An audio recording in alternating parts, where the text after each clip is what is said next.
All right, friends, we are almost ready.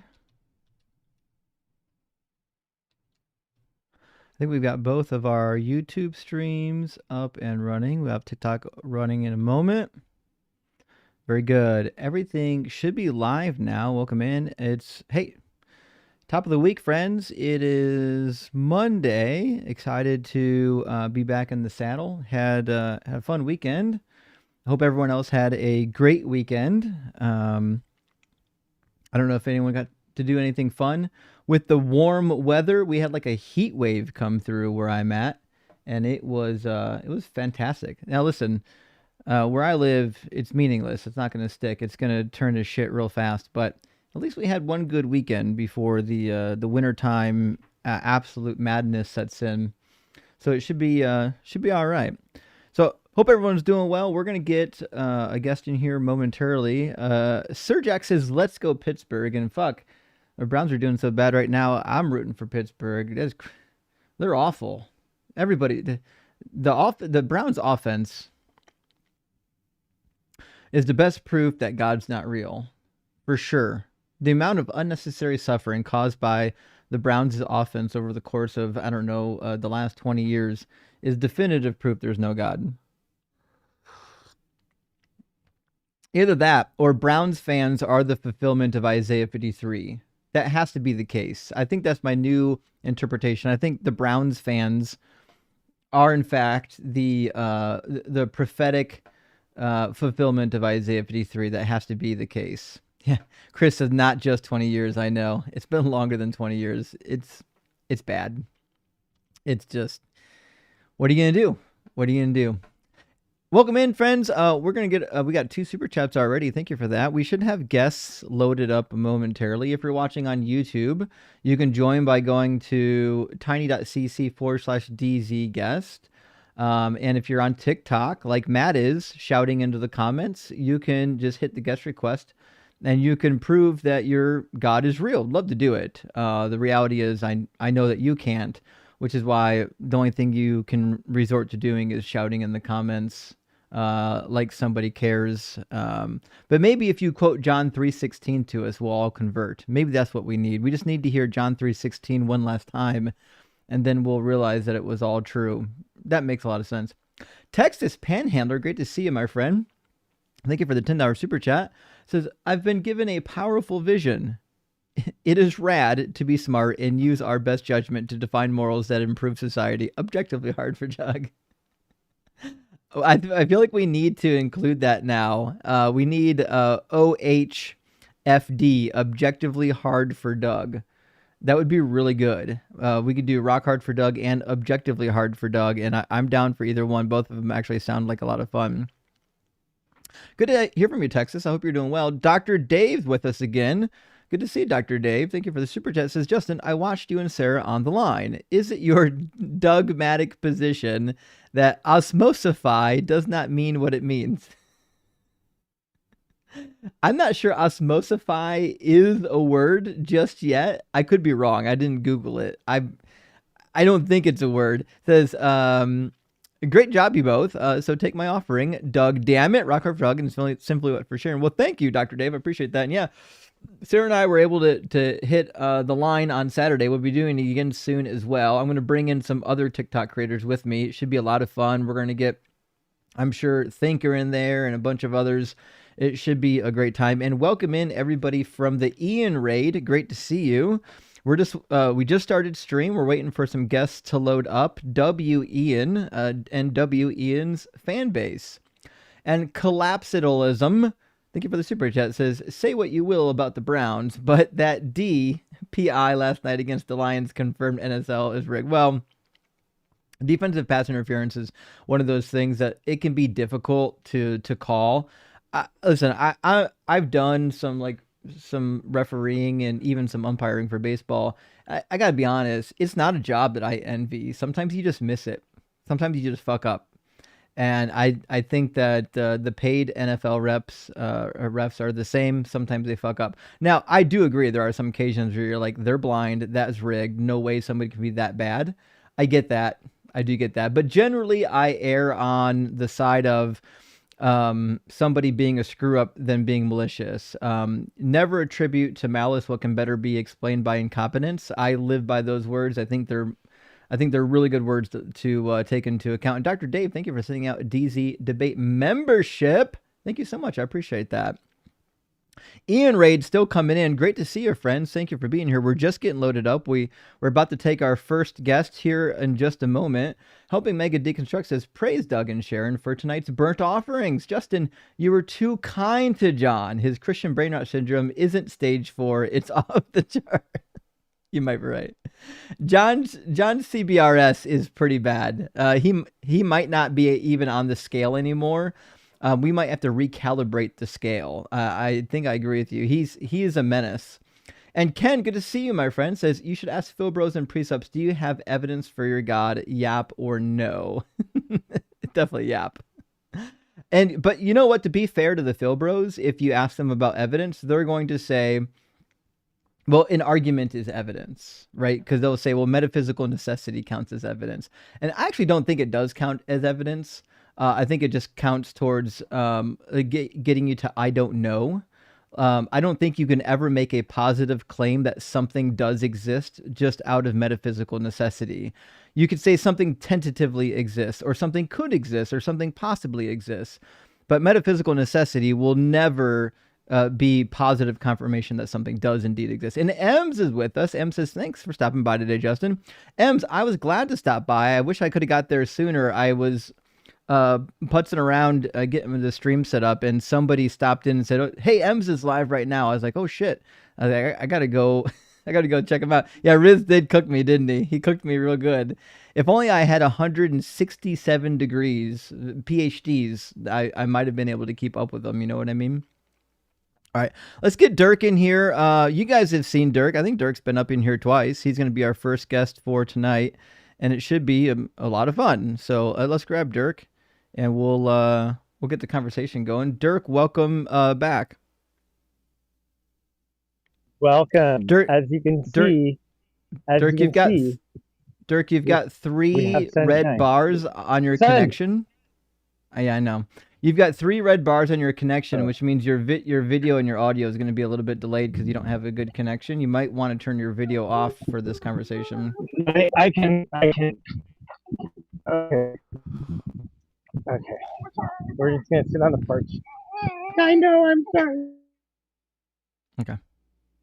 Well, he's clearly outside. He clearly has no Wi-Fi. He'll come back when he gets Wi-Fi. We're going to grab Dugald real quick, and then we'll grab our first guest. Welcome in, Dugald. Hey, friend. I just came to check in. I hadn't Hell seen you in a yeah. while. It's good to hear from you, buddy. You doing all right? Yeah, went back to work last week. That's started something good at least. I know. Listen, I was really worried about you and a couple others that because of the government shutdown, and I was like doing some nail biting, you know what I mean? Oh, I was too, trust me. Still am a little bit, but we'll figure it out. Well, listen, buddy, you're welcome to chill with me. I'm going to bring in our first guest, and we're going to get some conversation rolling, you know? That works for me. And while we're doing that, friends, Dugald is a really good friend of mine. Make sure you're following his account on TikTok. And Dugald, did you ever get around to making a YouTube yet? Yes, the YouTube is made. Go over and follow it. I am going to start having videos, long form videos, and different types of lives starting January. Love it. Definitely follow me, and I will have new stuff coming, a new format coming then as well. Can't wait. Cannot wait. So John's with us now. John, welcome in. Are you at least 18, and do you believe in God? Yes, and yes. Cool. And which version of God do you believe in? Christian. Okay. In your estimation, what do you think is the greatest evidence or argument for the Christian God existing? Well, the Bible. Oh boy. What about it? It's the Word of God. It's 100% truth. You certainly believe that. Why would I believe that? Well, I never said you have to. No, I didn't say you said that. I said, why would I believe it? Like, so your claim is that the Bible is 100% true, and that makes it the Word of God. I'm asking, well, what would lead somebody to that conclusion? The Bible. Okay. Are you under the impression? Are you under the impression that I've never read it? That sure seems like it, bud. I've read it many times, so I'm asking, what about the Bible would lead me to believe that it's 100% true and from God? I mean, I guess I can't really explain it to you if you've never read the Bible. I've Yeah, read the I've read it. Bible, and I've it's read it. proof. John, I've read it many times. I have 2 degrees in biblical studies, so we'll try this again. What about the Bible would lead one to believe that it's true in all that it says? Well, in the Bible, it says that it's the word of God. So The the So Quran the claims to be Bible's true. inspired too. Yeah, go So ahead, the you go. Bible's true because the Bible says it's true. is the Constitution true? Well, the Constitution doesn't make claims about itself, does it? Yeah, the Constitution doesn't say, "Hey, the Constitution is true because I say so." Yeah, it just doesn't. And to be fair, like the Constitution and the Bible aren't the same category of literature. But listen, we can start out easy because I think you've kind of laid the groundwork for the rest of the conversation already, which is you believe that the Bible is 100% true, right? Yeah, I mean, it's the word of God. You have to be insane to not believe that. Well, I think you're going to demonstrate right now that I'm not insane and you're wrong. So you probably know the story of Jairus' daughter, right? No. No. So there's when Jesus was en route and then he gets distracted by the woman with the flow of blood. There's another interlude of Wait, Jairus's. what? There's an interlude in one of Jesus's travel narratives and teaching blocks where he's interrupted by a guy named Jairus, and it turns out that his daughter is sick and he needs healing. We'll get to it. Matthew 9:18 says, while he was saying these things to them, suddenly a leader came in and knelt before him, saying, my daughter has just died, but come and lay your hand on her and she will live. This is the story of Jairus, right? Okay. Okay. Now, what's interesting is if you go to the parallel story in Luke, it says he had only one daughter, about 12 years old, and she was dying. As he went, the crowds pressed in on him. Now, as it turns out, the narrative in Luke, when he approaches Jesus, she's not dead yet. Okay.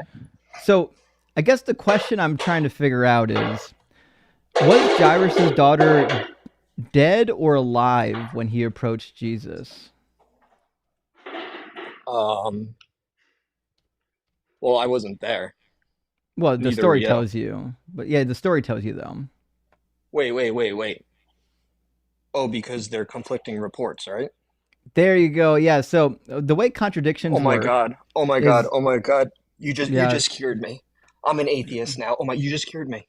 Well, this has Oh nothing my to God, do you with cured me. You're right. Christianity is fake, and anyone who believes it's It's cute stupid. when you Oh hurt my their God, feelings. you're right. I No, you're know right. they You just crash cured so me. fast. I'm an They're atheist. They so really I sensitive. love do. Matt Dillahunty. I love Matt. No, I'm serious. You just cured me. You Cool. just convinced me. Literally, it's Thank you. adorable when you all get run into a corner. No, Yeah, I'm they're serious. I'm incapable of having serious. honest dialogue. No, I'm serious. You convinced me. You Yeah. convinced Yeah, me. okay. No, I'm an atheist now. God is Sure, fake. sure, God is fake. sure. I That's denounce the cute. Bible. I That's denounce the cute, Bible. sweet pea. Jesus was a guy. That's cute. No, I'm just trolling. I'm an atheist. I've been an atheist my whole life. Bye. What Not a even a liar. good troll. Not even Not a good even a good troll. troll. He clearly wasn't an atheist. He was just embarrassed that he got cooked. If you were an atheist, I wouldn't accept you in our group because you're a terrible troll. Dugald, would you want to hang out with that particular atheist even if it was an atheist? No, because if you're gonna be a troll, at least be funny about it. Yeah, that was just an embarrassed Christian is what it was. Okay. Yeah, that was sad. Well, beginning of streams are always fun. It is what it is. All right, friends. We're still loading up right now. We're waiting for some guests to load up. Beginning of streams a little bit delayed. I'm going to read a couple of super chats. If you want to talk about your God, we would love to hear about it. Actually, we do have a caller. Okay, let me grab one super, and we'll get our next guest in here. Randy. Holy shit, Randy. Popping off with these gifted memberships this week is unreal. This week and last week, 50 more Deconstruction Zone gifted memberships is fucking huge, buddy. Let's get some W's for Randy in here. Jeez, oh, Pete. Randy is single-handedly giving the entire crew access to the cheat sheet. All right, let's get Help Me Bro in here.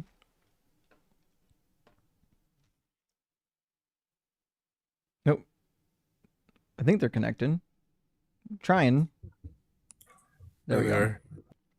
Help Me Bro. Hey, that's a Welcome jolly in. setup there. That's so jolly.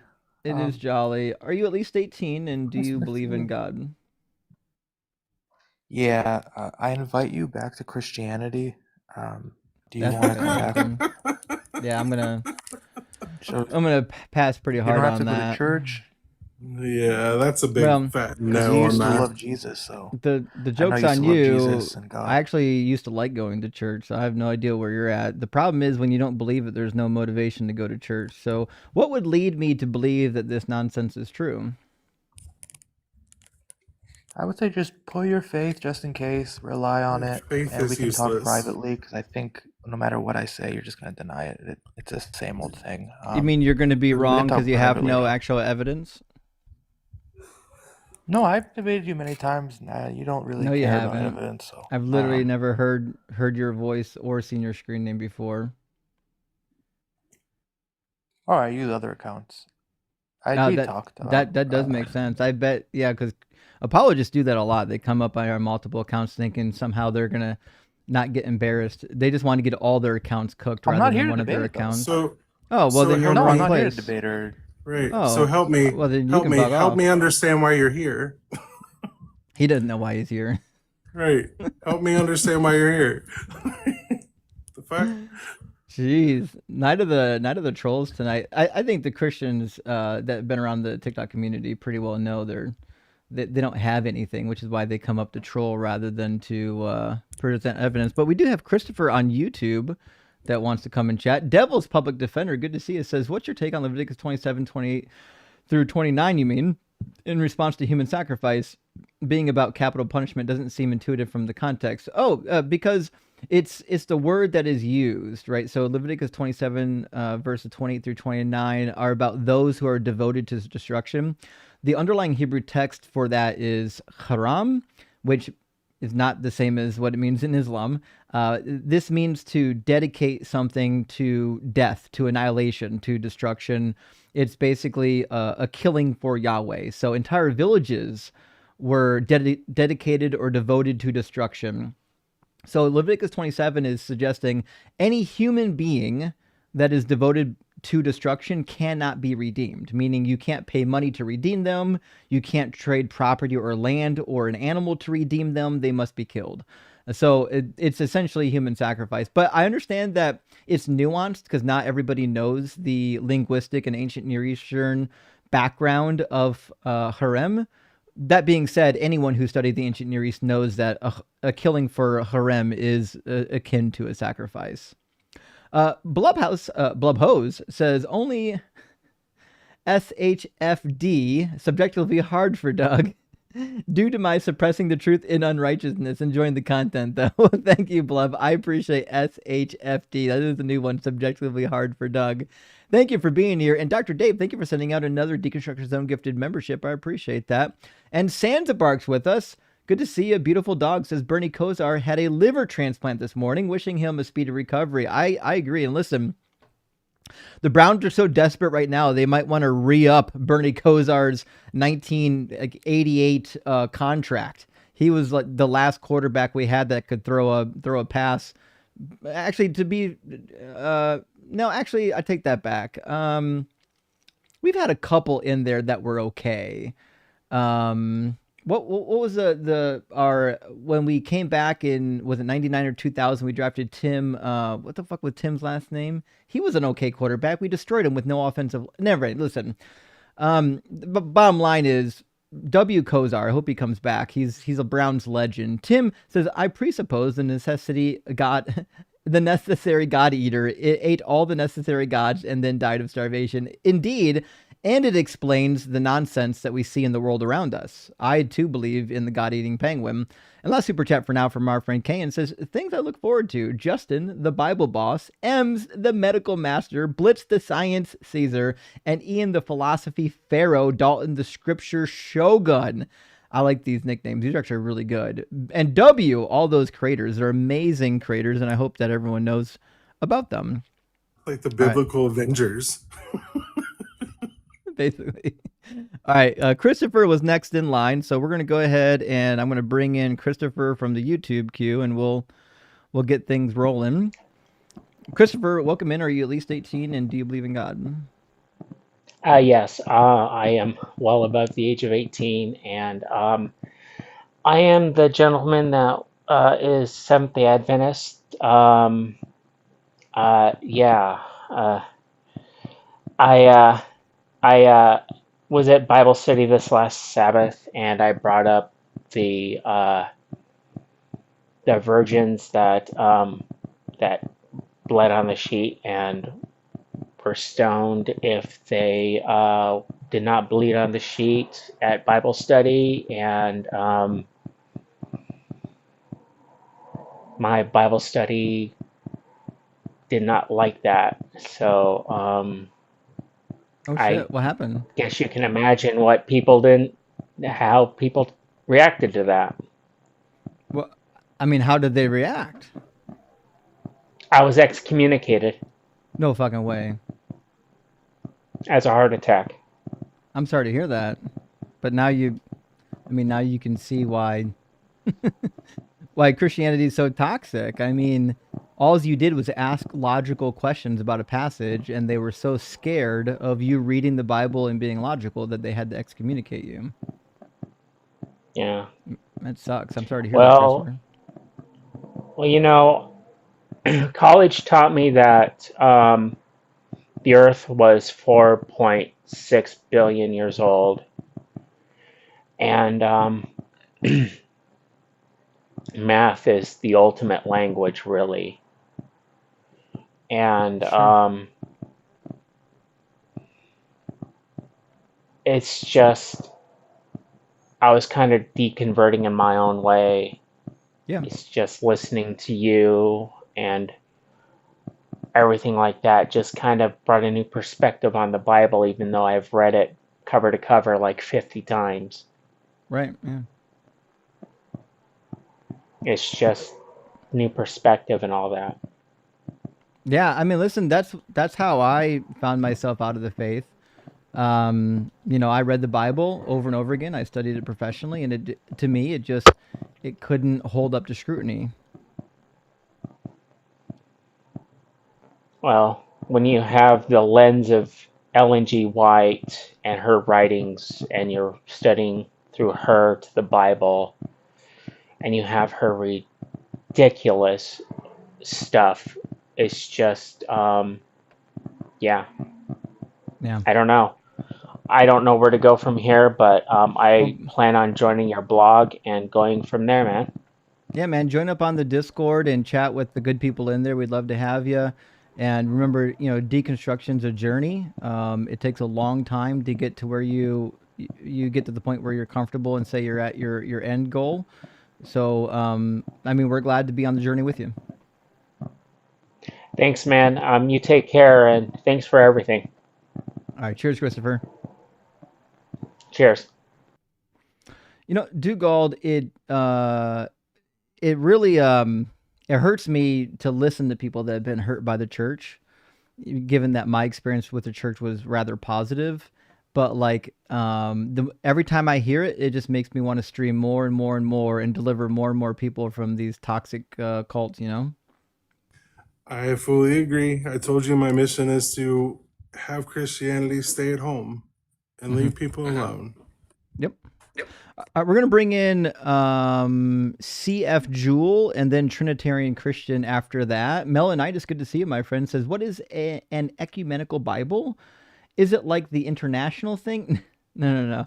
I have one in Polish, but I was wondering what are its characteristics. So an ecumenical Bible is typically a translation of the Bible that is accepted by virtually all denominations. So ecumenical just means that it crosses the denominational boundaries. So like an ecumenical council is one that goes across denominational boundaries. So yeah, if you have an ecumenical Bible, read it. It's usually a decent translation. And Mike's Bowen, good to see you, says building an off-brand crucifixion Lego set to prepare for the festival of the birth of the sacrifice. Well, I'd love to see it. When you get it finished, please share pictures with the rest of the community, friend. And GP says the Bible is true because the Bible is true. Great first call to start the week. I know. Sound tight, airtight reasoning.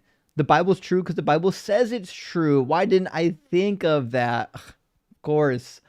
And I5 says, which apostles do we definitely know exist? Did Judas exist? Were there actually 12? Or is that just gematria? Did the 12 consider Paul legitimate? So I don't know exactly which one of them I for sure believe. I definitely think that James and Peter existed for sure, and Paul. Beyond that, I don't know. I'm inclined to believe there was a disciple named Matthew. It looks like he shows up in the Talmud as well. But as to their actual names and actually how many are them, to be fair, I personally think that they might be largely symbolic. That's my take on it. Space Lord says, I refuse to be part of any club that would accept me as a member. Groucho Marx. I actually forgot about that one. That's a good one. And Parker, thank you for sending out 5 DZ Debate gifted memberships. I really appreciate that. And Dr. Dave, in it again, good to see you, says, that John fellow behaving worse than the hallow spirit that sent him. Dugald successfully followed on TikTok for more dogma in life. Rock hard for Doug and simply what for sharing. Well, thank you, Dr. Dave. Thank you, friend. And, Dugald does his own live stream. So if you like live streams, I would definitely check out Dugald's channel. I5 says, your coffee mug is so big. I'm kind of a size queen, so forgive me if I'm gagged. No worries. Jesus fucking Christ. Can you fit a whole pot of coffee in that? It's pretty sizable. That's what she said. It's girthy. It certainly is. Hey, any way you want it. I got big mugs and skinny mugs. Whatever gets you off. All right. We're going to get Trinitarian Christian in here because the other guest dropped out. Welcome in, Trinitarian Christian. Are you at least 18 and do you believe in God? Yeah, I just think it's so sad how you left Christ when you used to love Jesus. You loved his sacrifice for you. And now you just changed. It's like spiritual. Like, look how you're acting. It's very sad. And as a Christian to see that. Oh, the crying. Oh, crying. Imagine having an imaginary friend as your entire personality. Yeah, it's Why wild. are you doing this? What did I do to you? Kind of crazy. What did I do to you? Okay. Well, this is not a crying platform. This is a debate platform. If you came to cry, you are in the wrong place. Wild guest tonight. Apparently, the Holy Spirit is not with anyone tonight.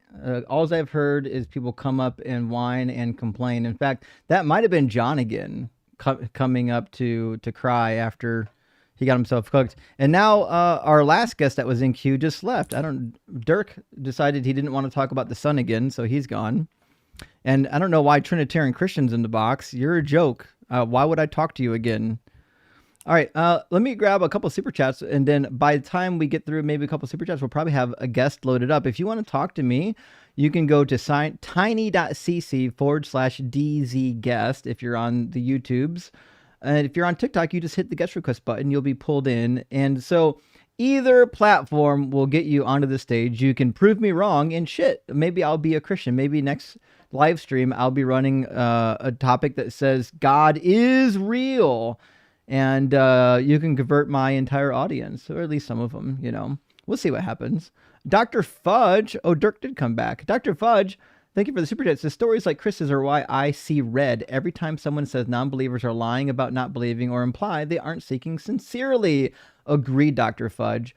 That used to set me off. That was when I first started streaming, that was one of the things that made me the most upset, is when Christians get up here and just spout off dumb bullshit talking points like, well, you were never a real Christian if you lost your faith. Well, that's bullshit. That's bullshit. You're not a real Christian right now.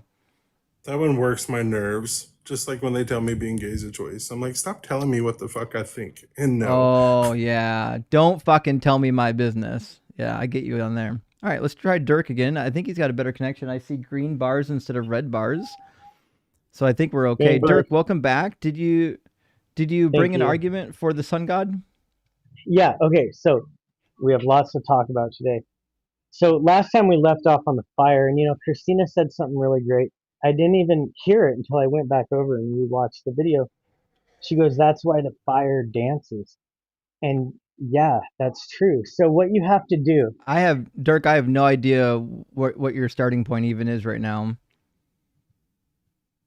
okay, well, we're jumping to the point of what life is, because we have to get the fire into the organic crystal that is DNA. Because The DNA, organic crystal? yeah, it's an organic fluid Where do liquid you crystal. see that it's a crystal? If you take it behaves like a crystal because it becomes a salt.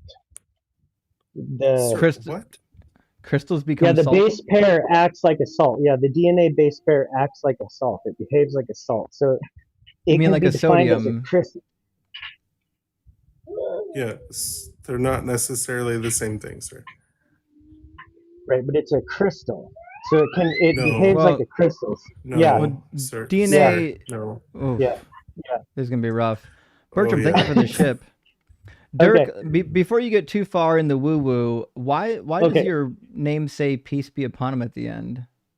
Okay, good, because Dirk, well, me, I'm bringing back the true understanding. I'm trying to get people to turn back towards the sun. I don't think it's gonna be very effective.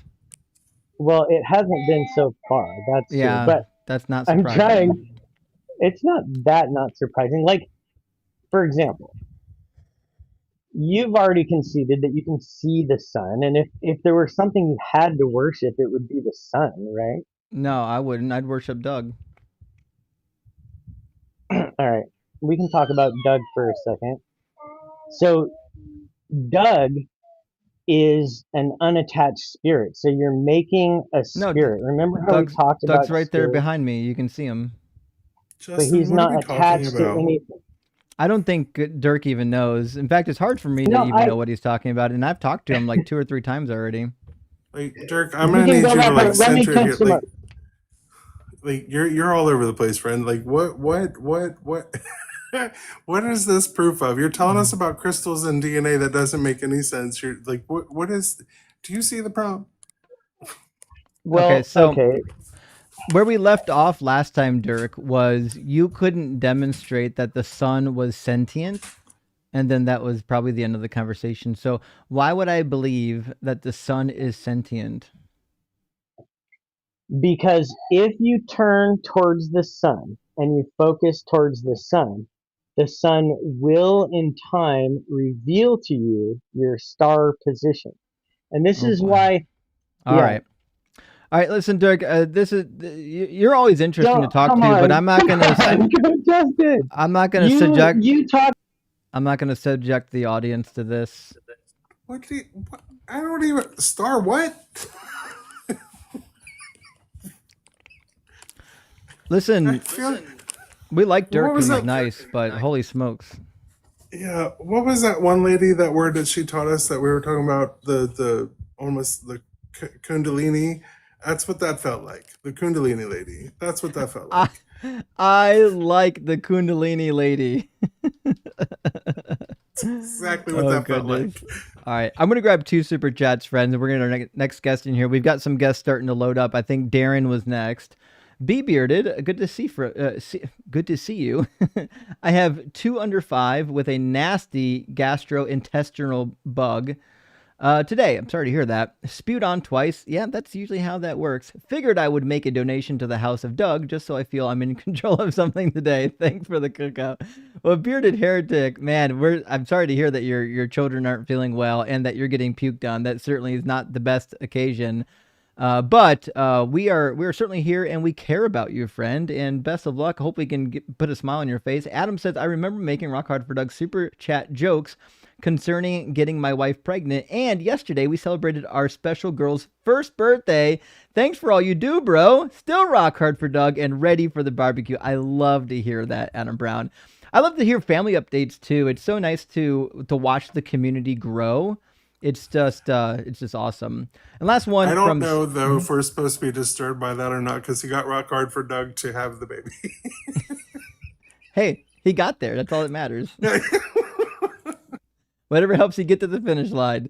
Stan, thank you so much for the $10 super chat. Says, hit me up if you like an Alf shirt. I would love an Alf shirt. I don't know how to hit you up though, unfortunately. I don't have your information. You have my information, though. I would love an Alf shirt. I'd also be down to do fundraisers. I would also love to have you do a fundraiser. DTF down to Frack. Well, listen, Sans, hit me up on email or Discord. We will definitely set up some Alf fundraisers. I love Alf. I do have to say, though, in my current situation, I have to keep the real Alf a little bit away from my kittens because, as you know, Alf likes to eat cats. So we have to be a little bit careful. All right, Darren's with us now. Darren, welcome in. Are you at least 18 and do you believe in God? Yeah, man. I'm over 18 and yes, I do believe in God. Awesome. And what kind of God do you believe in? I believe in the one and true God, the creator of the heavens and earth. Oh, so Allah? No, not Allah. The Christian God, I should say. Sorry. Brahma. Yeah. Oh, so you're a Christian. Gotcha. Okay, so what do you think is the greatest evidence or argument for the Christian God being real? Are you driving? Man, I hear a turn signal. Yeah, I got my AirPods in. Can you hear me all right? Yeah, I can hear you, but you're not allowed to drive in live. It's against TikTok rules of service. You got to pull over. Okay, I'll pull over for a minute because I wasn't planning on staying on for too long. But I've been watching you for a little bit, and I thought I would. I've just pulled over now, so.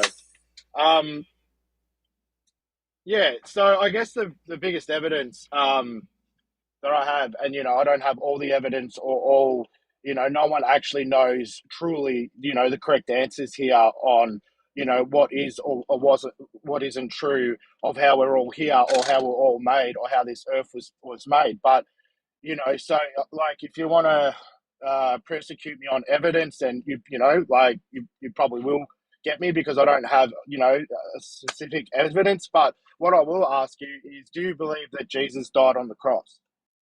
Yeah, he died because he committed 2 capital offenses. Yep. Okay, so you do believe that a man named Jesus died on the cross, but he wasn't. He wasn't the Son of God. Yeah, he was a criminal. That's what he was. Okay. All right. You must bear with me for a minute too. I'm pretty nervous. I don't usually jump on these sorts of things, so. I get it. It's nervous. It's nerve wracking to be here. Yeah, not with you in general, mate. Just just generally, I don't jump on these things. So can I ask what you think? How the Earth was created and made, and how life started? Well, I think the Earth was created through the accretion disk model, pulled together by gravity, like most of the other planets. And I think abiogenesis is a perfectly fine explanation for how life began. But the reality is, even if I didn't believe in either of those 2 things, I still wouldn't be a Christian.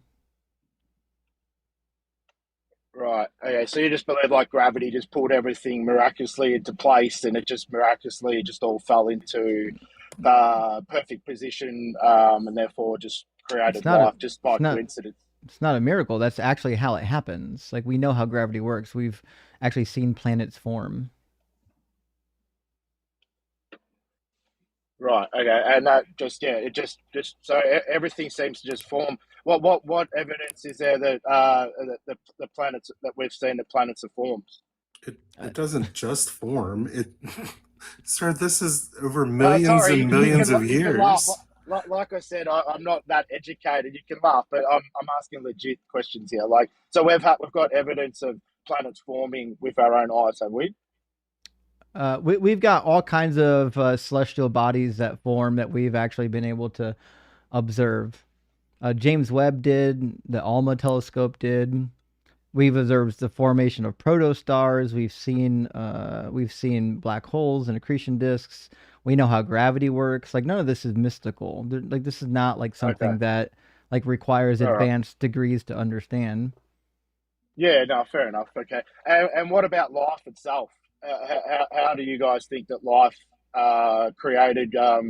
You believe that it's sort of created from the ocean and then became a land animal, and then it just evolved through all that sort of. Yeah, we have evidence for it. Yeah, can you elaborate a little bit? What's the evidence? That, like, well, I mean, shockingly mountains of evidence, or like it's not just one specific thing that we can just give you. You're talking what biology and modern medicine is based on being fact is evolution. Like how we know how germs work and viruses work and how to combat those, and the way we or can do gene editing now. Like all these things are based on uh, uh, evolution being true. So if you're looking for one specific piece of evidence, that's a hard thing to do because there's not just one. There's so much evidence. It's beyond just listing it out. Yeah, I can tell you my favorite. You want to hear my favorite piece of Yeah. evidence that demonstrates that evolution is like the how we got to where we're at right now? Absolutely, man. Look, I'm Christian. I believe in God. I feel something that something created us and the Christian God and all that. But I am still very open to hearing everybody's point of view of what they think, why we're here, and how it all created. So yeah, of course, go ahead.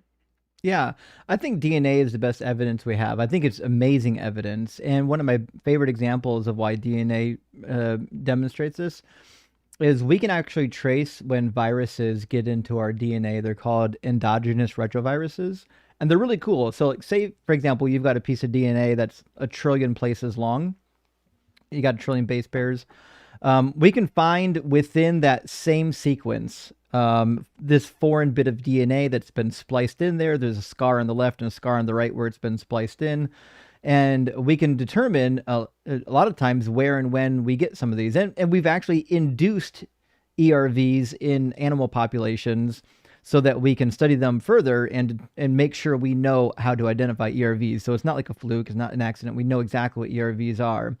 And it's interesting because over 200 ERVs are shared by all human beings. All human beings share 200 ERVs, which means all human beings came from a common blood donor at some point that contained all of these ERVs. Now, it's also interesting that a high percentage of those over 200 ERVs we share with the great apes, and most of them don't show up anywhere else in the animal kingdom. They only show up in great apes and humans because we had a recent common ancestor in biological history. And that would never happen if, in fact, the ERVs were just inserting themselves in human DNA at random, as opposed to being copied for hundreds of thousands of years, one copy to another copy to another copy, until all the people on Earth have the same ERV. There's no explanation for this other than evolution. My favorite is they turned off, this was quite a few years ago now, they turned off the beak gene in a chicken ovum, and it regressed to a dinosaur mouth state, showing that they are actually related or descended from dinosaurs. And I thought that was incredible. Yeah. It's really cool too, because so like what Dugald pointed out is phenomenal, because like a lot of animals, like if we know where their background is, we can go into that animal's DNA and find the DNA that would be responsible for what caused either teeth or other features in their ancestors. So, for example, the DNA coding to form actual teeth inside of the mouth rather than a beak, in beaked animals, that DNA structure is still there. They only have to manipulate it a tiny bit to get it functioning again, because at one point in time it became non-functional because it was no longer necessary. But we're full of old bits of dead DNA code that no longer work because they were necessary for our ancestors, but they're no longer necessary for us today. You know what I mean? We could have tails again if we really wanted. Mm-hmm. Yeah, look, you guys are obviously pretty smart in what you guys talk about, and I can't sit there and argue with a lot of that stuff, so I'm not going to even sit here and try. I guess you might have even answered it in math.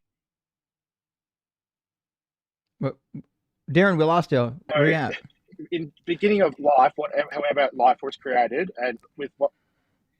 Oh, sorry, you lost me. Yeah, we lost you for a moment. We didn't hear what you said. I think your connection dropped out.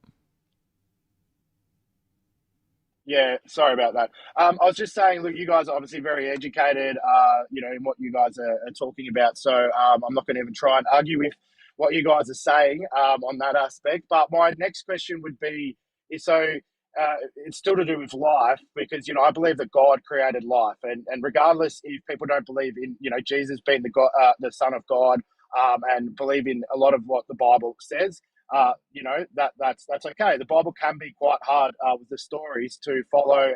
There are a lot of, as you say, a scrutiny behind it, that may make it sound like maybe the Bible isn't completely true. That's, obviously an argument for another day. But regardless, if you don't completely believe in the Bible, I completely believe that there's a God, and there's a God of creator. And but what's the evidence for it?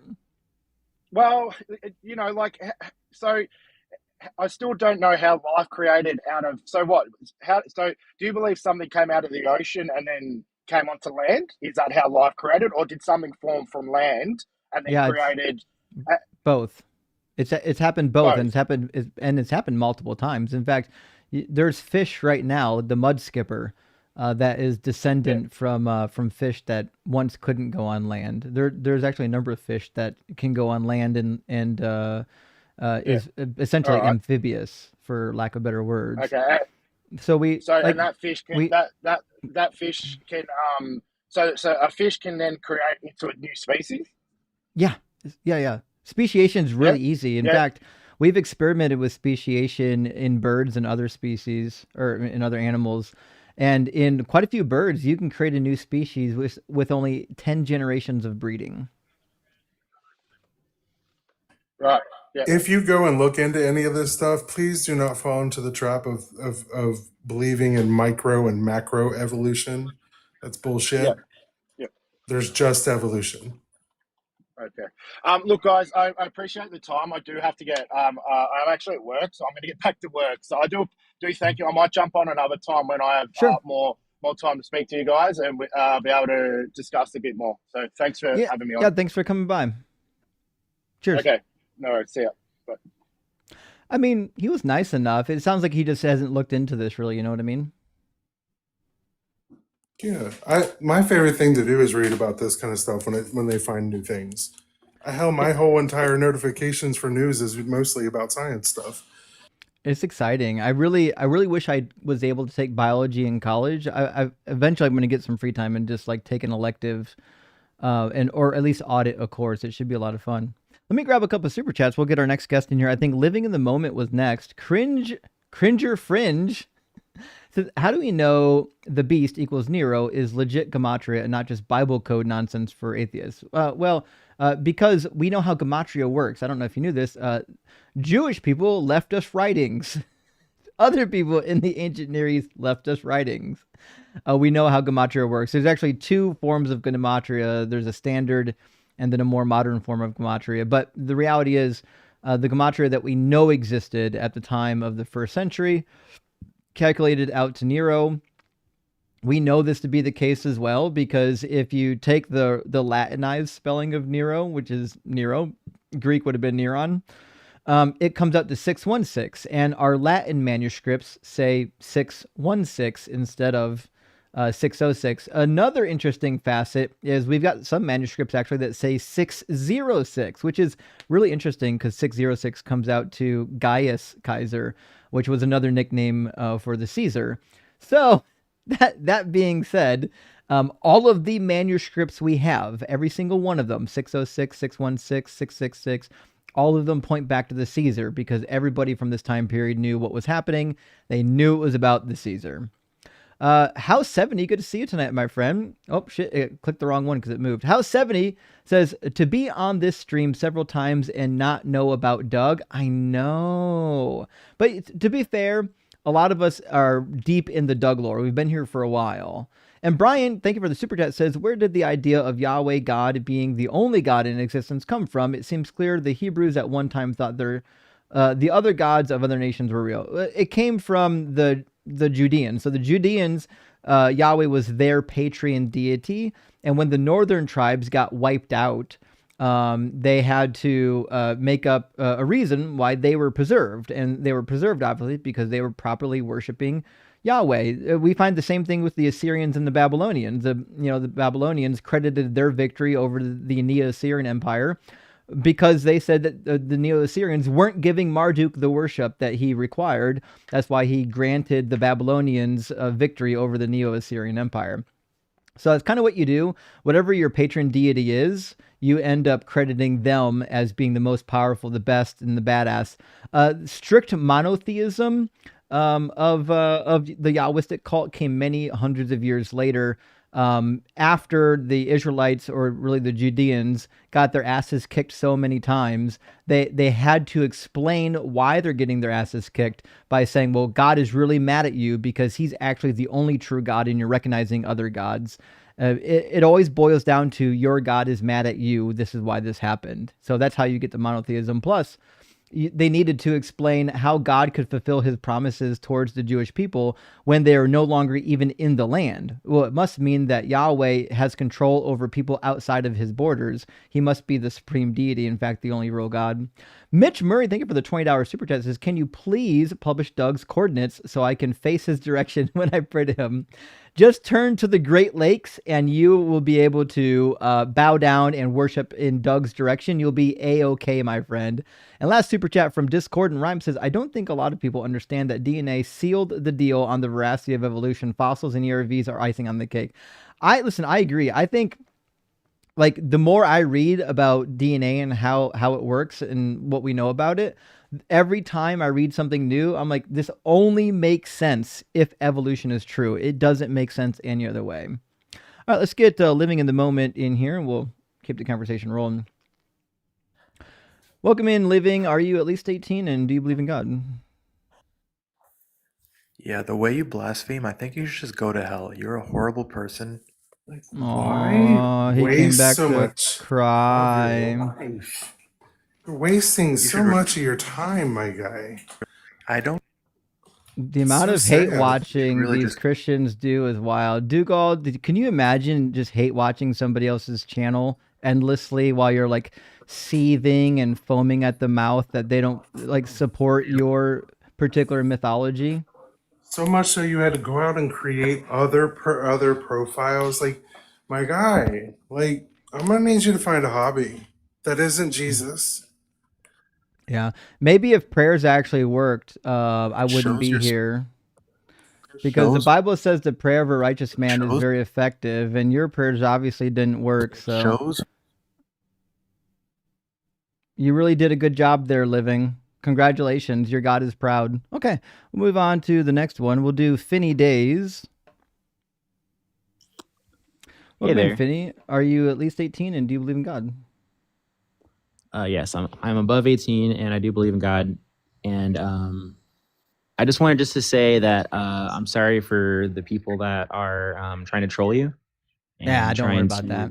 Be upset because those are not true Christians. Like, that is not how people should be. So I just don't want that to be any like perceived notion of just how Christians are. And I just don't want that to be spread to, like, you know, your audience and other people, because that's just really wrong. I think my audience has a pretty good idea of how Christians are. I wouldn't worry too much about that last guess. So what kind of Christian are you? Are you Protestant, Catholic, Orthodox, generic? I'm more like a non-denominational. Cool.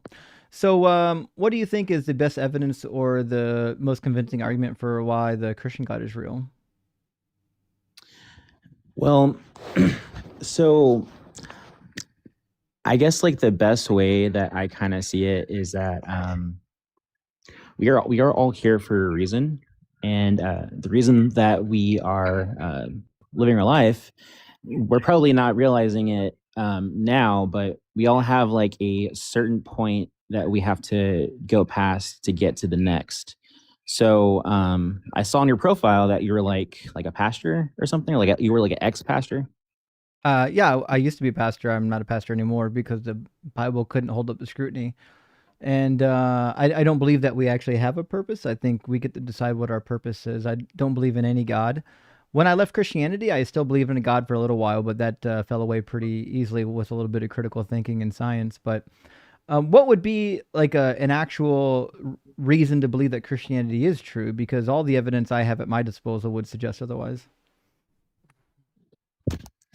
Well, just to kind of go off of your like statement. So you said that we're basically just kind of going, like, we're just picking our own path, going on our own journey.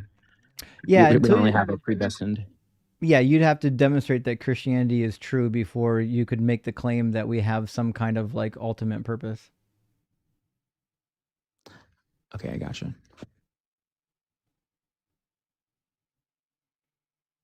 Jay the Thay says, stop smacking. You know what? I actually do that a lot, and I don't know why. I've done it ever since I was a kid. When I'm editing video clips, often it's at the very beginning of my video clip and I have to cut it. I don't know why I do that. It's subconscious.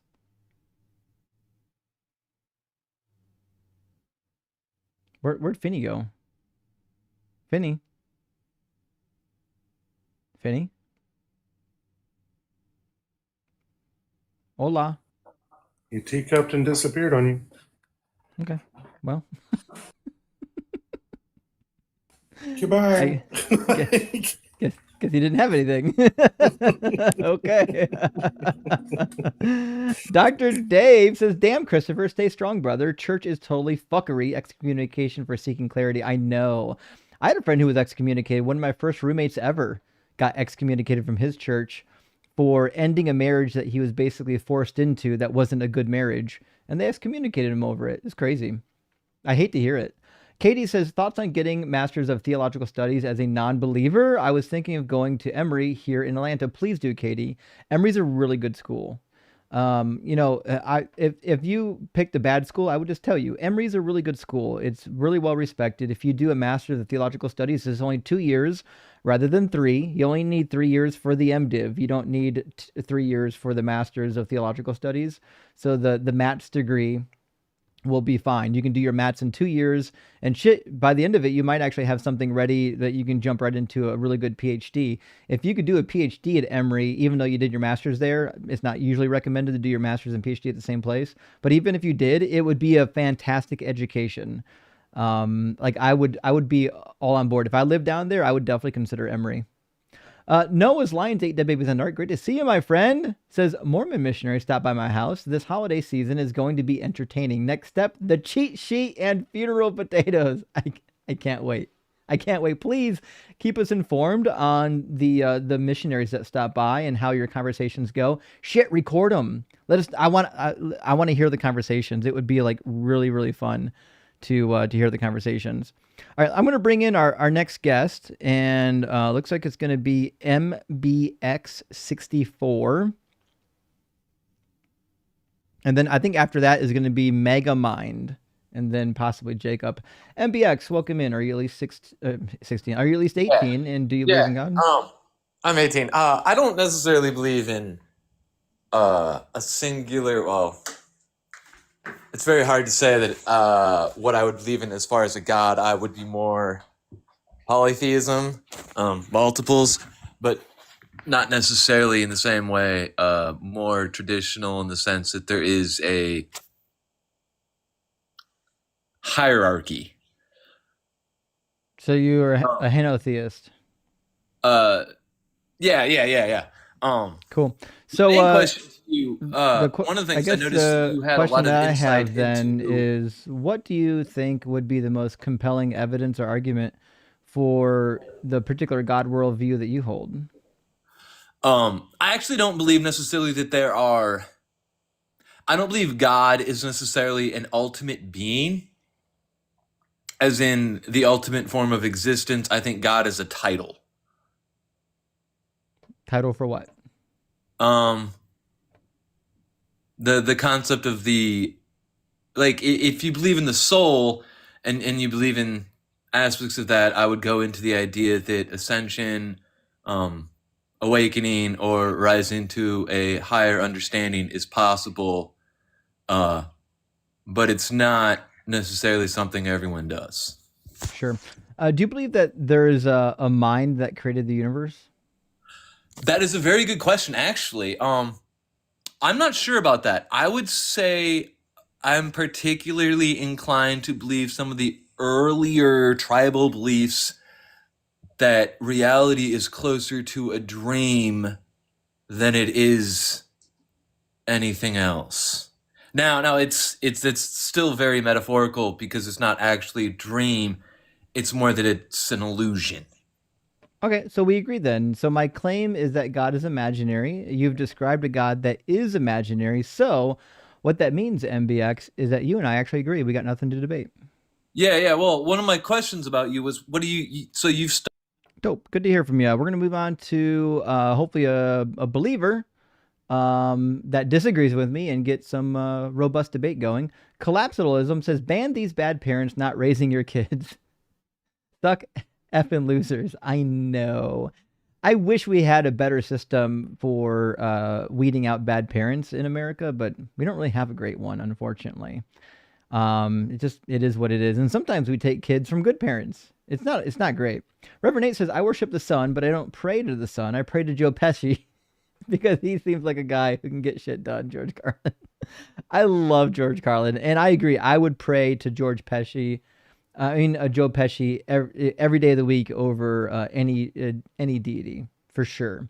And last one, Dr. Dave says, Justin Dugald, fellow Dougites, have an objectively rock hard cookout. It's almost midnight here, and I have to be up early to prep my kids for school. Well, Dr. Dave, thanks for stopping by. We really appreciate you. We hope that you have a great night and that your kids do well in school. And remember, never stop learning, and readers are leaders. All right, I'm going to grab from the queue Megamind, great cartoon character, hopefully a great debate opponent as well. Megamind, welcome in. Are you at least 18, and do you believe in God? Yes, I am, and I actually do believe in God. I believe in the Christian God. Okay. And what do you think is the best evidence or argument for the Christian God being real? For me, one of the best evidences is that we're still debated today, that it's highly debated. Whether you're agnostic, whether you're atheist, whether you're a believer or not, I mean, it's highly debated to this day. So I think that's a good proof. It's not, So is Islam. Does that make Islam true? No, it doesn't. I just think that it's interesting to say the least, but well, it is interesting, but I guess the argument doesn't work, right? So if that's not my sole argument. I mean, I just thought it was an interesting fact. I also wanted to know, where do you think the universe, how it came to be, where it came from? I don't think it came from anywhere. I think it always existed. I've heard people say that recently. That's kind of like a new. I don't know if it's new, but it's more. Yeah, I just recently heard about that, and I'm not. I don't think it's always existed because obviously God had to create it in my worldview. But I do think that is a more plausible thing than saying the universe, just came from nothing. So I agree that it couldn't have come from nothing. So can we both agree on that? Well, I mean, generally I agree. I heard a good argument a while ago that it actually is possible.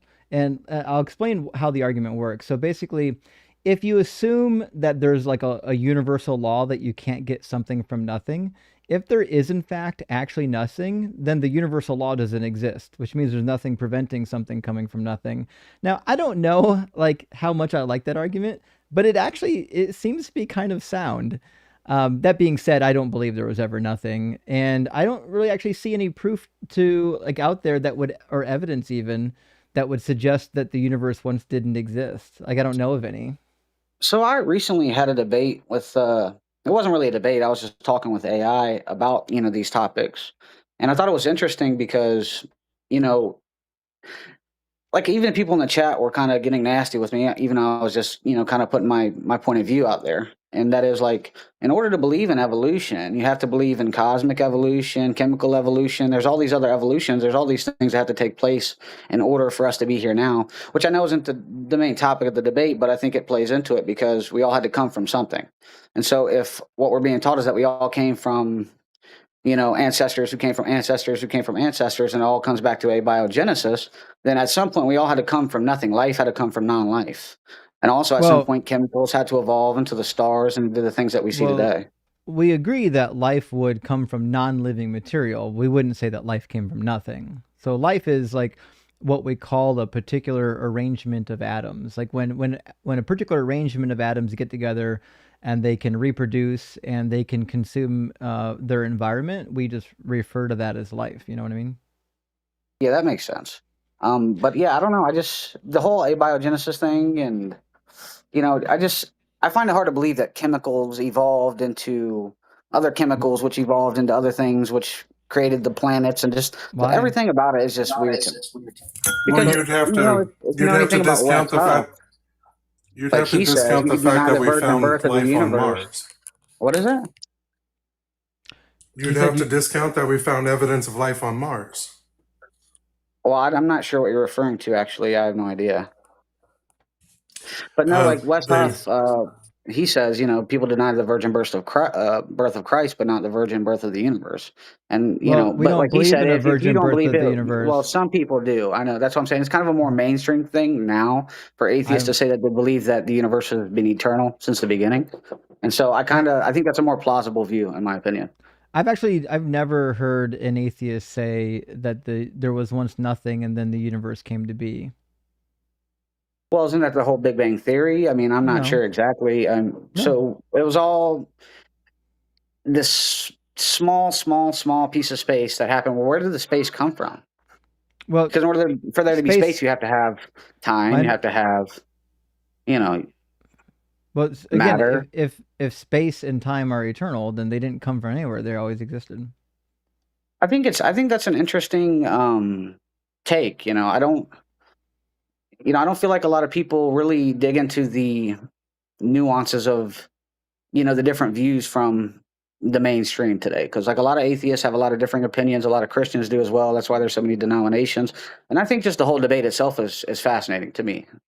I mean, I agree. I think it's fascinating. I love the debate. When I first started debating, I was just debating Christianity, and I mean, I was an atheist, so eventually I just branched out and started debating atheism. But like, whether or not like you fully have a grasp on the science, I like what, and even whether or not there is a God, I still think that Christianity fails. I think you'll never, even if you could prove that a God is real, you would never prove Christianity to be true. You'd never prove Islam to be true or Judaism. Well, I mean, we can't even really prove that we're all really here. I mean, there's a lot of things we can't prove, but I think evidence is a good, that's how we base our lives off of evidence, not really based off of 100% reality, because we can't really prove anything.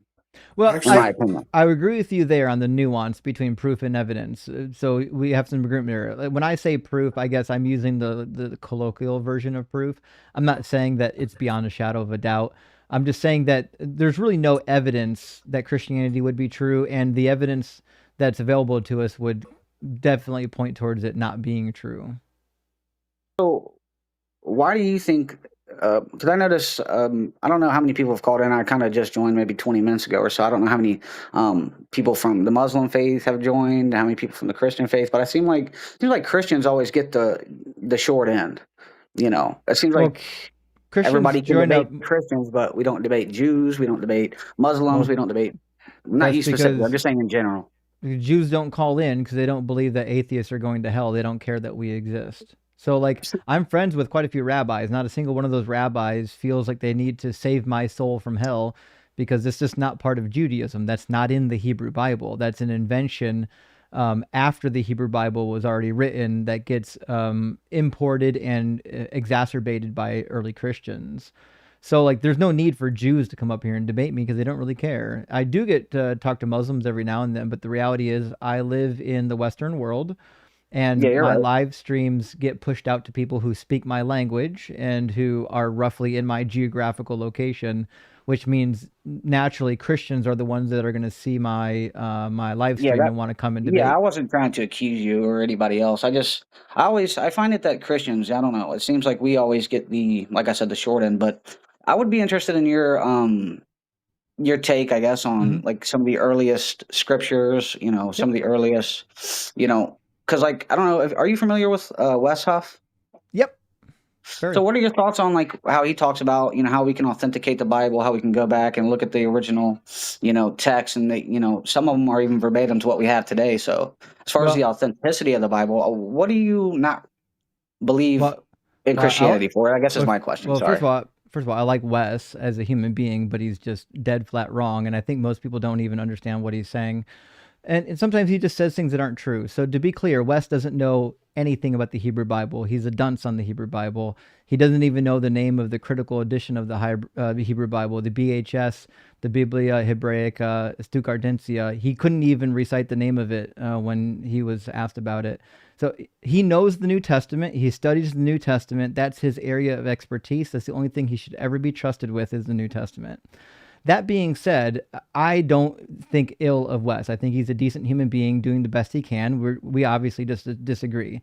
As for the manuscripts, we don't have any early manuscripts. The earliest manuscripts we have are perhaps within decades of Jesus's death, and they're the size of the palm of my hand. They're fragments, right? We don't really have any documents, like full documents of the Gospels or the New Testament until hundreds of years later, like the Sinaiticus or the Vaticanus. And unfortunately, we have lots of evidence that these manuscripts were in fact edited. Like the longer ending of Mark is a good example. John chapter 8 is another good example. The story of the woman caught in adultery, that doesn't show up in any manuscript until the late 5th century, early 6th century. The long ending of Mark is actually two different endings. There's two different endings that were tacked onto Mark through the centuries. And we see lots of editing as well. A really good example of editing is there's a mistake in Mark chapter 1, and eventually somebody noticed it and corrected it in later manuscripts. I'll show you what I'm talking about. So in Mark chapter 1, Mark just makes a blunder. It happens. If you read Mark enough, you'll find a bunch of blunders. But he says, in the beginning, the good news of Jesus Christ, as it was written in the prophet Isaiah, see, I'm sending my messenger ahead of you who will prepare your way, the voice of the one crying out in the wilderness, prepare the way of the Lord, make straight his path. This is actually a really interesting quotation because this is actually a composite quote. There's two different prophets that get quoted here, but they sound similar enough that what happened was Mark just accidentally attributed both of them to Isaiah by accident. And anyone could make that mistake, for sure. Right. The reality is people eventually found the text and was like, this is problematic. So for the first 600 years, all of our textual witnesses read just like this, as it is written in the prophet Isaiah, which is why all of your Bibles say the same thing. All of your English Bibles say this. It has this mistake in it. But later text came through, and what they did is they cut the word Isaiah out of it, and then they put an S at the end of prophets. So some later manuscripts read, as it is written in the prophets, because they needed to correct the fact that there's actually two prophets being quoted here.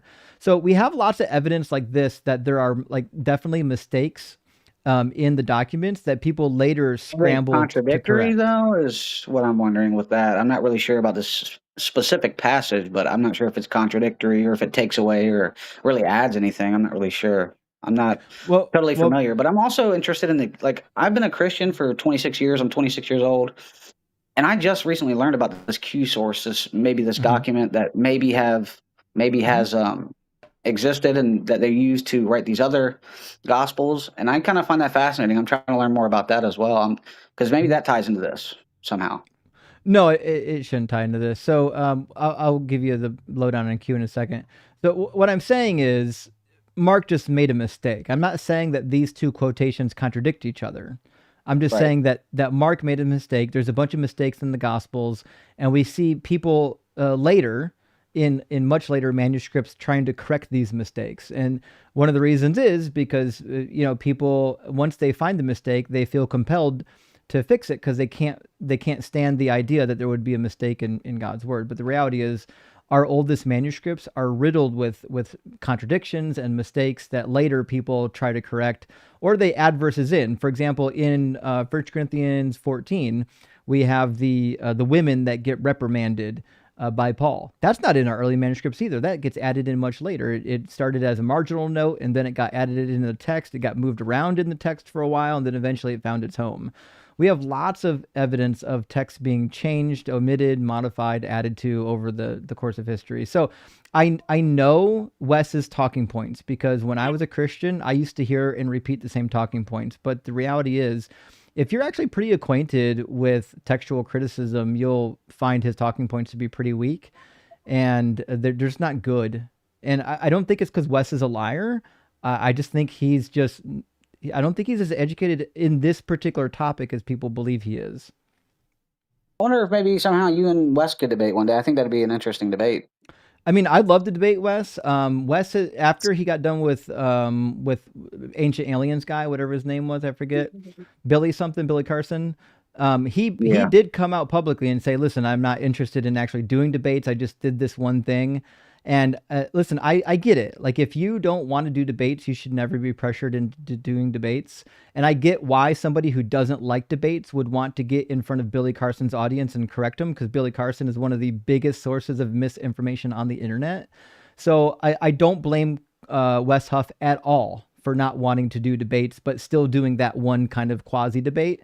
So, like, I have no problem with Wes's position. But that being said, if he ever wanted to sit down and debate me, I'd be more than happy to do it. But the reality is, my area of expertise is in the Hebrew Bible. I don't think he'd be able to hang with me in talking about the Hebrew Bible. And my suspicion is he wouldn't have a good time. So what is your background exactly? Did you study Hebrew, or obviously, that's what I'm getting from you. Yeah, I went to Bible college and seminary to study the Hebrew Bible. Specifically, I got a master's of divinity, but my concentration was in the Hebrew Bible. And the reality is, the text of the Hebrew Bible aren't dependable. There's a lot of modifications over the years to the Hebrew Bible text. And on top of it, if you're actually pretty well acquainted with the Hebrew Bible, it's very clear that Jesus wasn't the Messiah. And this was like the straw that broke the camel's back for me, which is if you're acquainted with the messianic prophecies, Jesus didn't fulfill a single one of them. And the prophecies that are attributed to Jesus, most of them aren't even prophecies. They're just random out of context quotations from the Old Testament. And the ones that actually are prophecies, he didn't really fulfill. Like Zechariah 9:9 says he came in riding on a donkey. But like, if you actually read the prophecy, he has to be a king and he has to defeat all of Israel's enemies. They conspicuously only quote like part of the prophecy because it sounds like Jesus. But if you actually read the next verse, it's very clear that this isn't talking about just some guy riding a donkey. I agree on some of the things that you said, but I feel like that is still debated. People still debate it to this day. The meaning of the Old Testament. Well, I mean, just, I think it's still debated. I don't think it's really set in stone whether I think it is. You think it is? I'll show you what I mean, and then I'll show you what the Christian hermeneutic is, and then I'm going to show you why I think it's a poor hermeneutic. So it says, "Rejoice greatly, O daughter Zion." Rejoice greatly, O daughter Zion. Shout aloud, O daughter Jerusalem. See, your king comes to you, triumphant and victorious is he, humble and riding on a donkey, on a colt, the foal of a donkey. Listen, if that was the only part of the prophecy, he would still fail, because he was never a king, and not for 1 second. But that's not the whole. In the Christian faith, he is the king of the whole universe. He's the creator. He's the king of everything. Well, he wasn't. But I don't know. I'm not sure of the context of this passage, so you're probably right. I'm just saying. But saying he's a king never makes him a king. That's the problem. To say that you're the king, you have to demonstrate that you're actually the king. And the Old Testament over and over again talks about a Davidic king that rules in Israel and defeats Israel's enemies. So when you're reading Zechariah 9, there's no reason why you would think that this is a mystical king from a kingdom far away that is completely untestable and unfalsifiable. Because if that's your standard, I mean, if all you have to do is say you're a king, then that means I've fulfilled the prophecy. I rode a donkey. Okay, so what are your thoughts on the early Jews at the time, worshiping a crucified man? A lot of people brought that point up, and they say it doesn't make a lot of sense. They didn't. They didn't? The Jews rejected Jesus. The Greeks were the ones who accepted the religion that was being peddled. So no Jews at all converted to Christianity at all? Not one? No, I never said that. I don't know why you would put that in my mouth. Well, no, that's what I'm saying. I'm saying I never said that not a single Jew. I never said they didn't. You said they didn't. By and large, the early Jews. Okay, you didn't specify. Okay. By and large, the early Jews did not accept Jesus, which is why the New Testament is written in Greek, not in Aramaic or in Hebrew, because it was written by Greeks for a Greek-speaking audience, and they quoted from the Greek Old Testament because they couldn't read Hebrew. If this was a New Testament actually manufactured by Jewish people, there would be some semblance of Jewishness to it, but there's not. There's nothing but nonsense. What was the literacy rates back in those times? Everybody wouldn't have been literate, About 7%. So okay, so that may be why there weren't a lot of people to write about it, or no, I'm not sure. I wasn't there. I can't that really. has nothing I'm to just do with speculating. the number of people writing is irrelevant. The quality of the writing is the problem. The writing that we have is to the Greeks, written in Greek, and is derogatory towards the Jewish people. If you read the Gospels, it's incredibly derogatory towards Jewish people, and it talks about the Jewish people in third person as though the authors are not Jewish. It says the Jews did this, the Jews did that, because who's ever writing it wasn't Jewish. That being said, the last thing I'm going to say on Zechariah 9 is the rest of the prophecy. It says, he will cut off the chariot from Ephraim and the war horse from Jerusalem, and the battle bow shall be cut off. He shall command peace to the nations. His dominion shall be from sea to sea, from the river to the ends of the earth. This prophecy is about a real, actual, physical king in Israel who defeats Israel's enemies. In Israel. So I have no reason to believe. Timeline that this was supposed to take place? Because I'm not sure the whole context. I'm not familiar. Well, the timeline's irrelevant because Jesus didn't do it. So you could say like, well, listen, he'll do it. You can say, well, listen, he'll do it later. But a prophecy that gets fulfilled later is definitionally an unfulfilled prophecy, which means Matthew was simply lying when he said that Jesus fulfilled it in Matthew 21. I mean, you could be correct about that. I'm not sure. I'm not a scholar. I didn't go to school for any of this stuff. So, I'm kind of taking your word for a lot of the things that you're saying. And that's why I kind of wanted to join in, because I'm just totally curious. Ancient history fascinates me, especially when it comes to theology and things like that. I'm just fascinated by it all. And I just wanted to get your 2 cents on it. And, the chat was all roasting me. You need to call in, you need to call in. You're an idiot. Da, da, da, da, da. I'm like, well, hey, I'm just, putting my opinions out there, take them or leave them. But yeah, I was curious to pick your mind, though. I appreciate you having me on and showing me those passages. And yeah, I'll do some more research. I'm definitely not an atheist, but I'm definitely curious. Okay. That's for sure. Well, it's good to hear from you, Mega. Alrighty, man. You have a good one. Cheers. Well, it's interesting how often just reading the Bible is the end of the conversation. At least it was nice about it. It always comes down to that, doesn't it? They don't ever like what it says. That's how you get excommunicated, Dugald. Exactly. Holy shit. All right, let me grab a couple of super chats and then we'll get our next guest in here. Austin316, classic callback. Thank you for the super chat. It says, how different would the US be if it was Jewish nationalism rather than Christian nationalism? Would we still have Mega or would we have Mohel? Make our Hebrews excellent limitlessly. That's a good question. Oh my God. Because like if the US was the new Israel, as Christians like to believe, then you would definitely see a lot more Zionism here, but you really don't. Like Zionism peaked after Manifest Destiny and kind of went away. But I mean, listen, I'm no Zionist. I have nothing but empathy for the Palestinian people who have been displaced over the last 70 years. It's a frustrating topic because the Jewish people suffered so greatly for no reason. And it's like, where the fuck are they supposed to go, right? But you can't go somewhere where somebody else already lives and confiscate their land. It's a shitty situation every way you look at it. I don't see a lot of good people here. Sweet Whistle and Jesus says, I'm rock hard for Doug and sopping wet for Sharon. I'm a free think rebel for Pebbles, and I'm thick as a brick for Rocky. Thick as a brick is fantastic. I like that. I think somebody said at one point bricked for Rocky or bricked for I do love the bricked part of the abbreviation. I think we can do something with that, friends. Can Best, great to see you tonight. Thank you for the $27.99 super chat. Says, let me ask you a question. Equals, I don't have evidence. That is the case. People want to ask questions when their argument is actually personal incredulity. That's when the questions come out. And Susie, great to see you. Thank you for the $20 super chat. Big W says, I've been studying Greek mythology and Jesus shows up in hell. Oh, that's interesting. Releases, oh yeah, I know what you're talking about, the harrowing of hell. Releases the souls to heaven and sends Hades to the depths of hell, which seems to prove Jesus is a mythological character, correct? Am I an atheist? I am an atheist. Susie, you're not wrong. You're referring to what's called the harrowing of hell, and it's actually built into the Christian, or really the Catholic creed. If you read the early Christian creeds, it says that Jesus died and descended into hell. And there's lots of painting and artworks about it too. Just Google the harrowing of hell, and you'll see lots of classic paintings of Jesus yanking people out of hell. And that was their answer for, well, if you need Jesus to be forgiven of your sins, what about all the people who died before? Well, obviously, when Jesus went to hell, when he went to the grave, he preached to them there, and those that confessed their sins and believed in Jesus were taken from hell. But it's just not really good, because it confuses the book of Revelation, because now the judgment seemed to already partially happen, even though in Revelation it hasn't happened yet.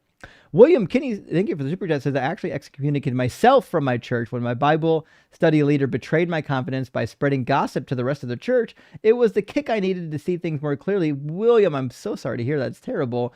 You think that you can trust like the leaders in your church, and when they betray you, it's the worst. But I'm going to tell you from experience, you should not trust your church leaders. These are the least trustworthy people in society. Never trust your church leaders. And Duke says, can't sleep. Hi, Justin. Hi, Doug's Chosen. How's it going? Ignorant caller number 120. I know. We need an ignorant caller take a number system in here, don't we, Duke?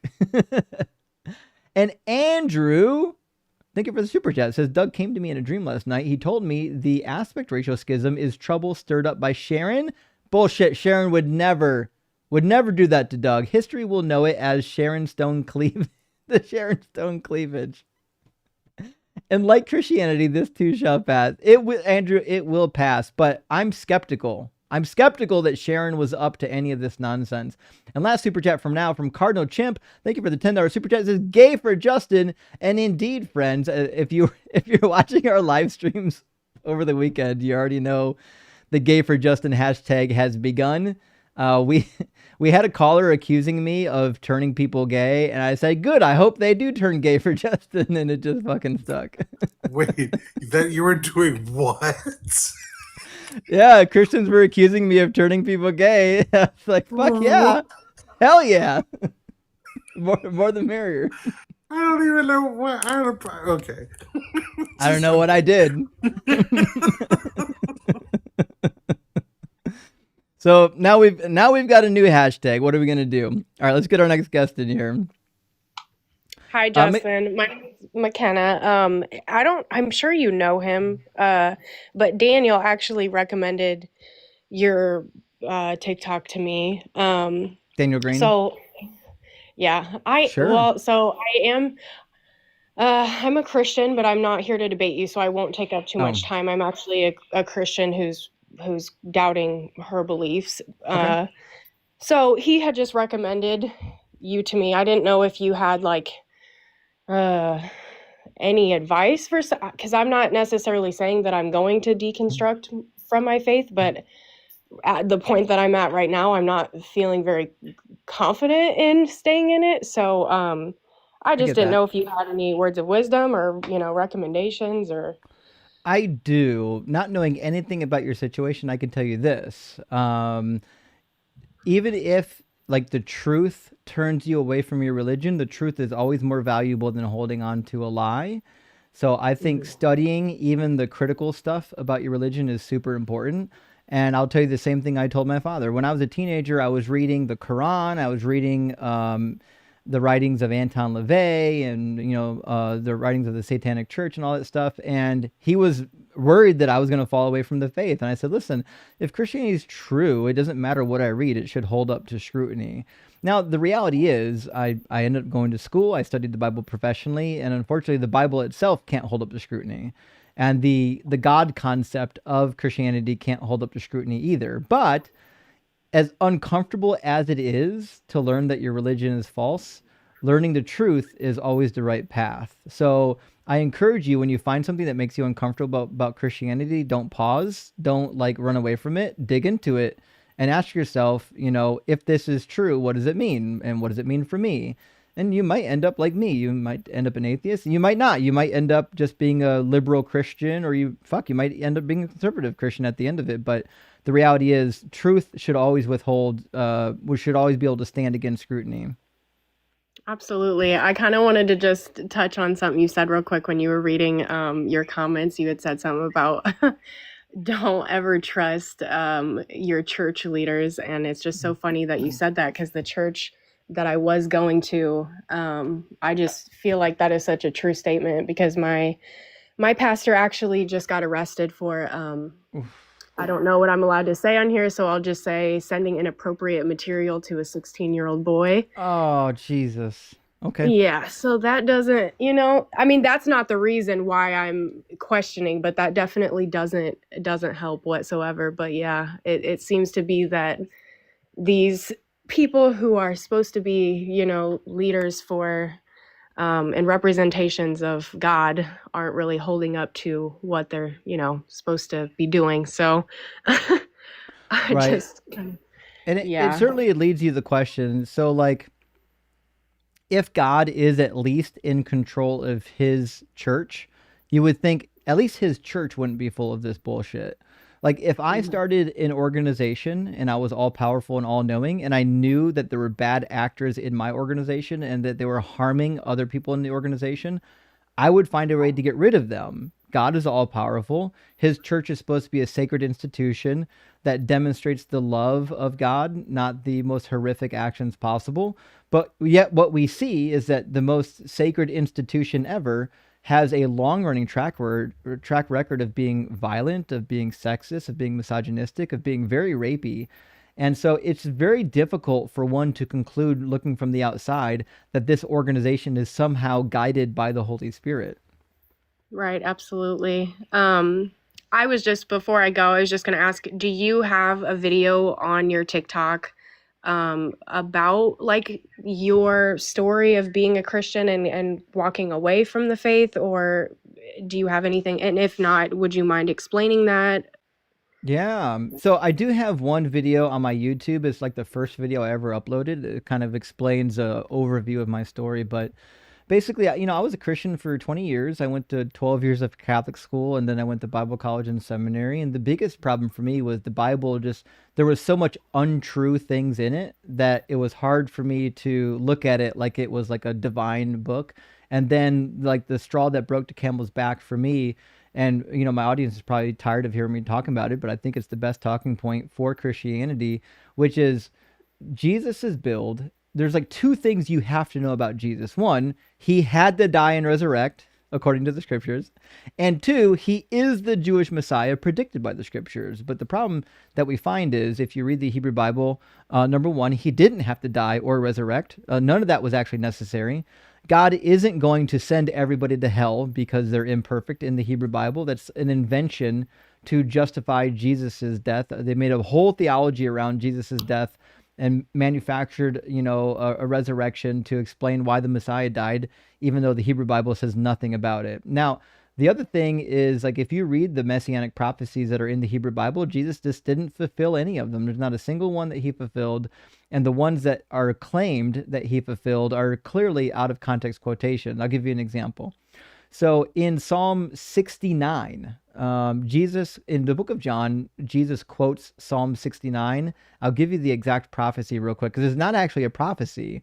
It's about his supposed betrayal, right? So we're going to go to John 19, verse 28 and 29, if my screen unfreezes.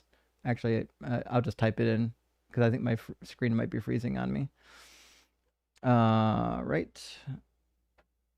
You should be able to see it in just a second. There we go.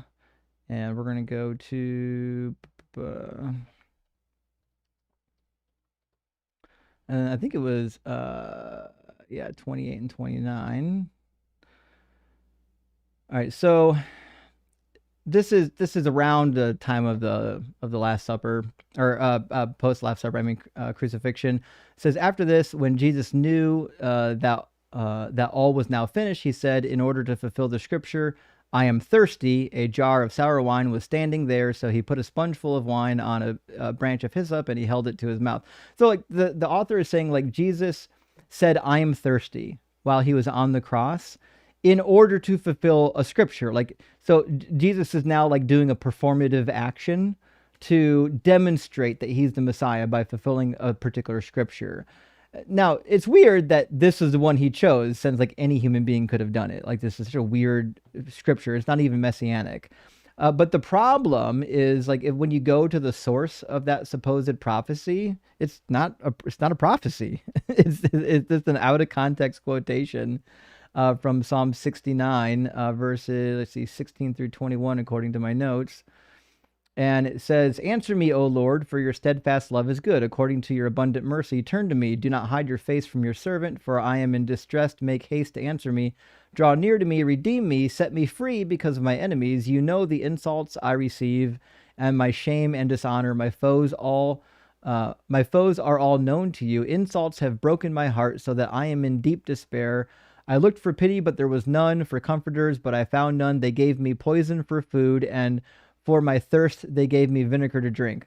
What a weird thing to call a prophecy. He didn't get poisoned for food. That never happened. I mean, they did give him vinegar to drink, which was normal, in that particular time period. But like, nothing about this passage would lead you to believe that this is prophetic. This is merely the mourning, or the weeping of King David. It says a prayer of deliverance from persecution to the leader according to the lilies of David. So it's a psalm of David, and he's crying out for deliverance, like many of his psalms, right? So like, the problem is, like, if this was an outlier, then I would be like, that's a weird thing to call prophetic. But the problem is that almost all of the prophecies of Jesus are just like this. They're just random, out of context quotations. Half of them aren't even prophecies. Absolutely. I think there's a lot of things in the Bible that, I mean, you can pull from Old Testament or New Testament that are very questionable. And I think as Christians, we're just supposed to not question it, because we're not supposed to question God. And I have a problem with that. I don't think that's right. The last thing I want to ask you is, when you were at like the stopping point or the end of your, Christianity, your relationship with Christianity, do you feel like when you stopped believing that the fear of hell left you, or I don't know how to word it, I guess. Yeah. That's No, a you're big right. thing. I think that's a big thing for a lot of people is, I don't believe in God, but what if I'm wrong? And then, I do go to hell. I think that's a big thing for a lot of people to get over. So I'd love to hear your perspective on like how you dealt with that. Yeah. So, I was lucky in that I deconstructed hell before I deconstructed Christianity. So even prior to leaving Christianity, I already got rid of the notion that God would torture you for all of eternity just because you came to the wrong conclusion. And this is one of the reasons, and there's scriptural support for purgatory, or for the idea that just being a good person, like being a righteous person, you can get into heaven. In fact, if you just read the words of Jesus and forget all the nonsense of Paul, like Matthew 25 is a good example. God is really interested in you not being a dick. That's what he wants for you, right? And that's why in Matthew 25, when he comes back to judge, in the book of Matthew, he doesn't come back to judge what you believed. He comes back and he judges on whether or not you did the righteous actions. Did you give water to the thirsty? Did you visit those in prison? So on and so forth. And all of the writings we have that seem to be like authentically Jesus point to a Messiah or a person who believes that righteousness gets you into heaven, not just believing in Jesus. So like, once you get to that point, and then you add in the other scripture that supports the Catholic idea of purgatory, it's really easy, even as a Christian, to be like, okay, listen, God's not going to punish me for all of eternity because I was confused about what I believe. What kind of a bullshit God would do such a thing? But after that, I think the big question that really put the nail in the coffin for me on hell, which is, you cannot find it in Jewish theology. It does not exist in the Hebrew Bible. You can find some sects of Judaism that talk about it. Like, it's written about in the Dead Sea Scrolls. You'll find it in the Jewish Talmud. You'll find some references kind of in Enoch. But none of these places are like, none of these descriptions of hell are necessarily just for people who didn't believe in the right God. They're designed for wicked people. And they did. Obviously, the Jews did think that pagan worship was wicked, but it wasn't like the defining feature that sent you to hell. You know what I mean? But even at that, the concept of hell wasn't even firmly established until after the Hebrew Bible was closed, at least from the Jewish perspective, not from the Christian perspective.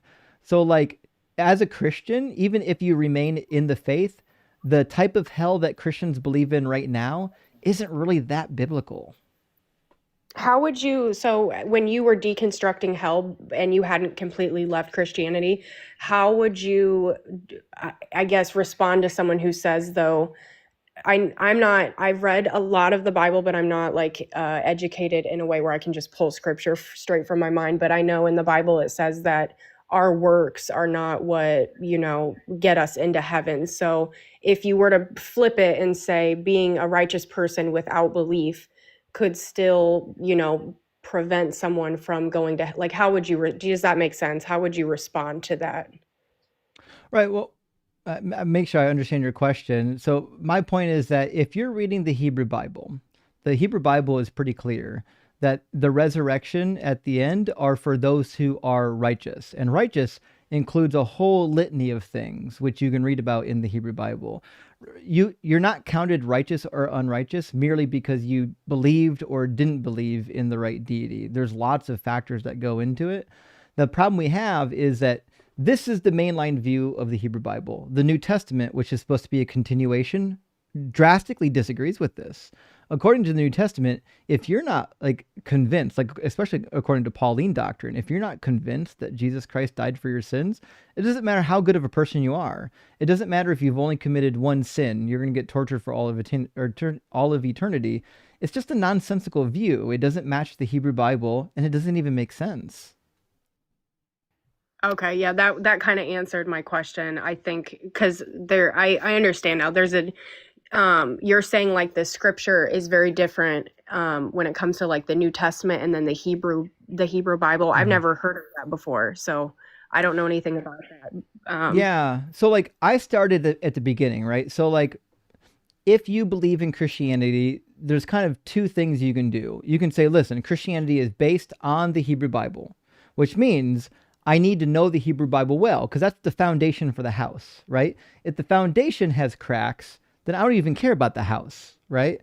So you should first study the Hebrew Bible and then read the New Testament. Now, what I discovered was, yes, the foundation, the Hebrew Bible has lots of cracks, got lots of problems. But what I also discovered is that the house built on top of that foundation wasn't even there. A tornado already blew it away. There was no house on that foundation because Christianity and Judaism just could not coincide together. They're two different religions. And it looks like early Christianity spent all of its time trying to justify how Christianity could have come from Judaism when it really didn't come from Judaism. You have to make up like passages that never existed, history that never existed, and entirely new theologies based on like Greek philosophy that entirely contradict what we find in the Hebrew Bible. So, all that being said, like if you are taking biblical studies seriously, I think you have to start at the beginning, which is the whole Old Testament, not at the end, right? Because if you start at the end, then you're just saying, well, the New Testament's true no matter what the Old Testament says. But that's like putting the cart before the horse.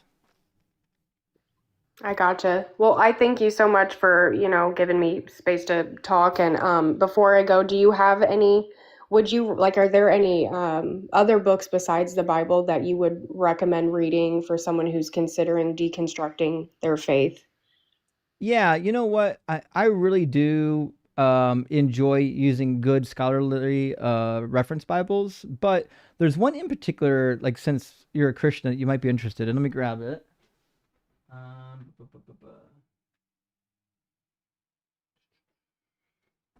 Actually, it's in the other room. Give me just a second. I think you'll like it though.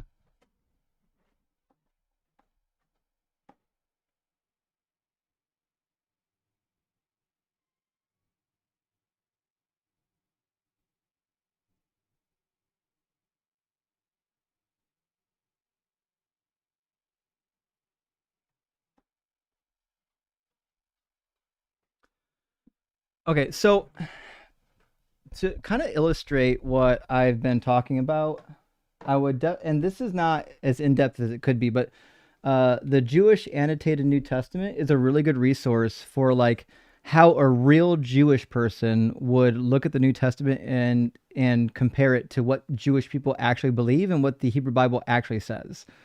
Now, I like this book. I would be way more savage than the authors that wrote this. They were really kind. I think they were trying to critique the Bible, but not like be assholes about it. That being said, I think it's a really good place to start if you want to read the New Testament. It'd be like, okay, why do Jews really reject Jesus? Because there's really good reasons for it, you know? Gotcha. Yeah. Thank you so much. I'll definitely look into that, but I hope you have a good rest of your night. And like I said, thank you for giving me space to talk. And you said your first video, because I'm gonna go watch that, was you kind of explaining like your history with. Okay. Yeah. Okay. First video. All right. Well, thank you so much, Justin. I hope you have a good rest of your night. Hey, you too. Thanks for calling in, McKenna. Best of luck. Deconstruction. I hope she gets to her goal, and I hope she finds freedom from the nonsense religion. But it's a long journey, friends. I'm gonna grab just a couple of super chats. We're gonna get Annie Guana and then Jacob in here. Nathaniel, welcome back, my friend. Thank you for the $20 super chat. I see you're still stuck on the moral argument. So subjective actually has two definitions. One is brain imposed experience, which is what you meant. Yeah. And I agree 100%. But the other is just a feeling. The latter, I believe, is sadly socially presumed for morally subjective.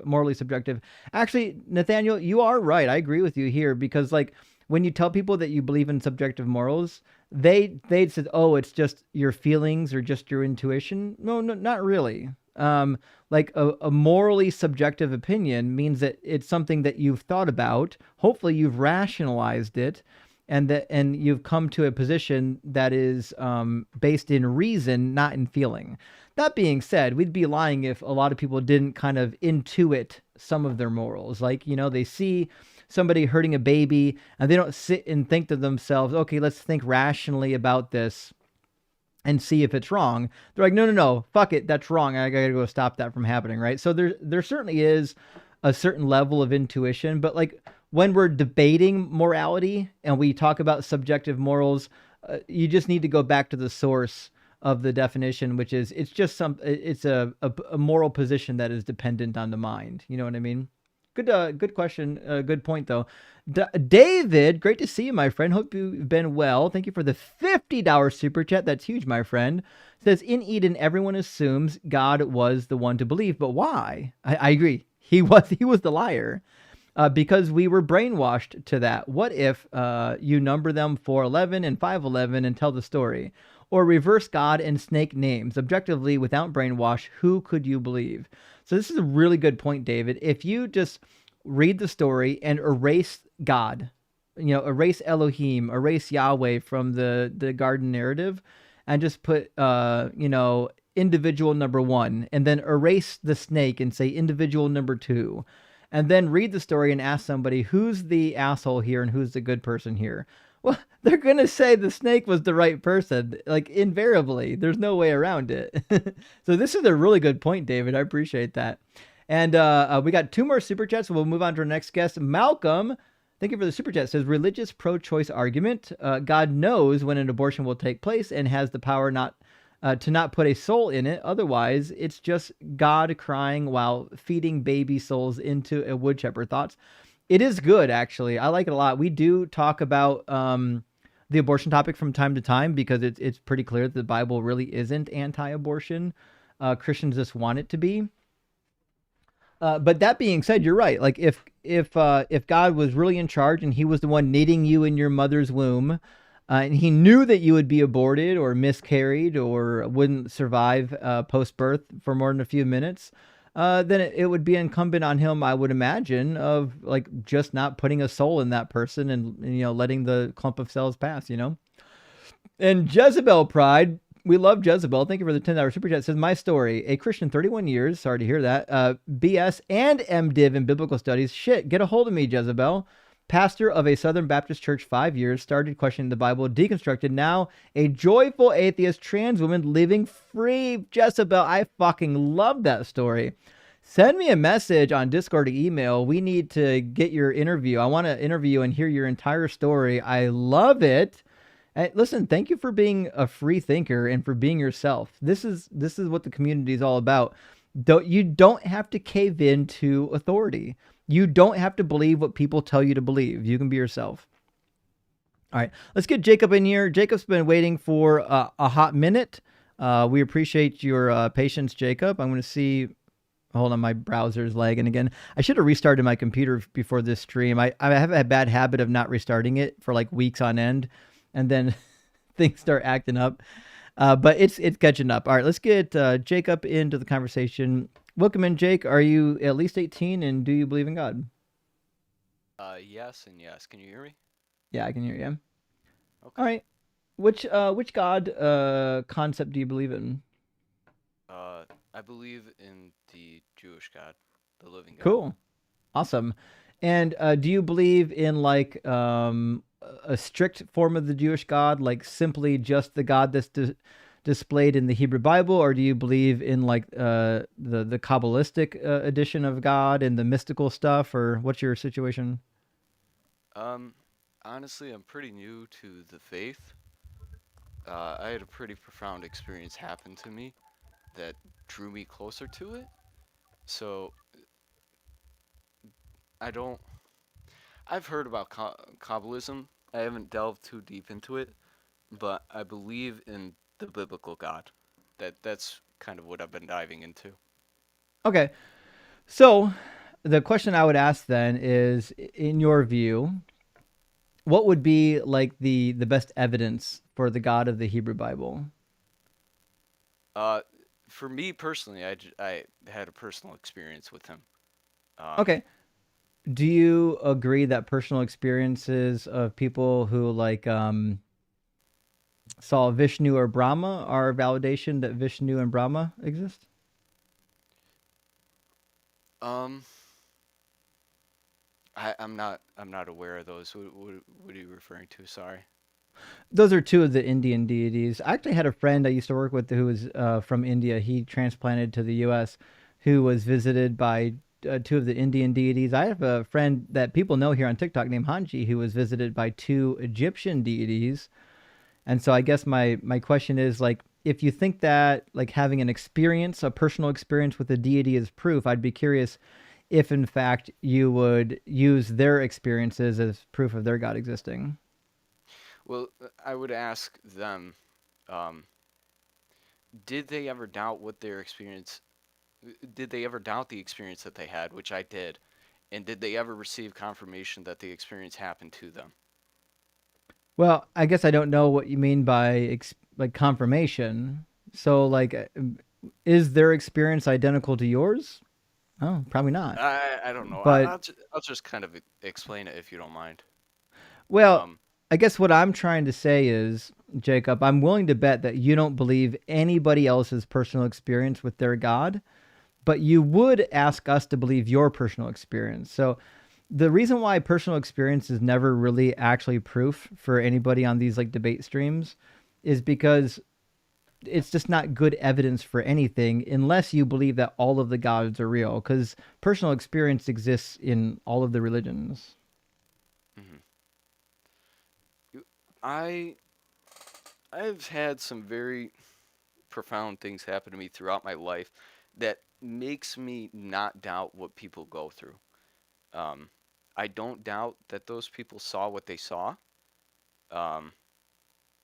And I would... Did they ever look more into it?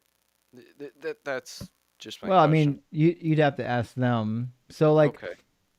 So personal experiences to me, I think is meaningless because like you need like verifiable evidence like that the God of the book is real. And like, so when you have a religion like Judaism or Christianity or Mormonism or Islam, The problem that we have is like the book that provides us with all the information about that deity, they're almost invariably like a hot mess of nonsense. Like the Hebrew Bible, for example, depicts the earth as really only being about 6,000 years old, and Adam and Eve being the first humans, and like a global flood, which certainly didn't happen and didn't even fix the problem. Like God is a kind of a buffoon in the Old Testament. Like everybody was wicked on the earth. We had these angels that came down and boned the women, and now we've got the Nephilim. So he sends the flood, and then after the flood, we've got all the wicked people again in Nephilim again. So it's like, what kind of a buffoon kills every human on earth to solve two problems, and then neither one of those problems actually get solved? In my what I would say is a God that has a plan. I feel like that. What do you mean has In a my plan? view, His plan failed. no, the plan is continuing. Like his thoughts are so high above ours that it's just it's it's still going on, and it'll persist into past death. Like it's If going on. his uh-huh. If his Sorry, thoughts are so high above yours, how could you possibly know what they are? I don't. All right, so I don't attempt to know or yeah. claim to know what God knows. Yeah, let me ask you a question about Sure. the God of the Hebrew Bible. Do you believe that the laws of Moses were literally given to Moses by God? Yes. Yeah. And do you think that like they should be followed, that they're good? I think they are misinterpreted. For Well, like yeah, I've I'm not been asking you reading if them. you and I agree on what they mean. I'm asking, do you think that they're good? In your opinion, not mine. Oh, yes. Yeah, take care of strangers, look out for your people, make sure everybody is good. Yeah, Right. absolutely. Okay. And so, if I read you some of the laws of Moses, I'd love to hear like a little bit of your input on the laws. You know what I mean? Okay, So, like, what about like Deuteronomy 25? Are you familiar with Deuteronomy? absolutely. Yeah. There's an interesting law in Deuteronomy that to me doesn't seem good at all. It says, when brothers reside together and one of them dies and has no son, the wife of the deceased shall not be married outside the family to a stranger. Her husband's brother shall go into her, taking her in marriage and performing the duty of a husband's brother to her, and the firstborn whom she bears shall succeed to the name of the deceased brother. So, like, we see these passages over and over again in the Hebrew Bible where women are basically treated like property. They like their having autonomy isn't really in question. They really don't have autonomy. That's why, like, just a couple chapters prior in Deuteronomy chapter 20 and 21, God says you can just kidnap women in war and force them to be your war brides. Don't you find some of these laws problematic? Well, I'll ask this. Do you believe at that point that God was trying to separate a people for himself? That's the claim. Yeah, in fact, he Yeah. says he wants to separate you from the Canaanites, the people who live in this land. That's why he says in Leviticus, "Be holy because I am holy, and don't defile the land." And that's why the land is spitting out the Canaanites because they defiled it. So I agree, he's trying to create a people that are distinct from all the other people groups, but I don't understand what being distinct has to do with treating women like property. Well, I don't think that they were being treated as property. But I you can think sell your daughter that as a slave. what do you mean? Exodus 21:7 says you can sell your daughter as a slave. What is that scripture? Sorry. Yeah, I'll pull it up. Exodus 21:7 talks about Hebrew slaves. Leviticus 25 talks about Hebrew and non-Hebrew slaves, but I'll put it on the screen. So it says in verse 2 deals with male Hebrew slaves, right? If you sell a male Hebrew, he is going to serve for 6 years. He goes free in the seventh, or if he sells himself, rather.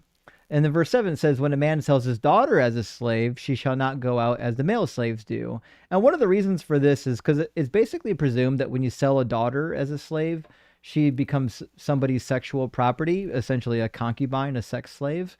And then she's defiled, right? So she shouldn't be going out after a period of 6 years, because now she's defiled. We read that in Deuteronomy 24 and elsewhere. So, like, you could just sell your daughter to a slave. It doesn't matter if she consents to it or not. Now she's somebody's concubine. Okay. Well, I'm not too familiar with slavery within the Jewish historical context. Was that definitive? Like every time there was a female slave, they were always a concubine? Because that's not what it says. No, not every time. So, basically, you kind of had two different things. You can sell a woman as a slave, and you had the right to turn her into a concubine. You didn't have to. There certainly were women who were sold into slavery that they were just permanent slaves. And I think verse 4 actually describes something of this nature. So in verse 4, it's still talking about when you sell, or when a man sells himself into slavery in these Hebrew. Says, if he comes in single, he shall go out single. If he comes in married, then his wife shall go out with him. This is the interesting part. If his master gives him a wife, and she bears him sons or daughters, the wife and her children shall be her master's, and he shall go out alone. So here we see an interesting example of a woman who is owned by a master, but is not a concubine. But the master can still give her to a slave to produce more slaves. So the woman is treated as property and not necessarily as a concubine. She could be sold off to another Hebrew as a slave. So sometimes women were just permanent slaves, and sometimes they were sold off as concubines. It just kind of depended on what the master wanted, but I don't think either one of them are very good precedents. Well, in this case, the male was the property as well. They were both considered property. Only for 6 years. So if the man sold himself, he was to serve for 6 years. But if the slave owner gives him a wife or a woman during his 6-year terms of service, when he goes free, that wife and any children that were produced, they stay with the slave owner. They never get to go free because they are, in fact, property of that slave owner. So in the year of Jubilee, do you believe that not all slaves went free? Actually, in Leviticus 25, when it talks about the year of Jubilee, it seems pretty clear that it's just referring to men, because it talks about people that are going back to take possession of their ancestral property, and women didn't typically have ancestral property. So I don't see any reason to conclude that women went free on the year of Jubilee. However, around the time of Josiah, Deuteronomy seemed to have come into vogue. I believe in the scholarly interpretation, which is that Deuteronomy is the latest book of the law. It was put into effect during the reign of King Josiah. And Deuteronomy repeats many of the laws in Exodus, but it slightly modifies them. And one of the laws that it modifies is the Hebrew servants. If you're a male Hebrew servant or a female Hebrew servant, you get to go free in the 7th year. They don't treat them differently. But the reality is the book of Exodus is much older. And at the time Exodus was written, it was more customary for the women to never get to go free. But at the time Deuteronomy was written, it was more customary for the women to be treated with a little bit more mercy, and even for them to own property. In fact, if you read Jewish contracts from around the 6th or 5th century, like even the ones from Elephantine Egypt, what we find is even Jewish women had divorces. You can divorce your husband, but at the time of the Moses' time period, they were really strict. They typically didn't really have much recourse for women. You were basically treated like property, which is why we see in many occasions, even in Deuteronomy, they're okay with you just like kidnapping women. So like in Deuteronomy 20, if you go to war, you can just kidnap the women and children that you're warring against. And in Deuteronomy 21, of those captives, it says, if you see one among them that's beautiful, you can take her to your house, make sure you shave her head and clean her up. She gets to mourn her parents for 30 days, and then you can go into her. So the women in the Hebrew Bible really just get treated like property all over the place. Okay. How did we get here? Well, why I bring this up, Jacob, is because when I was a young Christian reading the Hebrew Bible, this was one of the things that really made me wonder, why in the world would I believe that these laws were given by God? These really seem like laws that men of the Bronze Age would put in a book and claim it was from God, similar to the laws of Hammurabi. If you read the laws of Hammurabi, all those laws are purportedly given by a host of deities. But we certainly don't believe they were given by a host of deities. They sound like laws from people living in the early or middle Bronze Age, because that's what they are. Okay. Um, I honestly, I wanted to ask you, have you ever had a spiritual experience with anything in your Yeah, life? I thought I Anything did. whatsoever? I certainly Okay. did. But, the reality is, like, once you really pick the book apart and you realize that the religion is kind of silly, it's really easy to explain the mystical experience. In fact, I've got a really good friend who's popular on TikTok. He does really funny videos about Caucasian space Jesus. And he learned later in life that he would have mystical experiences or spiritual experiences, and he discovered because he was actually having periods of psychosis, and he got on medication and magically they went away. There's a Yeah, really interesting like crossover between people who have mystical experiences and people who actually have malfunctioning brains. okay. So, do you mind if I tell you my story of like I mean, how I came to even look into the Bible you're whatsoever? welcome to, as long as you know, like, it's kind of meaningless to all of us. We've heard 100 stories just like it. Okay. I grew up in a religious home. I started going to church when I was young.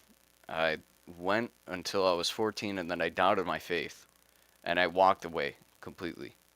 I didn't know what I believed, but I didn't believe in God. And I just kind of delved into other texts, other religions, just to see what it was. And to me, they all didn't really fit. They didn't do anything for me. Personally, I looked into many things and I found nothing. So, what did the Hebrew During, Bible do for you that gave you the feels? Because when I read the Hebrew Bible, I'm kind of disgusted that I there's a didn't, God that thinks slavery is chill, women are property. It seems kind of problematic. I didn't. I during this whole time I was trying to make it for myself and I kept failing. I failed continually at everything I would do. And that you can you can only deal with so much failure in life before you just get super depressed. It can be depressing when you set your mind to something and then you just fall flat on your face and you keep trying again and then you fall flat on your face and try again. Well, it came to a point where I couldn't take it anymore. I wanted to not be around. I didn't want to be here. And I this was at the beginning of this year where I just kind of I gave up. I gave up on life and I didn't know what to do. So I just kind of fell into myself. I just didn't really take care of myself. I wasn't doing well. And there was a voice that persisted and it said, "You're worth nothing. You shouldn't be here.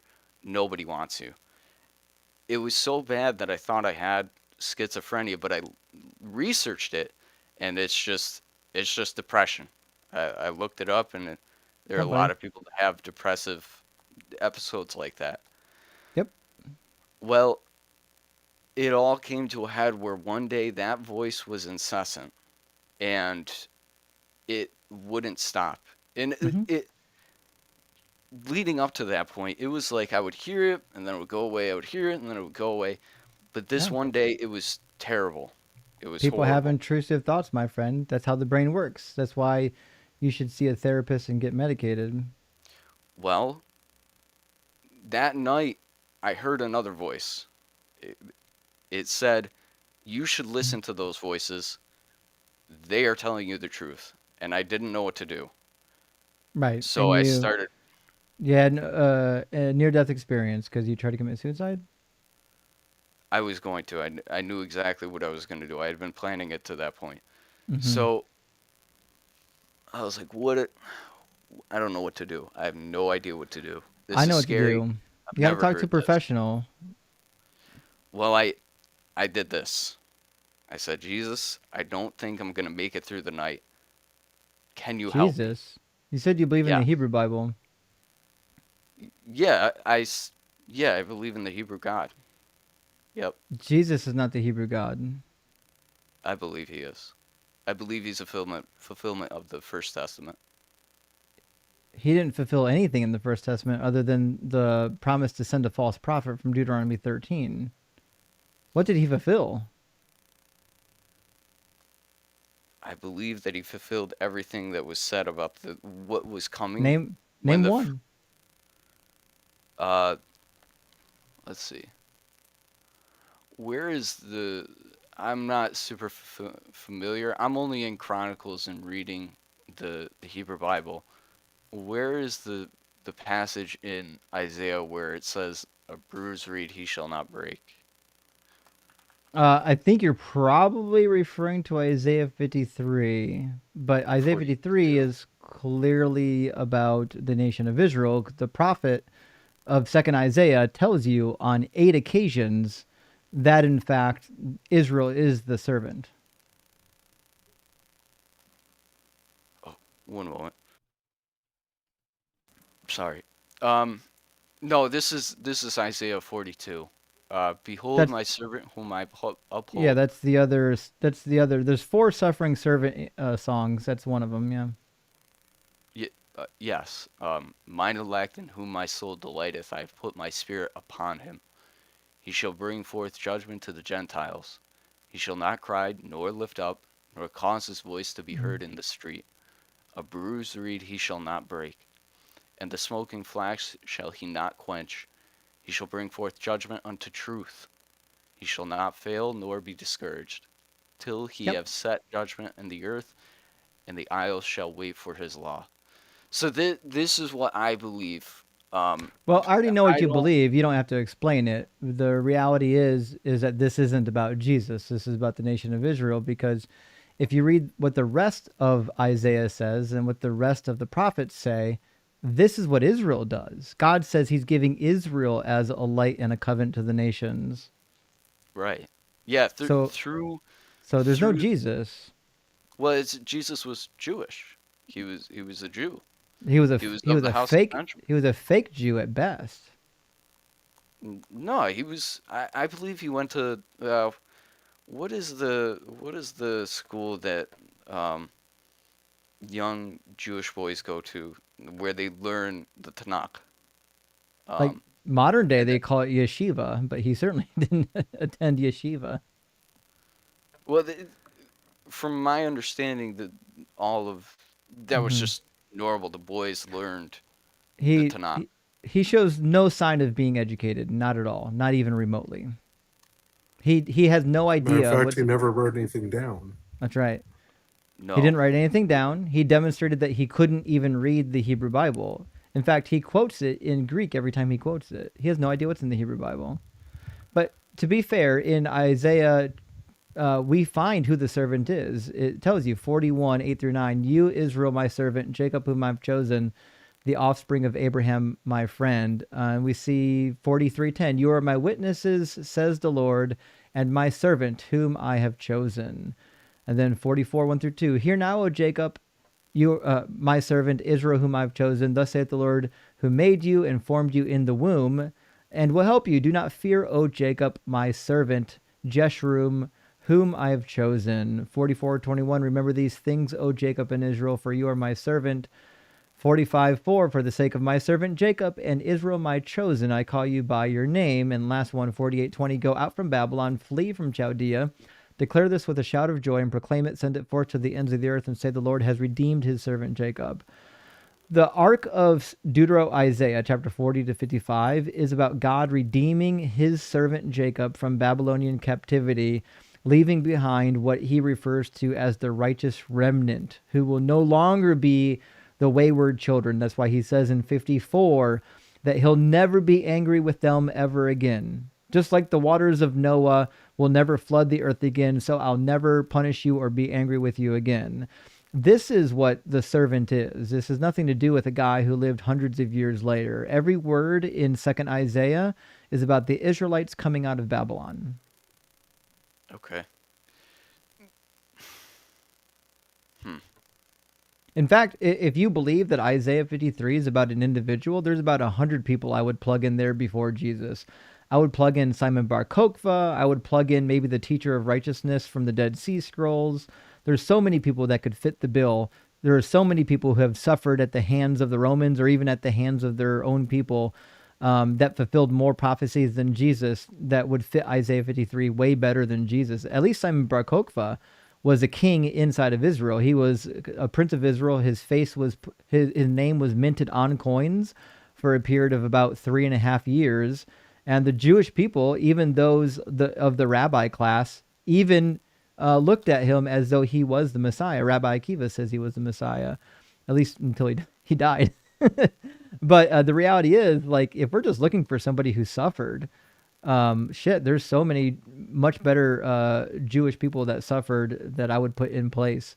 But the reality is, there's no reason to believe it as an individual who suffered when all the rest of the New Testament and all the rest of Isaiah says that it is, in fact, the nation of Israel. Okay.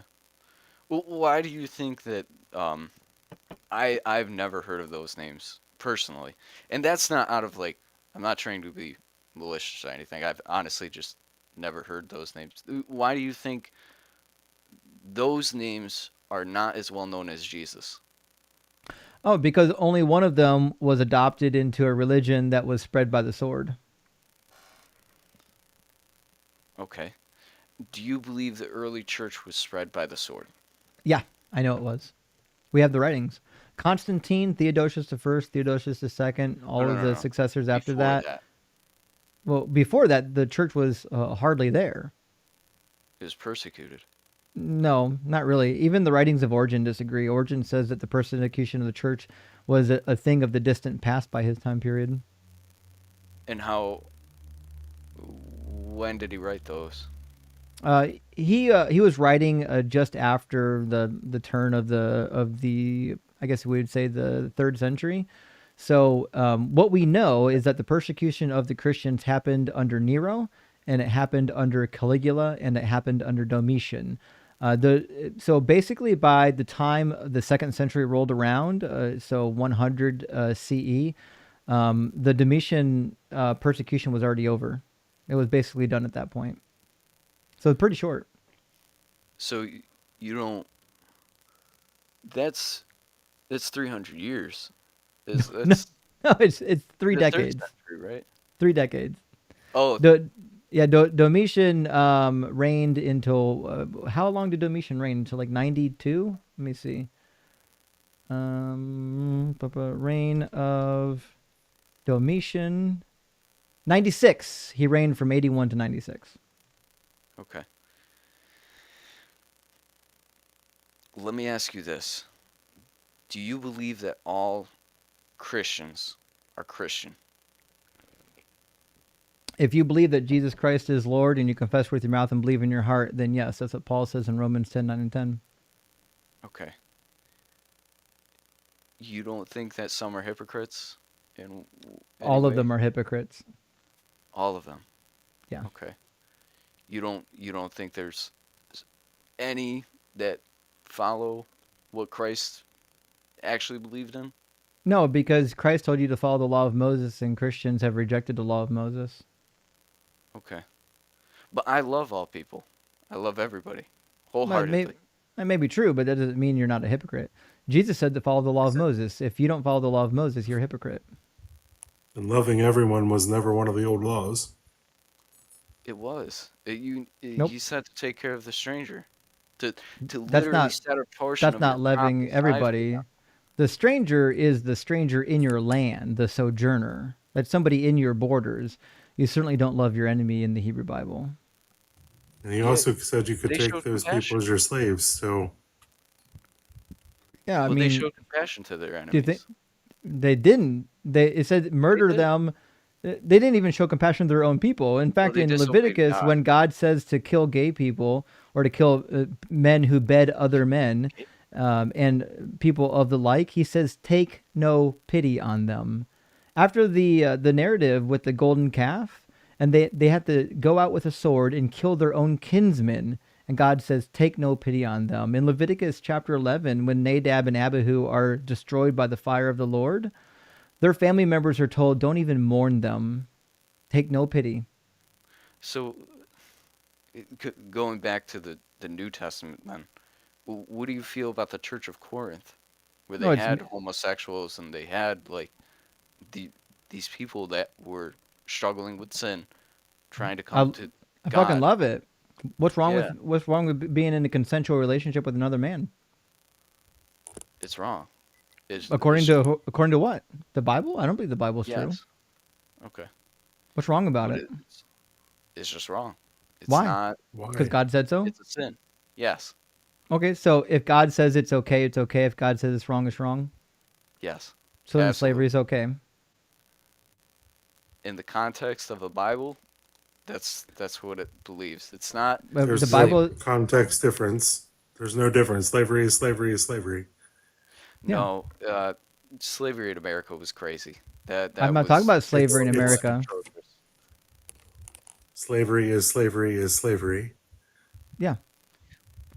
Slavery is owning another human being as property, not paying them for their labor, not letting them go free. And then when they have children, those children become slaves. And when you die, they get passed on to your children. That's called slavery. But the year of Jubilee set everybody free. No, it didn't. Leviticus 25 clearly demonstrates that the year of Jubilee is only for Hebrews. Want me to read it? It makes a clear distinction between bound servitude and chattel slavery. Yep. If you go all the way back to 39, it's clear that it's talking about Hebrews, except for one small paragraph. It says, if any who are dependent on you become so impoverished that they sell themselves to you, you shall not make them serve as slaves. They shall remain with you as hired or bound laborers. They shall serve you until the year of Jubilee. And how do we know that these are Hebrews? It says, then they and their children with them shall go out from your authority. They shall go back to their own family and return to their ancestral property, for they are my servants, whom I brought out of the land of Egypt. Well, those are Hebrews. That's who came out of the land of Egypt. They shall not be sold as slaves are sold. You shall not rule over them with harshness, but shall fear your God. As for the male and female slaves who you may have, it is from the nations around you that you may acquire male and female slaves. You may also acquire them from among the aliens residing with you and from their families who are with you who have been born in your land. They may be your property. You may keep them as a possession for your children after you, for them to inherit as property. These you may treat as slaves, but as for your fellow Israelites, no one shall rule over the other with harshness. So God makes a distinction between the Israelites and the non-Israelites. The non-Israelites you can hold as perpetual slaves forever. Okay. But it says right there, no one shall rule over the other with harshness. If you're Hebrew, He says specifically, you're taking one half of a sentence. Actually, a quarter of a sentence. I'm not trying to. I'm just, you may keep them as your possession for your children after you, for them to inherit as your property. These you may treat as slaves, but as for your fellow Israelites, no one shall rule over you with other, over the other with harshness. Right, but he's saying right there, but as for your fellow Israelites, no one shall rule over the other with harshness. He's not saying anybody else but Israelites there.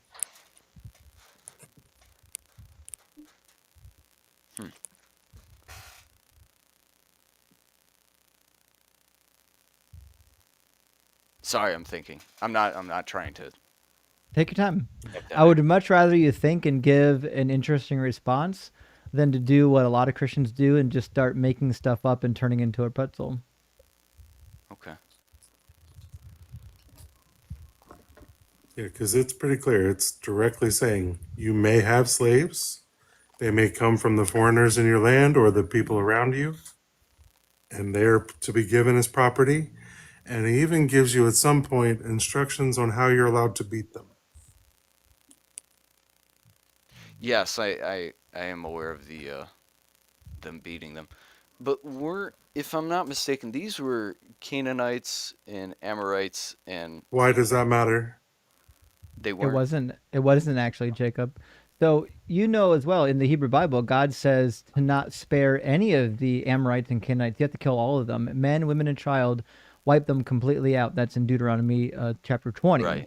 Yep. The people that you're allowed to make slaves are those that are in the nations around you, outside of the Canaanite territory, right? So the Canaanites, you couldn't even make slaves of them. You had to murder every last one of them, which I don't think that makes it better. Right. That's what I No, was gonna no, say. Like, they were. why would that be make it any different? If they're Canaanites, Amorites, Amalekites, Pedialites, Meteorites, what difference does it make? Fucking Pedialites is It's fantastic. wild. Because of the god that they worship. They worship Moloch. So what? So what? So what? You think that means they deserve to be enslaved or killed They for simply believing differently?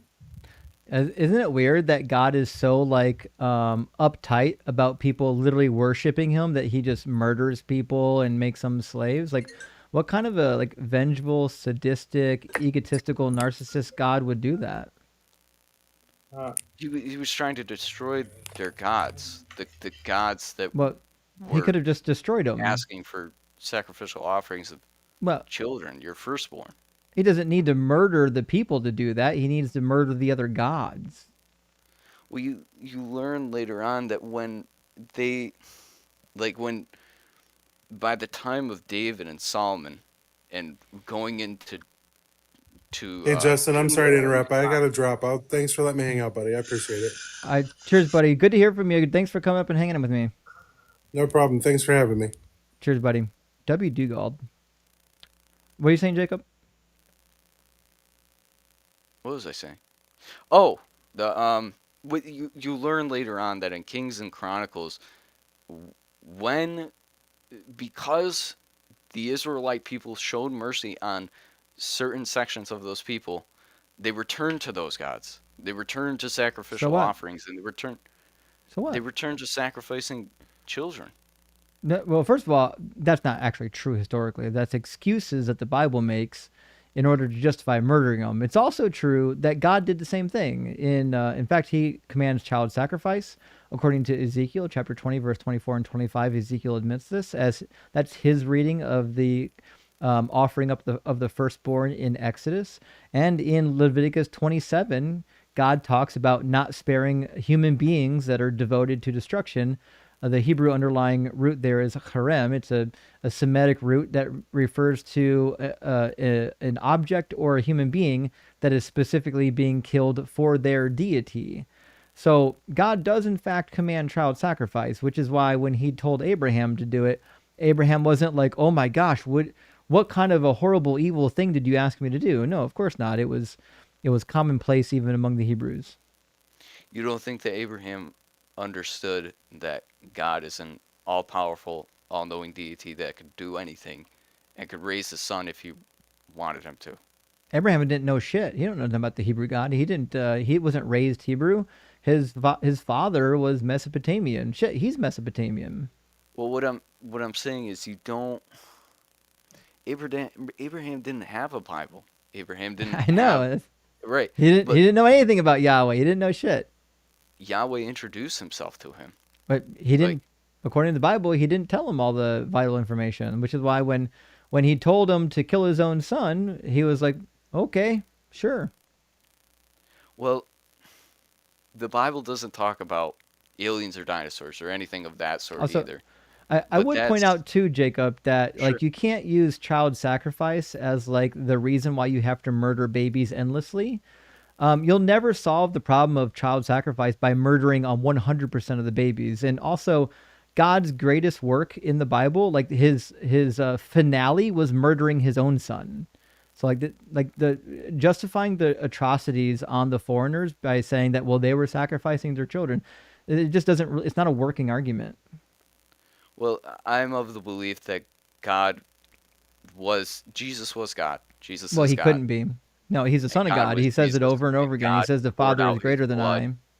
For us. It's adorable that you think that, but believe. it's just not true. Jesus says the Father is greater than I. The Trinity is an incoherent, nonsensical view made up after the Bible was already written. I don't believe in the Trinity. Well, if you think Jesus is God, then it means you believe in multiple gods or you believe in the Trinity. I believe what Jesus said. He said, I and the Father are one. My spirit will be sent among you. Well, he also prayed that the disciples and the Christians would be one as he as the Father are one. So he certainly Right. didn't believe that all the Christians would become God. You don't believe that Jesus was showing an example of what you should be or what I should be? But that's irrelevant on whether or not you think Christians are gods. Jesus, in the same No, I don't passage think you're referring to in Christians John are God. 17, when he talks about him and the Father being one, he also prays that the Christians, those who follow him, would be one as he and the Father are one, which means him and Right. the Father being one obviously isn't saying that he is God. They can't be one because Jesus explicitly says that the Father is greater than I. You can't be identical to the Father and then the Father be greater than you. You're putting limitations on God. No, I'm not. It's just a straight contradiction. I feel like God can do whatever he wants. God cannot do whatever he wants. God can't do logical contradictions. And we'll just prove it right now. So, like, can God make a can God make a dildo so big that he can't cram it up his rear? He can do whatever he wants, but I don't think he would ever do that. But can he do it if he wanted to? Can he make a double donger so big that he can't cram it up? He can do whatever he wants, but I So don't think he would do that. so then, if he makes the double donger so large that he can't cram it up, that means there's something he can't do.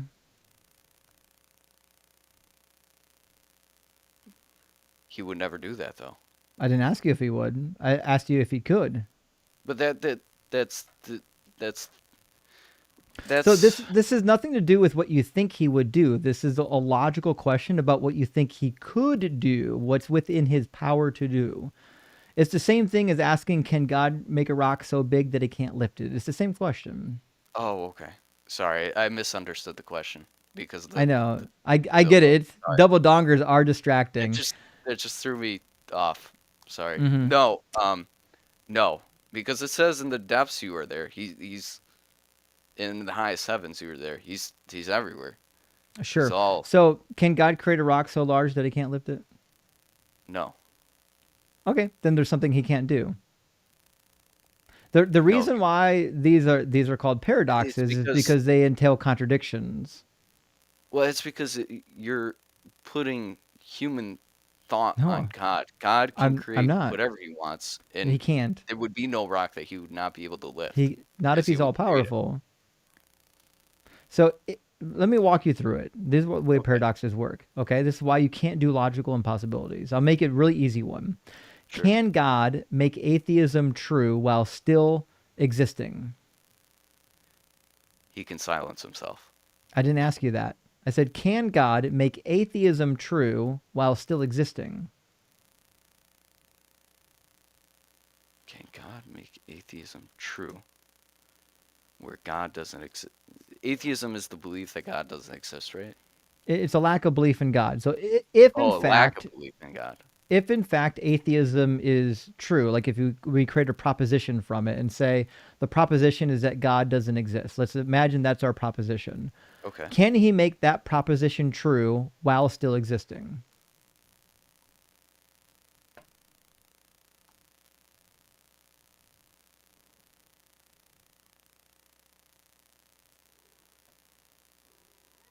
Hi. Sorry, I'm thinking. Can he make it true while still existing?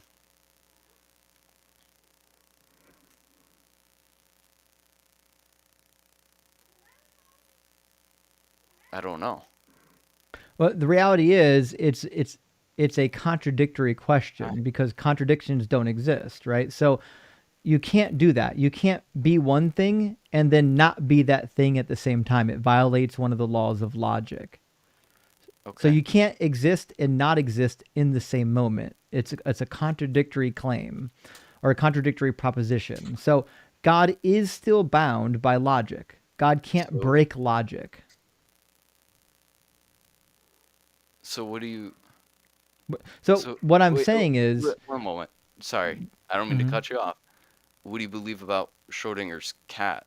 well, Schrodinger's cat is not a claim about existing and not existing at the same time. It's basically an experiment demonstrating the Heisenberg uncertainty principle. It's not a claim that in fact the cat exists and doesn't exist at the same time, or that it's dead and also not dead at the same time. Well, it's all about observation, right? No. No. That's a different. That's a whole sidetrack we don't have to worry about. Okay, so what I'm saying is God still has to follow logic. As far as I know, we don't know of anything that doesn't follow logic, right? So if God can't exist and not exist in the same moment, that means he follows logic, which means you can't be identical to the Father and then be distinct from the Father at the same time. That's an illogical thing. It breaks the laws of logic. Well, I think that Jesus was talking about Jesus in the flesh, the man Jesus Christ. Well, God doesn't change. Right. He's one. Okay. He's eternal. So if Jesus is identical to the Father, then Jesus needs to have all of the Father's properties, which means he has no distinctions from the Father, which means the Father can't be greater than him. Right. God is one. He's the Father. He's the Holy Spirit. Then Jesus. Then the statement that the Father is greater than I is illogical and false, and Jesus is a liar. How do you come to the conclusion that? Because you can't be identical to the thing that is greater than you. Because something greater than you is a distinction from you.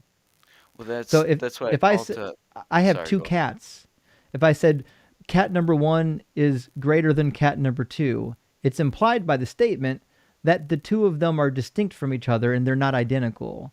Just like when Jesus says the Father is greater than I, it means that there's a distinction between Jesus and the Father. They can't be identical to each other. Okay. So you don't... The reason that I called to Isaiah is I believe that Jesus came to be a servant first, and then conquering king second. But none of that servant stuff is actually in the Bible about the Messiah.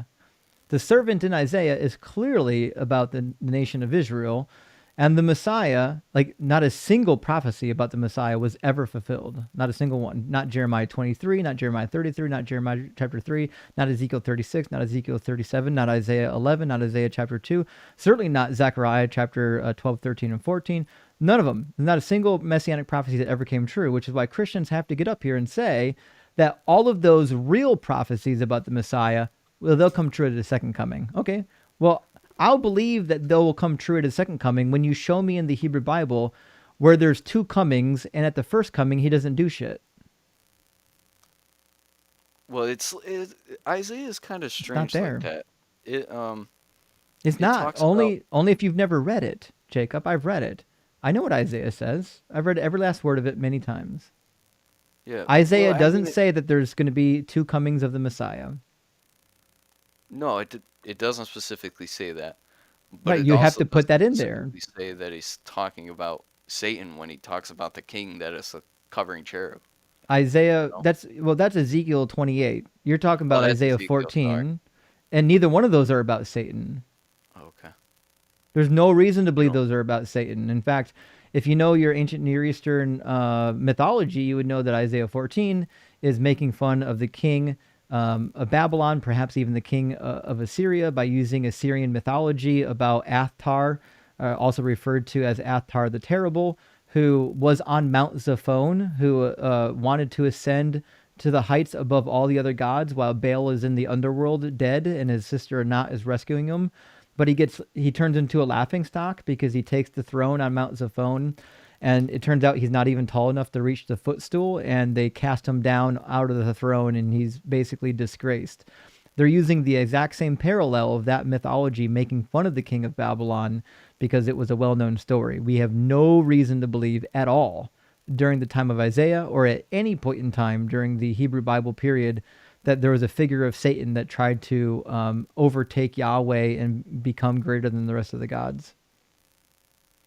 Right. Ezekiel on that point is just talking about this king that was a covering cherub that was cast down, and how God loved him because he calls him perfect. God doesn't call anything perfect in the Old Testament. No, he says you were, a sign of perfection. He doesn't say. And perfection doesn't really mean what you want it to mean in this context either. I understand that you would want that to be the case. It can't be about Satan, Jacob, because Jesus says in John 8:44, I believe, it says that Jesus was a liar and a murderer from the beginning. If Satan was a liar and a murderer from the beginning, then he certainly wasn't a fallen angel that was created perfect. John 8:44, he says, "You are from your father, the devil, and you choose to do your father's desires. He was a murderer from the beginning." Yeah, he says that once pride entered his heart, he started to serve that, right? Jesus didn't say that, no. No. In Ezekiel, when he's talking Yeah, but about. Ezekiel's not talking about Satan. He's talking about the king of Tyre. And he's specifically referring to the king of Tyre using more Babylonian mythology, their greatest enemy at the time period. And he's specifically referencing the Epic of Gilgamesh.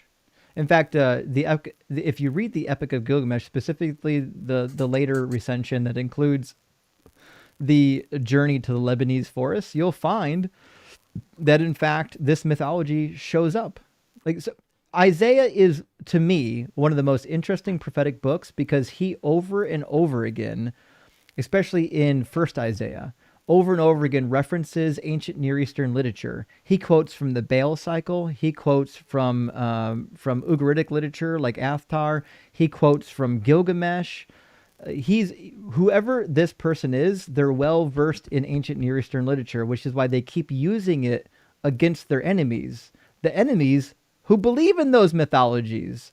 That's like if I was creating a taunt against somebody who believed in the Greek gods, I would compare them to something disgraceful in Greek mythology. That's what Isaiah does, and he does it over and over again. He's really masterful at it.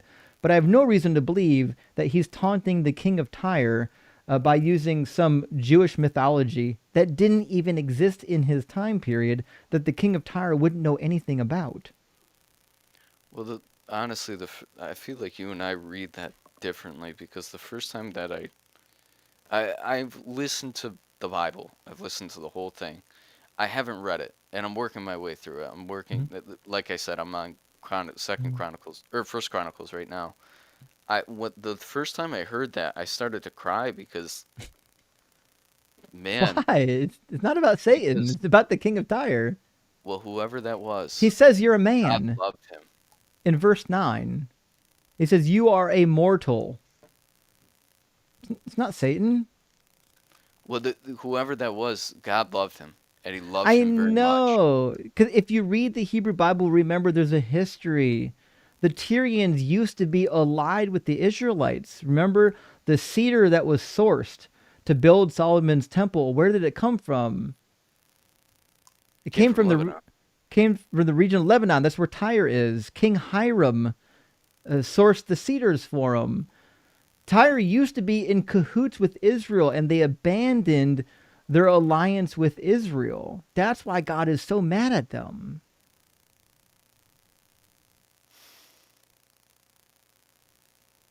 Honestly, I love you. There's nothing about Satan in Ezekiel 28, Jacob. Not a single word of it's about Satan. The way that I interpret it, it sounds like he's talking about a son that he had that he cast down because he betrayed him. But it certainly would never be about Satan. Satan wasn't a son. He's called, when he gathers the angels together, he calls them the sons of God. Oh, you don't want to go there, Jacob, do you? Oh, what? If you open up the door to the divine council, it's going to wreck everything you believe about Christianity.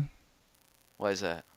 Because in the classical mythology, the divine council were literal sons of God. Your cat looks identical to my cat, by the way. Sorry. Cats are great, aren't they?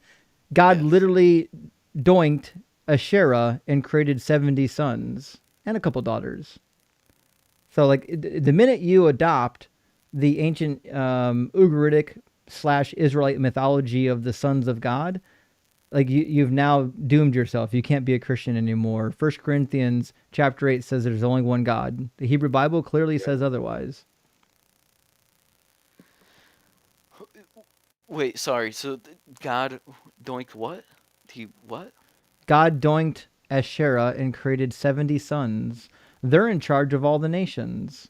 That's why he judges them in Psalm 82 and says, though you are gods, you will die like mortals, because he's upset with them.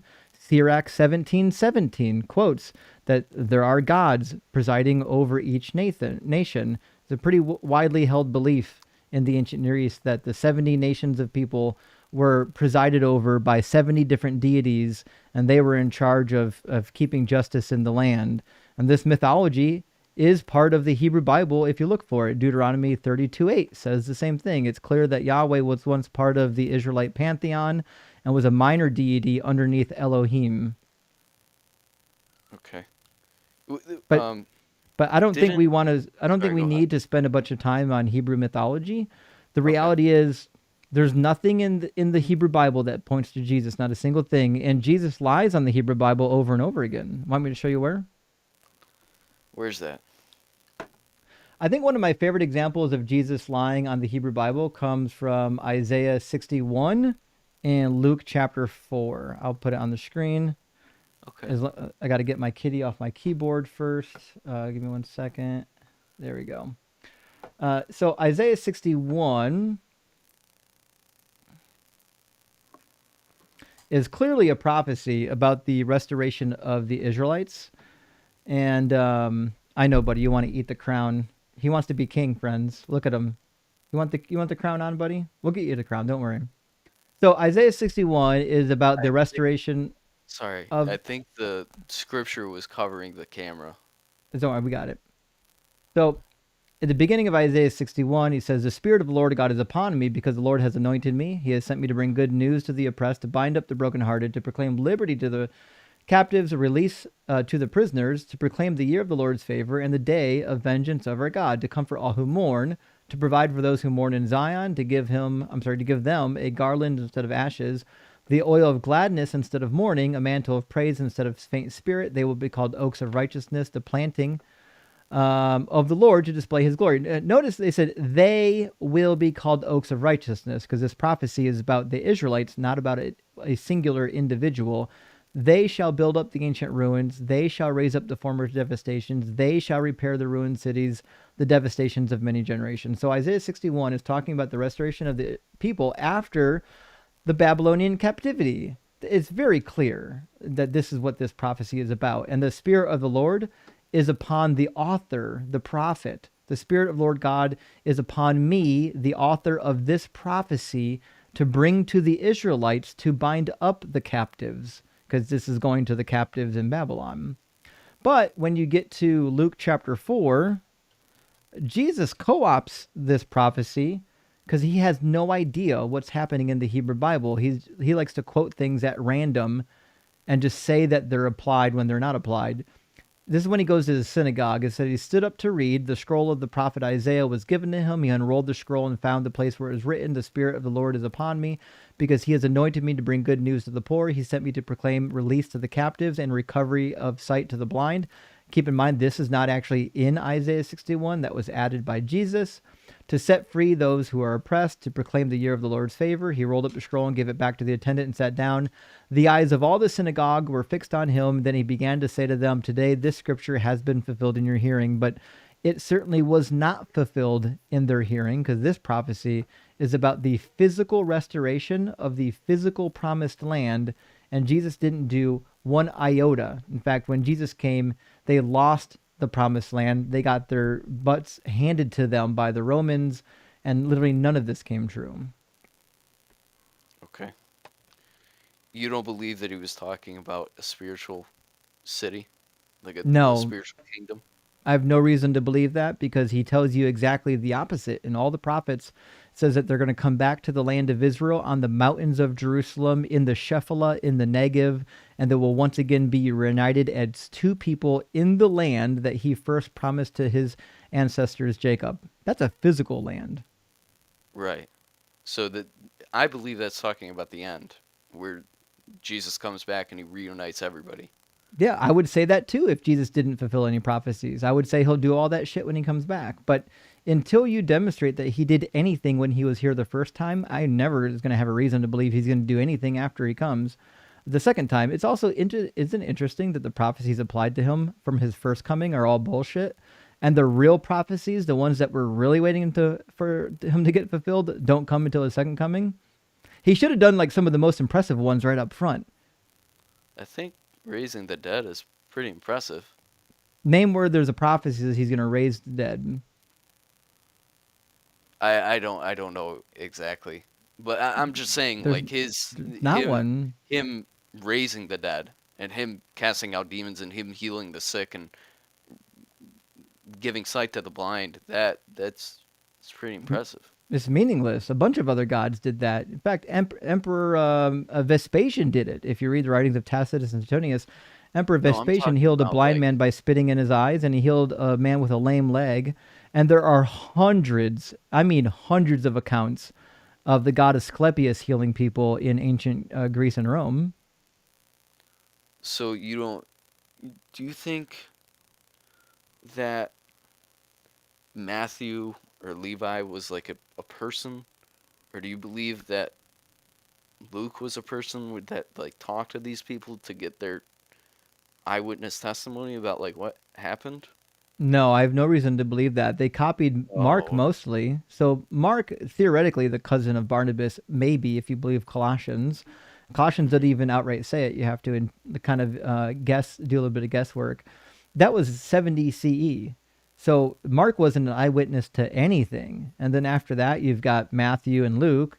Matthew certainly wasn't an eyewitness to anything. I don't believe Matthew even wrote the Gospel of Matthew. The oldest manuscripts, P1 is our oldest, doesn't contain the name Matthew. It's added much later. Luke tells you he wasn't an eyewitness to anything. And Luke's account, if you believe that Luke wrote Acts, we've got huge problems because according to legend, Luke was a traveling companion of Paul when he wrote the book of Acts.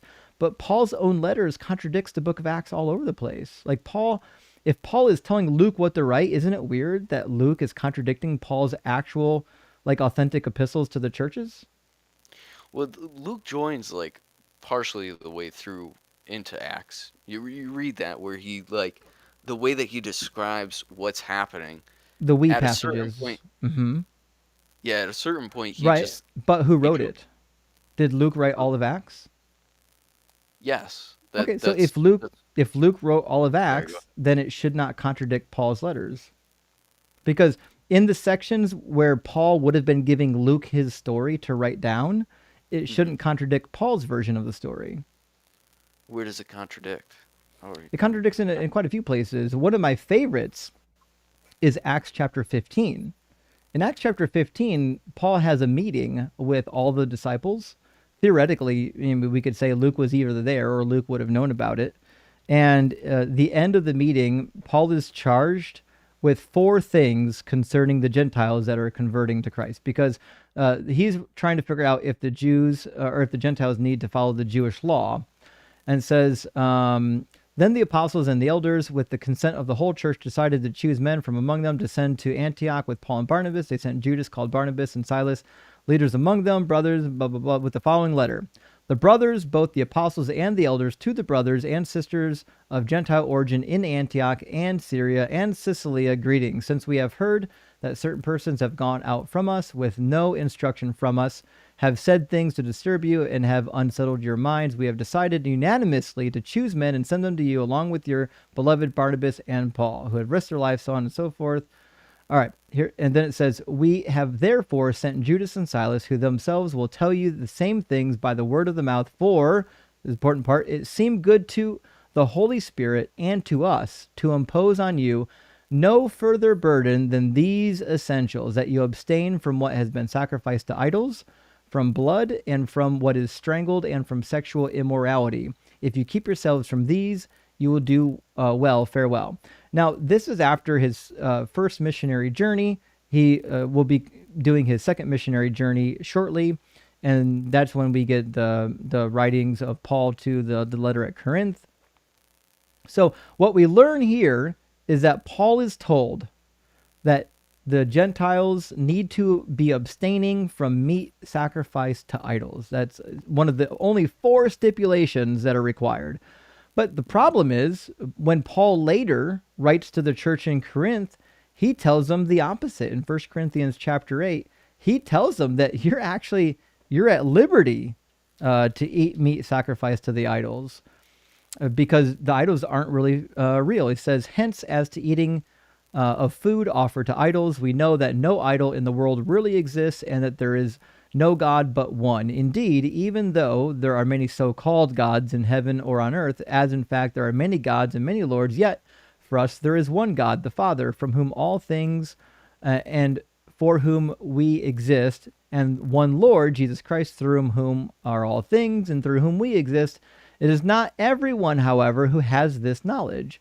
Since some have become so accustomed to idols until now, they still think of the food they eat as food offered to an idol, and their conscience, being weak, is defiled. For food will not bring us close to God, nor we are no worse off if we do not eat, and no better off if we do. But take care that this liberty of yours does not somehow become a stumbling block to the weak.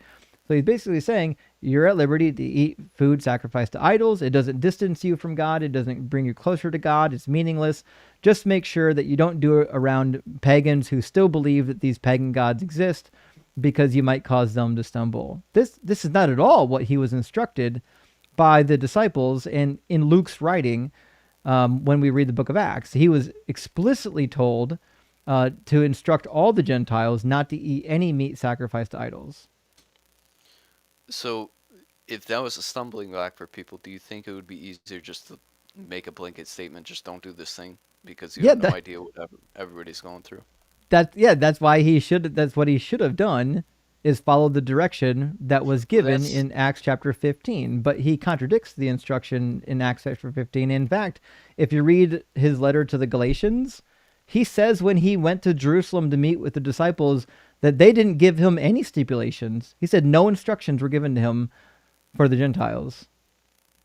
Well, what I'm saying is, you don't think this isn't him expounding on it? No, it's not. Because he says in Galatians that he was not given any instructions for the Gentiles, which is why we see in Corinthians, after the meeting, he's acting as though he didn't receive any instructions. Now, this makes sense if you believe that Paul was like rogue, doing his own thing, and the disciples didn't really meet with Paul. Or you would say, well, this also makes sense if, in fact, Luke wasn't actually a traveling companion of Paul. Whoever Luke was, whoever wrote the book of Luke, whoever wrote Acts, it must not have been the person that was with Paul. It must be somebody else. That's why they're confused about the turn of events. So, where does I'm not too familiar with this, and I apologize. Where does the thought that Luke was a traveling companion of Paul come from? Where is that? Well, what does that stem from? Sorry. It comes mostly from church history, and the reasons why they believe this is because there's a couple passages in Luke. There's a couple passages in Acts where the author says we, specifically when they're on the boat. And so scholars have, in early Christians have posited for a long time that it's weird that in these sections we get a we. It also seems to be that in those sections, those are probably the time periods where Luke was with Paul. So a lot of people they're positing that in fact Luke was the traveling companion of Paul, which is why when we read the book of Acts, that the we passage must be Luke. But there's nothing really in Luke or Acts that would conclusively claim that Luke was the author. You kind of have to triangulate your way to the conclusion. Right. Well, it's what does the beginning of Acts say? It says he's writing this letter to what's his name? Theophilus? Yes. No, what was his name? Was it Theophilus? I think it was. Yeah. Let me see here. It should be the reprisal for Luke, which was written to Theophilus. Yeah. In the first book, Theophilus, I wrote about all that Jesus began to teach. So, we're doing all this because I'm trying to demonstrate to you that the myth of Lucan authorship of Luke and Acts, it doesn't line up. It doesn't make sense. There's no reason to believe that Luke wrote any of these. It's just like something that people attributed to Luke because it doesn't actually have an author. But the biggest problem to me is not the authorship. I don't think the authorship is the biggest problem. The biggest problem is that these New Testament documents, especially the ones about Paul, contradict the words of Jesus drastically. Paul says that if you take the marks of circumcision, Christ is of no use for you. He says in Galatians 3:23 that the law was temporary. It was a temporary schoolmaster until Jesus came. He says in 1 Corinthians 9:20 that he's not even under the law. This is a direct contradiction of Jesus' own teaching about the law of Moses. Jesus says in Matthew 5:17 through 19 that he did not come to abolish the law. In fact, he says, whoever does the law and teaches others to follow the law will be called great in the kingdom of God. And whoever doesn't follow the law and teaches others to not follow the law will be called least in the kingdom of God. Jesus definitely wanted you to follow the law of Moses. Paul contradicts Jesus on every page with this particular teaching. I'm sorry, could you repeat what passage is Paul saying that in? Well, Paul quotes it on many occasions. 1 Corinthians 9:20 is one of them. Galatians 3:23 and 24 is another one. Maybe the most clear is Ephesians chapter 2, verses 14 through 15. I'll put it on the screen for you, where he just directly contradicts Jesus' own words. He says, for he is our peace. In his flesh he has made both into one, referring to the Jews and the Gentiles, and has broken down the dividing wall, that is the hostility between us, abolishing the law with its commandments and ordinances, that he might create in himself one new humanity in place of the two, thus making peace. So Paul's like, hey, listen, he abolished the commandments and all the requirements of the law. A direct contradiction of Jesus. Jesus says exactly the opposite.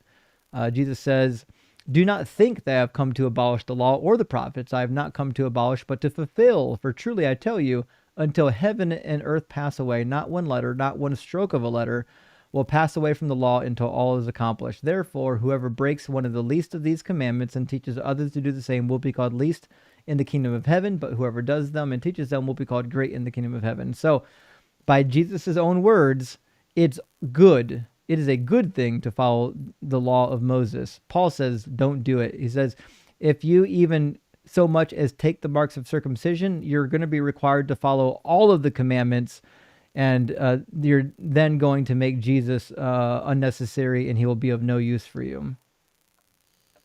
Right. He's talking about grace in that instance.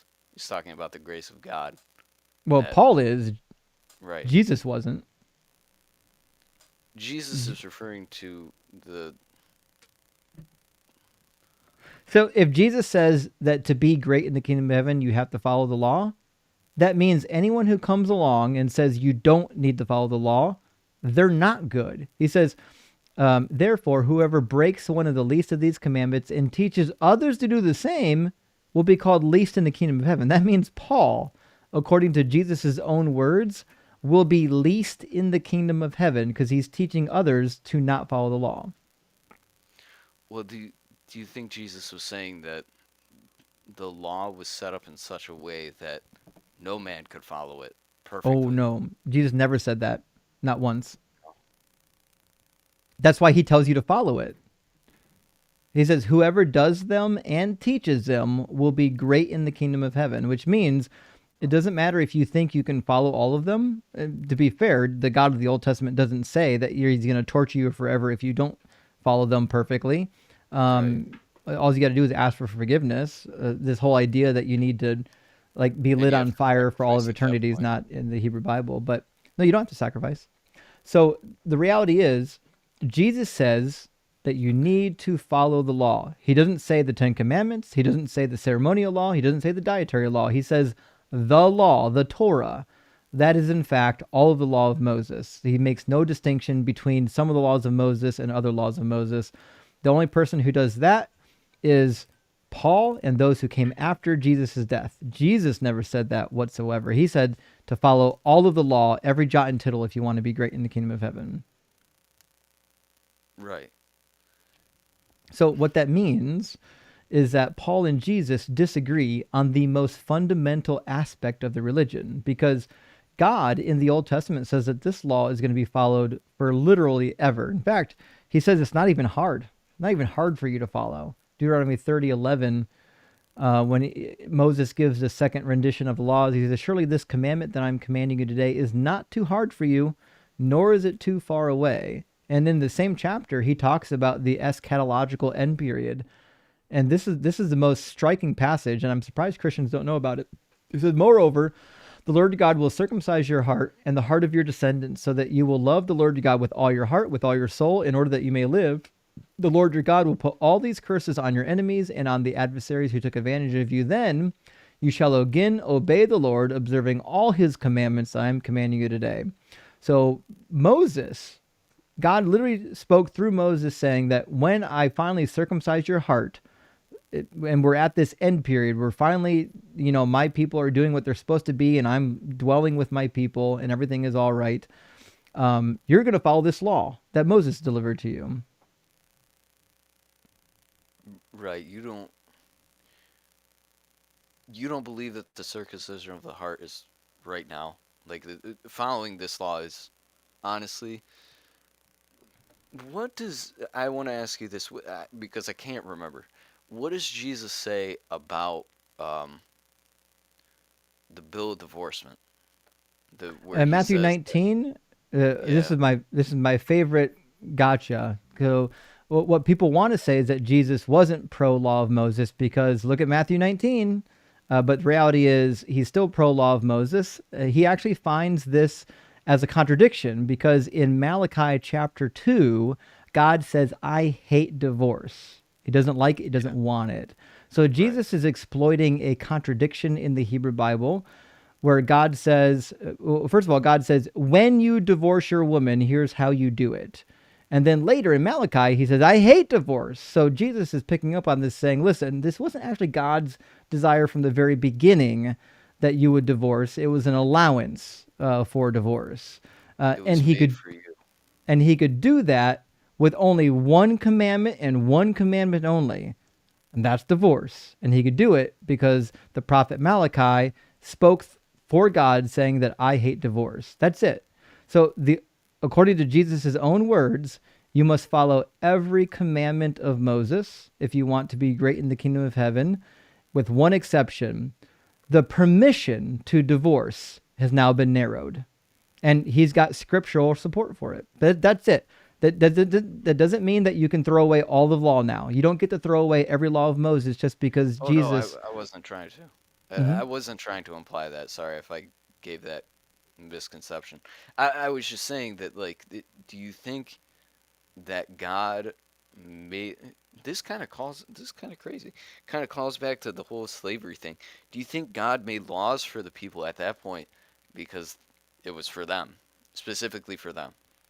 No, because God says explicitly that it's for all time. Deuteronomy 12 verse 28 says that this is going to be followed forever. Let me put the browser back up. I'll show you.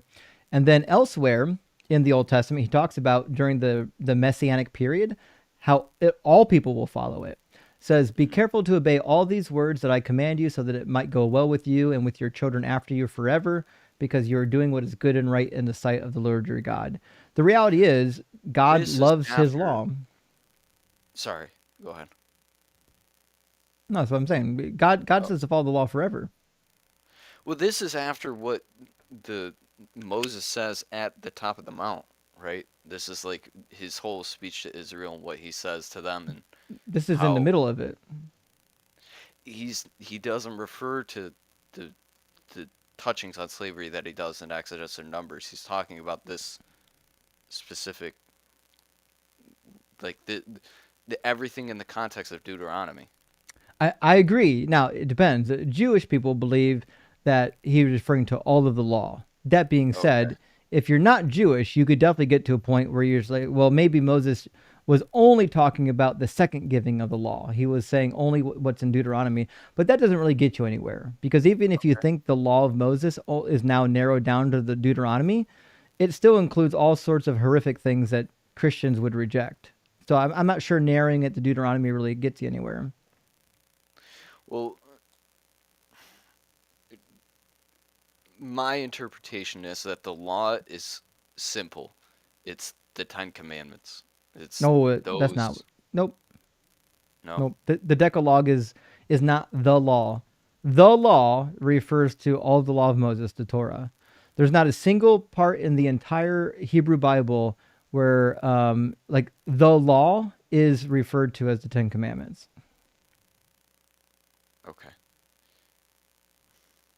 Well, thank you for this conversation. I'll say that.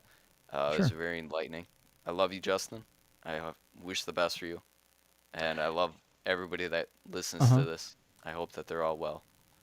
Okay. I see the only reason I'm saying this is I see people waiting in queue and they've been going in and out, and I feel bad for taking up so much of your time. But I appreciate you. I thank you for your Yeah, time. so normally I don't talk to people quite this long because it bores the audience, but the reality is when people are nice, I talk to them longer. So I appreciate you. thanks for being nice. All right, take care. All right, cheers, man. Well, he was certainly interesting. I don't know if how many of his gears were turning in our conversation, but at least he wasn't like being a prick during the conversation, like so many guests are. So many guests get up here and they're not nice people. All right, let me read a couple of super chats. We're gonna get our next guest in here. Thank you for being here, friends. It's a Monday night. We're having lots of fun. As usual, friends, remember, I don't read all the super chats in chronological order. Any super chat that does not get read between guests will get read towards the end of the session. Dale says, Justin, me and my girlfriend absolutely love the streams. Hey, thanks for watching. Usually have it on in the background while having sex. Hell yeah. I love the fact that you can get your mojo on while listening to Deconstruction Zone. I guess I'll have to change my name to Deconstruction Bone. Showing some love. I'll be in Findlay, Ohio next week. Are you close? Where I grew up, Dale, I can't reveal that on the internet, but what I am going to tell you, Dale, is motherfucker, send me an email or a message on Discord. We got to go get some cracking together, bro. Well, and your family too. So, hey, thanks for the super chat. Let me know. I'd love to commiserate with somebody about how fucking terrible the Browns are. I might switch and start rooting for the Bengals. I don't know, but they're having a shit season too.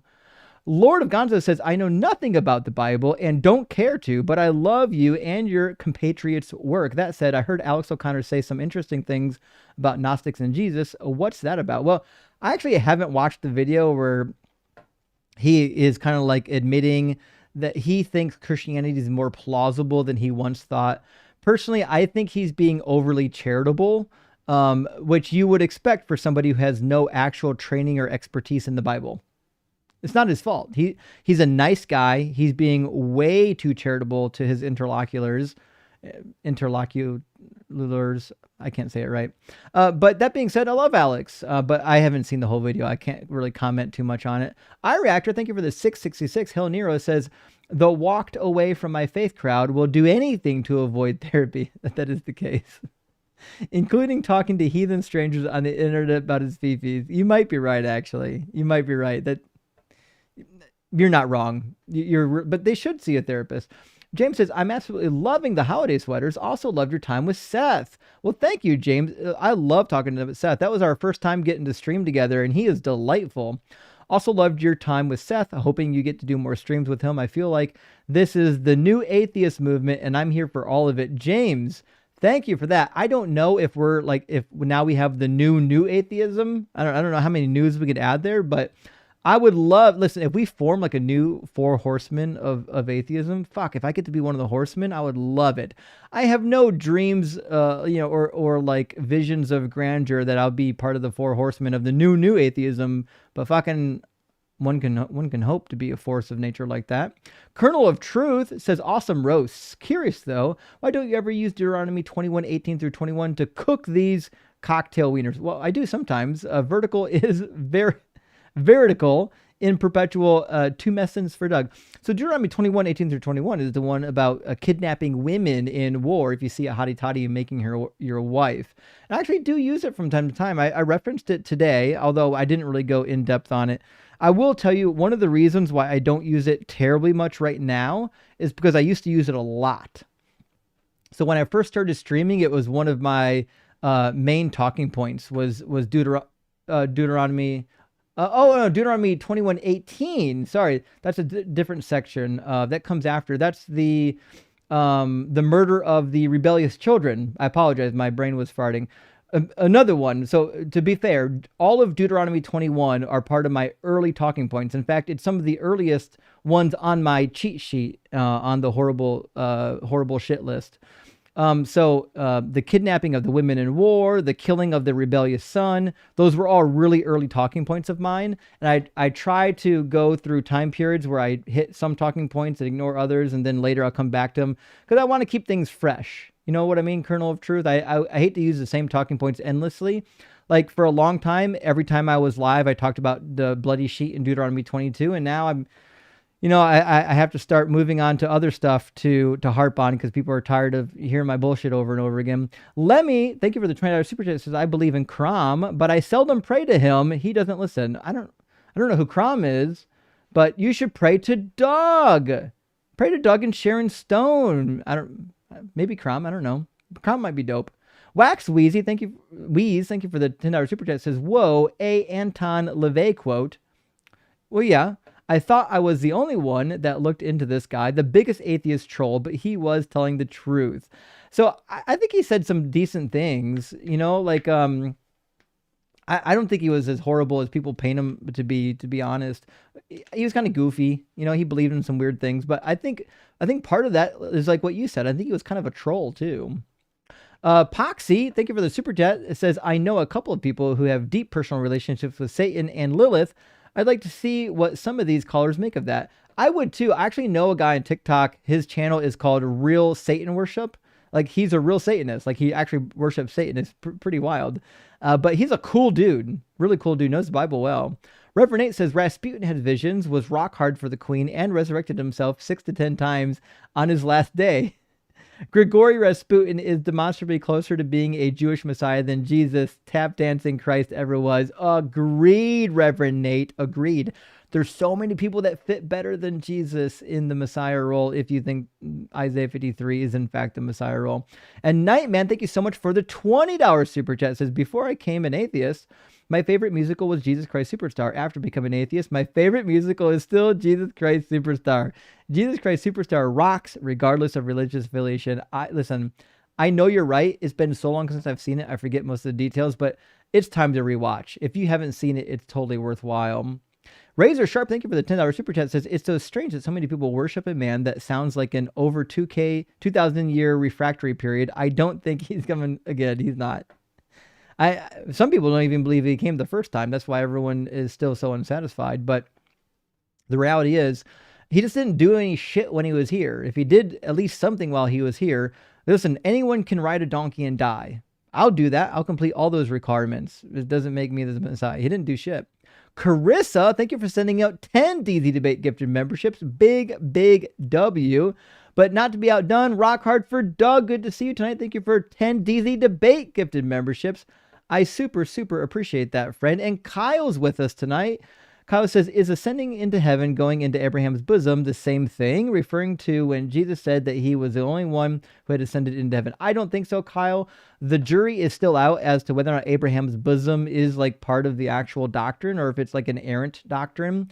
That being said, the New Testament is hopelessly lost on what happens to people when they die. Do they go to Sheol? Do they go to hell? Do they go to Abraham's bosom? Do they go to purgatory? There's no really good, clear answer in Christian doctrine. That's why there's so many possible answers to the query and why we have so many competing answers and people argue endlessly over it because it's actually not clear in the text what happens.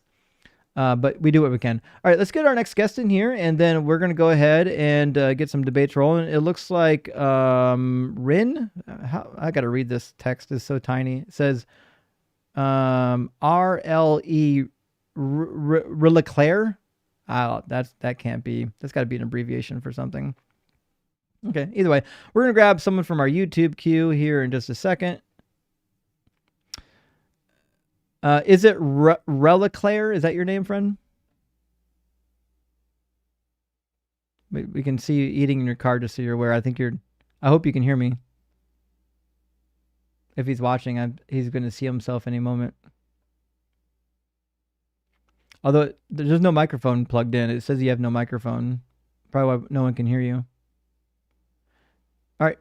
Well, you tried. Refresh your browser and come back, and maybe we'll talk another time. We'll move on to our next guest and see if we can get somebody with a microphone who's ready to converse. So it looks like we're going to get M. Rob Servable into the conversation. How you doing, Rob? Mr. Observable. Good enough. Mr. Observable, are you at least 18 and do you believe in God? I do not believe in God. I'm actually on your side for this. I have a couple of questions about. Okay. Well, thanks for stopping by, but we're just doing debates. Appreciate you watching and being part of the show. It's we're having a good time, but not a. I don't want to bore the audience. The audience here for a barbecue for a little bit of debate. If you're watching on TikTok, there's actually nobody waiting in the TikTok queue. It's just everybody in the YouTube queue right now. Hit that guest request button. You can get yourself in line to talk. If in fact you're watching on YouTube, the link is on the screen, tiny.cc/dzguest. There's a clickable link in the description of the video if you don't want to type it in. We can still get you into the conversation. All right, it looks like maybe the next in line is going to be Johnny, but unfortunately it looks like Johnny also might not be fully connected, but we'll try and see anyways. Johnny, can you hear me? Yeah, I don't think Johnny's actually connected because he's not even showing up on screen. Okay, Johnny, your connection didn't actually fully connect. You're going to have to drop out and reconnect because it's not loading any of your stuff. Sometimes that happens when you have like a really, really bad internet connection. All right, we're going to get Galaxy in next then. Galaxy. Hello? Oh, shit, you got some echo. Hold on. All right, what about now? What about now? Fuck me. Okay. All right, Galaxy, I think everything's working now. Are you at least 18 and do you believe in God? Yeah. Awesome. And which God do you believe in? I believe in Jesus. So you're a Christian? Yeah, I'm Christian. Okay. What do you think is the best evidence or the best argument for the Christian God being real? Basically, I go off the Gospels as historical accounts, but I also believe like the world is way too complicated to like just randomly create like the Big Bang. It's too impossible for me to believe that. It sounds like you don't know what the Big Bang is. The Big Bang isn't positing that there was absolutely nothing and then something came from nothing. Well, what I get from the Big Bang is that apparently two particles, right? No. Click with each other and explode. No, not even remotely close to what the Big Bang is. Mm-hmm. So, can you explain to me? The Big Bang is just the expansion of all the material that is in the observable universe. That's it. Nothing about two molecules clicking together. Also, your connection keeps going in and out. I'm not sure why. Oh, my bad. Do you have Wi-Fi available? Yeah. You might want to connect to the Wi-Fi. So, I mean, but where did that come from? Where did what come from? All the matter in the universe. Well, I believe that the universe is eternal. I have no reason to believe that the universe once didn't exist. Like, why would any human being believe that like all the matter in the possibly infinite universe once didn't exist? Well, from the observable universe, right, that we can see from. Let me see if I can see here. Yep. Something I have here. Have you seen that picture of the observable universe? Yeah. Picture? Yeah, but my question is, why would someone believe that all of that once did not exist? You make a good point, and I'd like for you to explain it to me. You know, I'm new to my Christian belief. I'm only 19, by the way. Fair enough. So I want you to like disprove this like to me, so like, I can like really think. Do you want me to disprove Christianity? Because I can do that really easy. Yeah, I want to know like if what I'm following is like really true. You know what? Love the honesty. I used to be in your position once. Okay. So the two base claims of Christianity, I think, are false. One claim is that Jesus rose from the dead and somehow that makes him God. I don't believe that that's actually logically coherent. We've got lots of narratives from Jesus' time period of people rising from the dead, and we don't believe that they're God. Also, the secondary claim is that he's the Jewish Messiah predicted in the Hebrew Bible. In fact, like when you read the Hebrew Bible, he isn't predicted in the Hebrew Bible, not anywhere. In fact, Jesus himself tells lies about the Hebrew Bible. I'll give you an example of what I mean. So in Psalm 41, I'm going to take you to real quick. Jesus points to the Psalms as being fulfilled in the book of John, chapter 13. I'm going to put it on the screen so you can see it. So Jesus points to a bunch of like non-prophecies as proof that that he's the Messiah, but it's kind of silly. In fact, let me grab the passage. There we go. Verse 18 says, he's talking about being betrayed, and he says, I'm not speaking of all of you. I know who I'm chosen, or whom I have chosen, but it is to fulfill the scripture. The one who ate my bread has lifted his heel against me. Well, he's basically saying that there's a scripture, like a prophecy that needs to be fulfilled. And the thing that needs to be fulfilled is the one who ate my bread lifted his heel against me, basically pointing to his betrayal. But when you go to where that passage originates, it's actually pretty clear that it's not a prophecy. In fact, not remotely a prophecy. And the person speaking is not the Messiah, it's King David, and he calls himself a sinner. It says, as for me, I said, O Lord, be gracious to me, heal me, for I've sinned against you. So who's ever speaking is a sinner. It says, my enemies wonder in malice when I will die and my name perish. And when they come in to see me, they utter empty words. While their hearts gather mischief, they go out and tell it abroad. All who hate me whisper together about me. They imagine the worst for me. They think that a deadly thing has fastened to me, that I will not rise again from where I lie. Even my close friend, whom I trusted, who ate of my bread, has lifted his heel against me. So not only is this person a sinner, but this is something that already happened in the past tense. He says, my close friend, whom I have trusted, who ate of my bread, has lifted his heel against me. There's nothing prophetic about this passage. Why in the world would Jesus grab a random quotation from Psalm 41 that's not even a prophecy and say that somehow it's a prophecy that needed to be fulfilled, unless he's just a goof?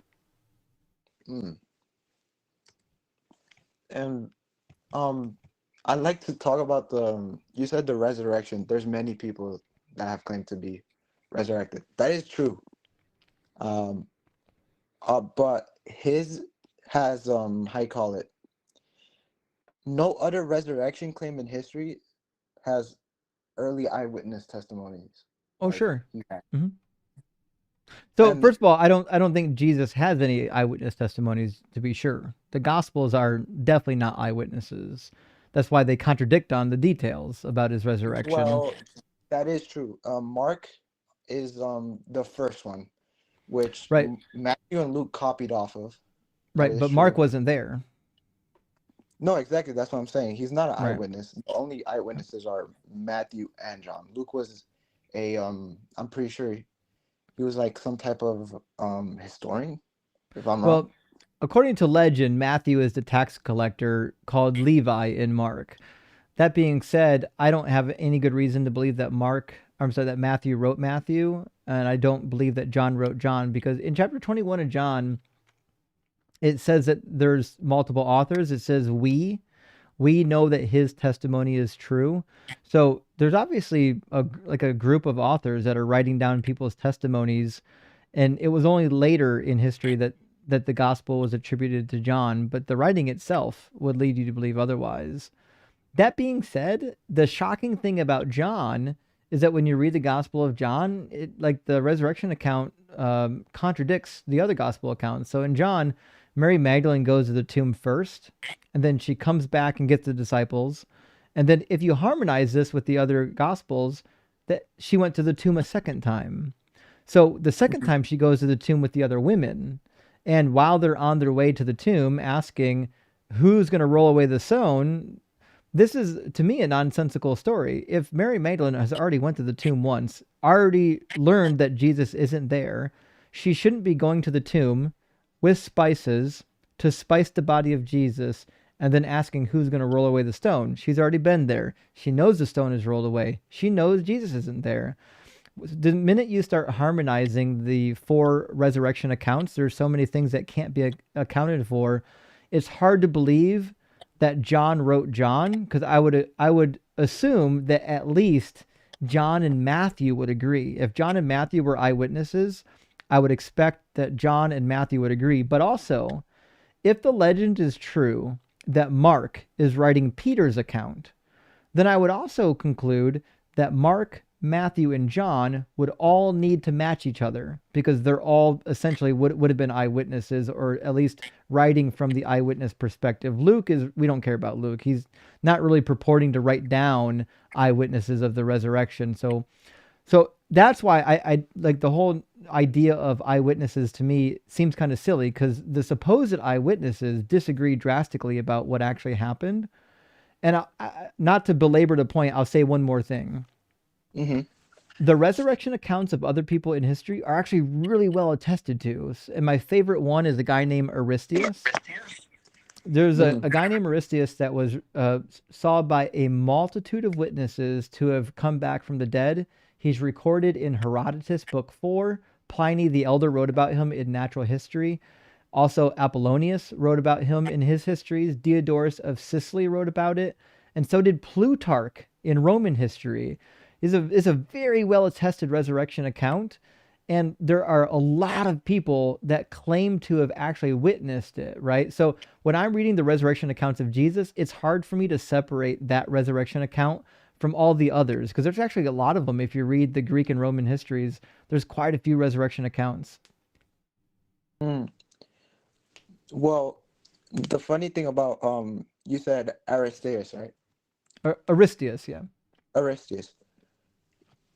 Call me out if I'm wrong, because I'm not really sure. But in Herodotus' histories, right, his book, in his 4th book, I think, I'm pretty sure he says they say that Aristeas died in a fuller's shop, but when people came to carry the body, the man had disappeared. And then he later adds to this, saying, "This is what the people of the town say, but I do not vouch for it." Right. That's why I'm saying he knew the people of the town were reporting this. Yeah. That's why it says in verse 15, it says, "So much is told by these cities that what follows I know happened to the people of Metapontion." So he's saying, I actually know this part happened. He says, "So much was told by these cities that what follows I know happened to the people of Metapontion in Italy 200 years and 40 years after the second disappearance." So there's multiple appearances of disappearance. "After the second disappearance of Aristeas, I found, by putting together the evidence of the Proconnesus and the Metapontion, the people of Metapontion say that Aristeas himself appeared in their land and bade them to set up an altar of Apollo and place by its side a statue bearing the name of Aristeas of Proconnesus." So, I think I disconnected again. I'm sorry. Hold on, I think I can fix it. Okay, see if that's better. Yeah, I can hear you now. Okay. Thank you. So in the writings of Herodotus, there's one section of the narrative where he specifically states that this part I know happened. Oh, well, going back to Jesus' resurrection account, right? I wouldn't say they really contradict themselves. I mean, where he says that about the 2 angels, right? Well, I didn't bring up the angels, although I think that is a contradictory point, but I'm not sure it's necessary to the narrative. Oh, well, what did you say? I'm sorry. Well, what I'm saying is the idea that Mary went to the tomb twice is incoherent. Mary Magdalene. Oh, Mary Magdalene. Oh. Right. That big no. Mm-hmm. Yeah. Because according to the story, she went to the tomb twice. Now, when you read the how you call it the Gospels, right?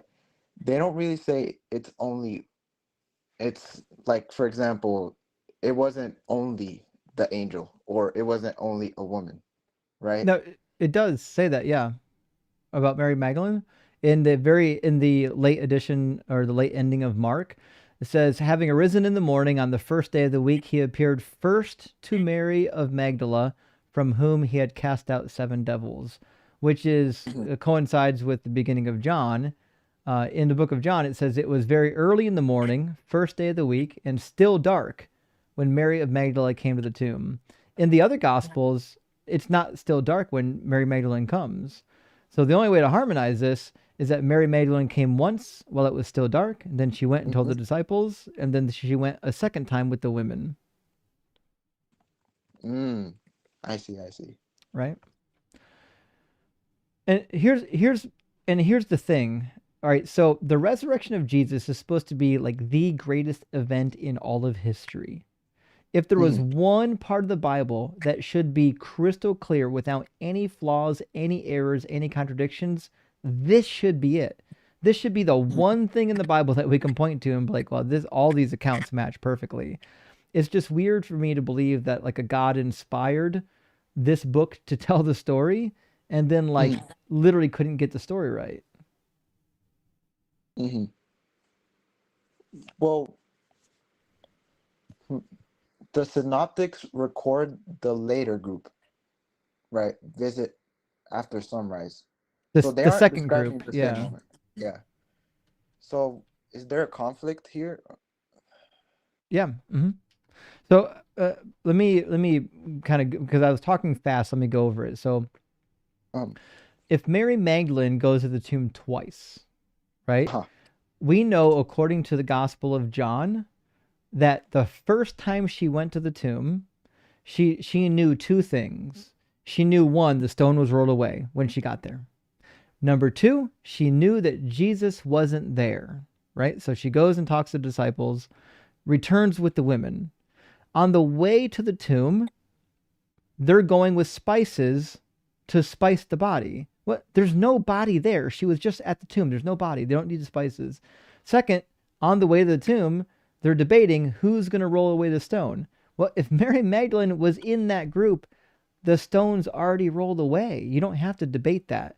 So the story as we get it in Mark makes no sense if in fact Mary was already at the tomb prior to the rest of the women. And the ending of Mark says so. The ending of Mark says that Jesus appeared to Mary Magdalene first before the others, which coincides with the Gospel of John. So you just can't really harmonize this fact unless you think that somehow Mary was taken back to the tomb like against her will, bound and gagged because she didn't know where she was going. I may be wrong. I'm sorry if I'm wrong on these many things. I'm very sorry, man, but because I'm very new, I haven't read the whole Bible, right? Let me see if I can get the verse, if you don't mind. Oh, go ahead.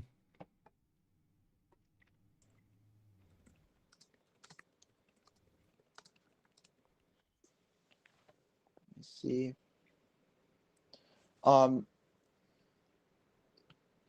So John 20:1-2 says, early on the first day of the week, while it was still dark, Mary Magdalene came to the tomb and saw that the stone had been removed. So she ran and went to Simon Peter. Very early after this, in Mark 16:1-3, very early after the sun had risen, they went to the tomb and they said to another, who will roll away the stone for us? Okay, so it says, right, early on the first day of the week, while it was still dark, Mary Magdalene came to the tomb and saw that the stone had been removed. So she ran and went to Simon Peter. Okay. And then in Mark, right, says when the Sabbath was over, Mary Magdalene and Mary the mother of James and Salome brought spices so that they might go and anoint him. And very early on the first day of the week, when the sun had risen, they went to the tomb. Right, and this is, they had been saying to one another, who will roll away the stone for us from the entrance of the tomb? Well, if this is Mary's second trip to the tomb, they wouldn't need the spices, and they would already know that the stone was rolled away. It doesn't say specifically that she went in, right? It says that she saw the tomb that had been removed, right, the stone, and she ran and went to Simon Peter. So she But panicked before either checking way, in. she knew the stone was rolled away. Yeah, and here's where I'm getting at. But she also knew that they took the body. In John chapter 20, verse 2. They'd taken the Lord out of the tomb. John chapter 20, verse 2? Mm-hmm. Okay.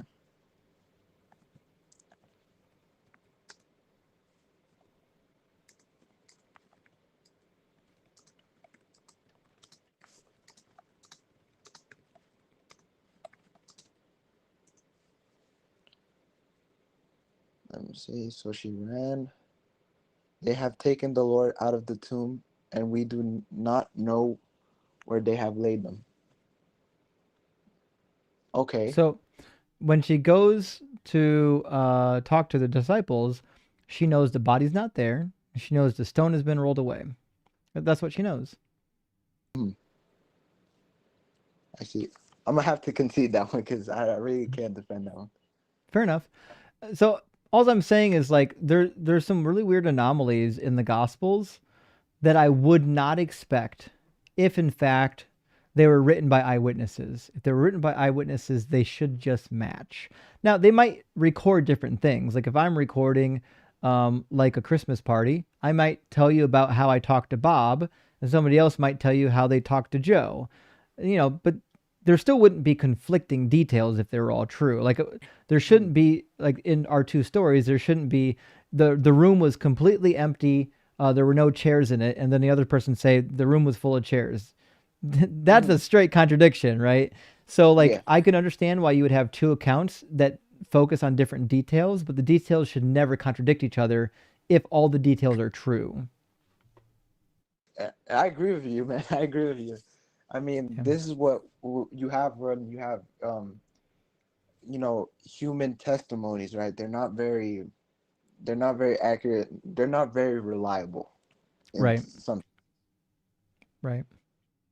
Well, listen, Galaxy, normally I stream till like damn near close to midnight, but I got to wake up tomorrow at like 6 a.m. I'm sorry for holding you up. No, you're okay. So I'm going to try to get the stream over before 11 o'clock. It's 9:41 right now. I've got like an hour of super chats that I have to read for people who support the channel. By the way, thank you everyone who supports the channel.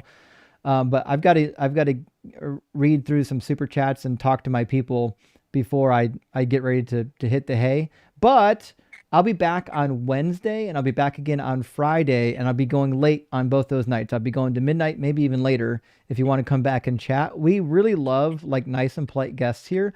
I know some people, they take me to be mean sometimes, but if a guest comes in and they're nice, even if we disagree, I'm never mean to them. So like if you come in with the same energy every time, we're going to have a lot of fun conversations. Yeah, man. And I mean, like, based on what I know, right, from my faith, is that like we gotta be nice to people. You can't just be dicks because they don't believe in some certain thing. It's right. Everyone has free will to choose. Yeah, I agree. Yeah. And when I was a Christian, I didn't think that atheists were evil, God-hating people suppressing the truth and unrighteousness. The reality is, most atheists that you're going to run into, a lot of us are actually ex-Christians. We've actually read the book a lot, which is kind of why we deconstructed and became atheists. Yeah. I see, man. You've given me many, many stuff to think about. Thank you. Yeah. Hey, best luck to you, friend. Yeah. Thank you. Cheers. Bye. What a nice guest to end on. I hate that I have to end early tonight, but you have to do what you have to do. But what a good guest to end on. Guys, I don't know if we had a whole lot of crash outs tonight. I love good crash out because you can clip them and the clips perform well, but we actually got some really good conversations in tonight. Like sometimes you actually have real good conversations with people and you can feel that people are thinking. And to be fair, that's kind of what we're here for, isn't it? Remember when I first started streaming, I was hoping to have good faith linear conversations with people and I couldn't actually get any. I do feel like sometimes you do actually get them. And it does warm my heart that there's some decent people out there willing to have difficult conversations. You know what I mean? Anyways, friends, I'm going to read the remainder of the super chats. I really appreciate everybody being here and for supporting and liking and sharing and subscribing to the channel, and for all of the members. And remember, the members get access to our deconstruction cheat sheet. If you like a lot of my talking points and you want more of them, the deconstruction cheat sheet is loaded with them. Aaron says, if Ems is doing lives now, what's his channel? Well, it's still Flat Ems. It's on his TikTok channel. He's not on YouTube. But it's possible in the future when he streams that we'll be dual streaming it to the Deconstruction Junction YouTube channel. So if you like Ems, subscribe to Deconstruction Junction on YouTube, and you'll probably be able to catch him when he goes live, because a lot of people in the Deconstruction Junction we're kind of teamed up with them. That being said, if you like deconstruction content, join our Discord. There's a link in my profile in my link tree to our Discord channel. We'd love to see you there. Whitaker says Doug Shrine, Almighty Doug plus usual website suffix. So are you saying you own almightydoug.com? I'm going to find that. Let's see. almightydoug.com. Fuck, somebody owns it. And there's a rock on it. I love this website. Okay. There's a new website, friends. almightydoug.com. And somebody put a really cool visualization on it. I assume it's Whitaker. Thank you, Whitaker. Praise Doug. He's got his own fucking website now. Amazing. Amazing website. Thank you for that. I was never good at animations. I can do a little bit of website programming, but man, I tried doing some like computer animation back in the day and it was shit. Now just, you can just type a few words into AI and get an animation. It's kind of scary. Vic says kitty cam is life. Rock hard for Doug. Agreed. Listen, if you came for the kitties, I don't fucking blame you. They're amazing. Dexter's Lab says, help, my DNA is under assault. That's a good joke. I appreciate that. Abe the Cat says Your Inner Fish. I actually bought that book. I haven't read it yet. I'm actually working through another book on evolution. I'm hoping to do Your Inner Fish next. I'm excited about it. I can't wait. But he says Your Inner Fish by Neil Shubin is a great book on this topic. I also look forward to more scholarship and research into abiogenesis. Yes, I've got some articles on abiogenesis that are linked on the cheat sheet under resources, but there's actually a lot more. I need to talk to Scientific Snitch and add to my resource list. Jennifer, thank you for the super chat, says micro and macro evolution are different. I did take biology in college. It's easily searchable. Micro is change in allele frequency within a species. Listen, Jennifer, I don't know enough about that. What I do know is that both of them are true. Whether you want to divide them into two, we know they're both true. But I'm glad that you majored in biology in college. I would actually, maybe we can hook up and trade some resources. Steven says the best way to get a personal biology lesson is to post a creationist video at Gutsick Given. I know. If you want a lesson, make a Christian apologist video about creationism and tag Gutsick. You'll get a lesson. And John says, heathens turn away from your false god, Doug. I have turned Episcopalianism. Join me and worship the true Messiah, Joe Piscopo. I don't think that's going to happen, but at least you're not that kind of Episcopalian. We do appreciate that. Joe Pesci, maybe. Joshua says, Moses was a murderer of the Egyptian. I don't know what that is reference to, but I do agree he did murder one of the Egyptians, which is why he fled. One of the reasons why he fled. Tim says, someone just said to me, Daredevil blocks attacks with his face, Spider-Man blocks attacks with his loved ones, and I can't argue. That's a fair point. That is a fair point. One of those two is a coward. Beardsley says, I can't hear Judean without thinking the Judean People's Front from The Life of Brian. We're the People's Front of Judea. Life of Brian is so good. Actually, it's true. I just rewatched it recently, and it's delightful. There's a lot of quotables. The only thing, my only complaint with that particular movie is the audio track is so bad, it's hard to make out some of the dialogue. the audio track is a little bit better in Monty Python than the Holy Grail. Nair. I apologize. I know your name is pronounced differently than the way it's spelled in on the screen. Is it Nair or Naor? I forgot. I apologize. It says, in bed this morning, I read that 400 men in an Indian cult volunteered to have their testicles removed to please their god. I felt an ache and shaking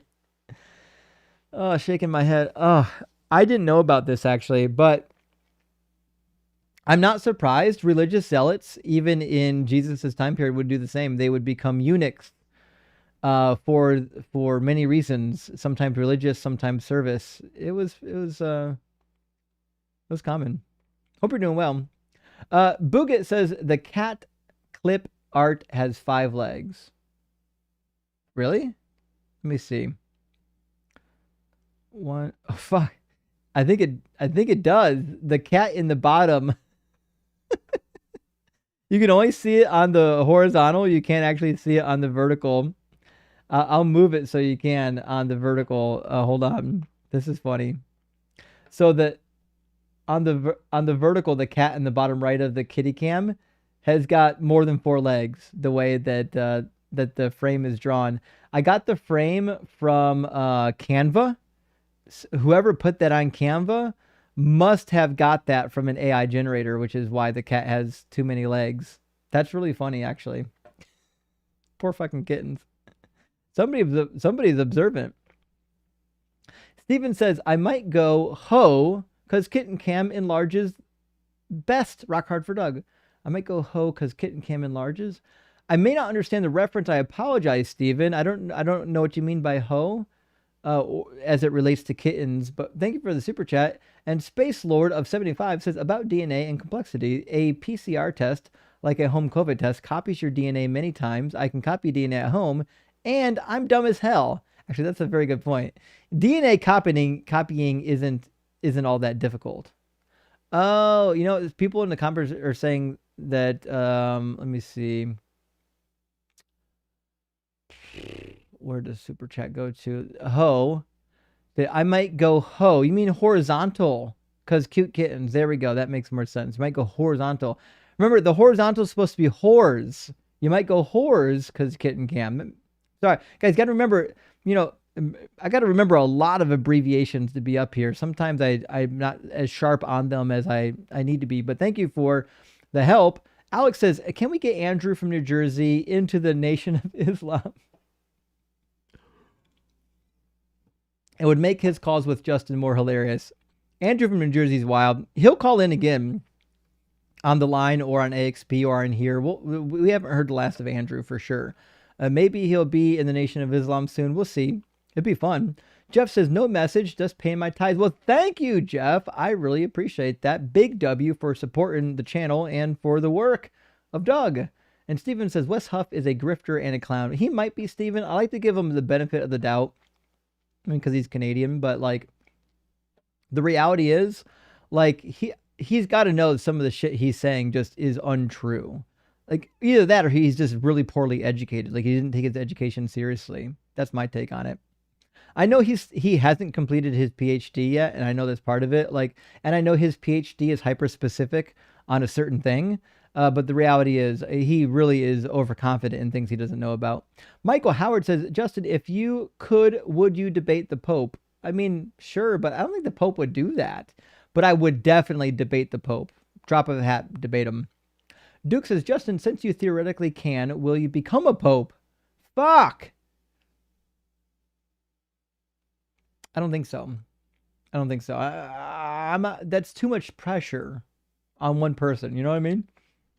But it's a fun question. And Duke again says, he's not celibate. No triple crown for Justin. No, I'm not.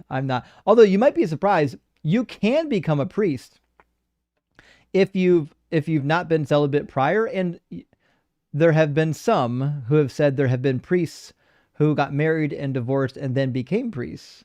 I don't know how true that is. There may be some debate there, but I'm intrigued by the prospect. Tamika says, love when you whip out the BK crown. Actually, I couldn't I couldn't get a BK crown last time I went. It was just one of those things. But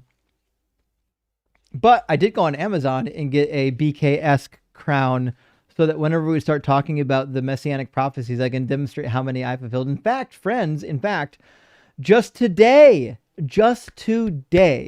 I was taking the trash cans out early in the morning, and I stepped on a piece of wood with a nail and pierced my foot. My right foot, to be specific. I don't know how that could happen unless I'm the Messiah. Obviously, Psalm 22 was a prophecy about me stepping on that piece of wood. I was on a piece of wood with a nail piercing my foot. That is, in fact, the prophecy being cursed is he who hangs upon a tree. I was literally upon a tree with a nail in my foot. That's just prophecy. I don't know what else I can do to demonstrate my messiahship. It's all there. Tired of Liars says, I'm a brick. I'm converted to the religion of Doug.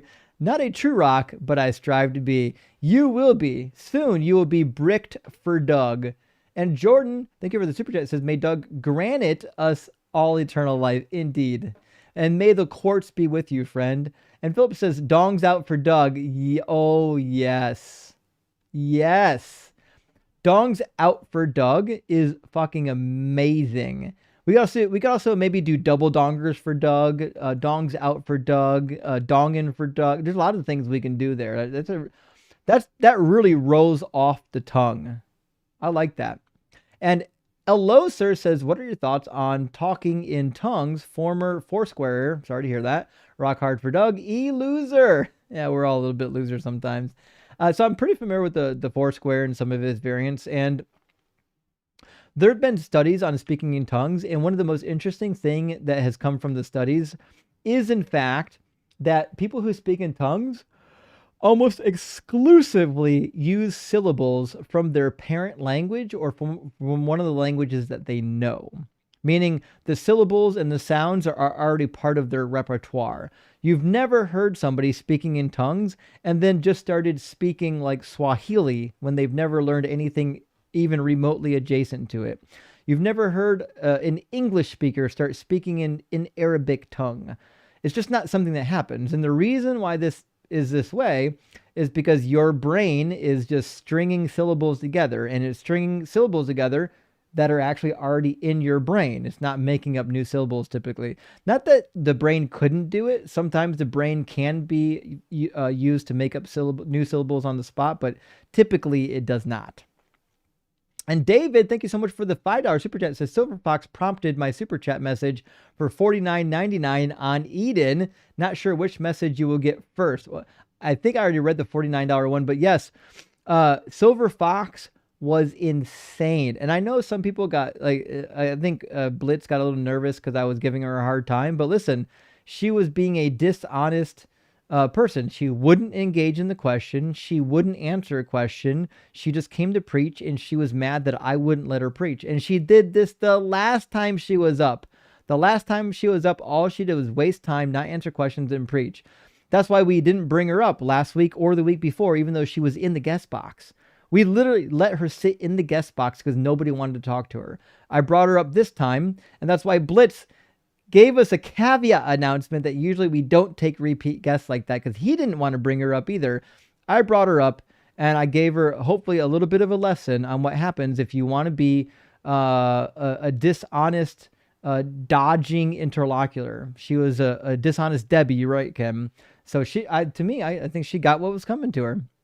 I am he who drained Zelda's phone battery, says, has Zelda called back? I have work to do. I don't know if Zelda's ever calling back, but hey, thanks for being here. I appreciate that. And author Jack, thank you for the super chat, says, the new four horsemen and women of atheism, Matt D, Justin, Gutsick Gibbon, and Seth Andrews. Maybe. I'm shocked that Matt D isn't part of the four horsemen of new atheism the first time around. It's crazy to me that he's not. Like Sam Harris, who gives a fuck what Sam Harris has to say?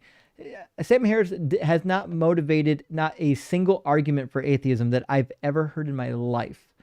Matt, on the other hand, Matt's contributed a lot. No Cakewalk says, in the wise words of Jethro Tull, to all the believers out there, your wise men don't know how it feels to be thick as a brick. I've never heard that lyric, or at least never noticed it.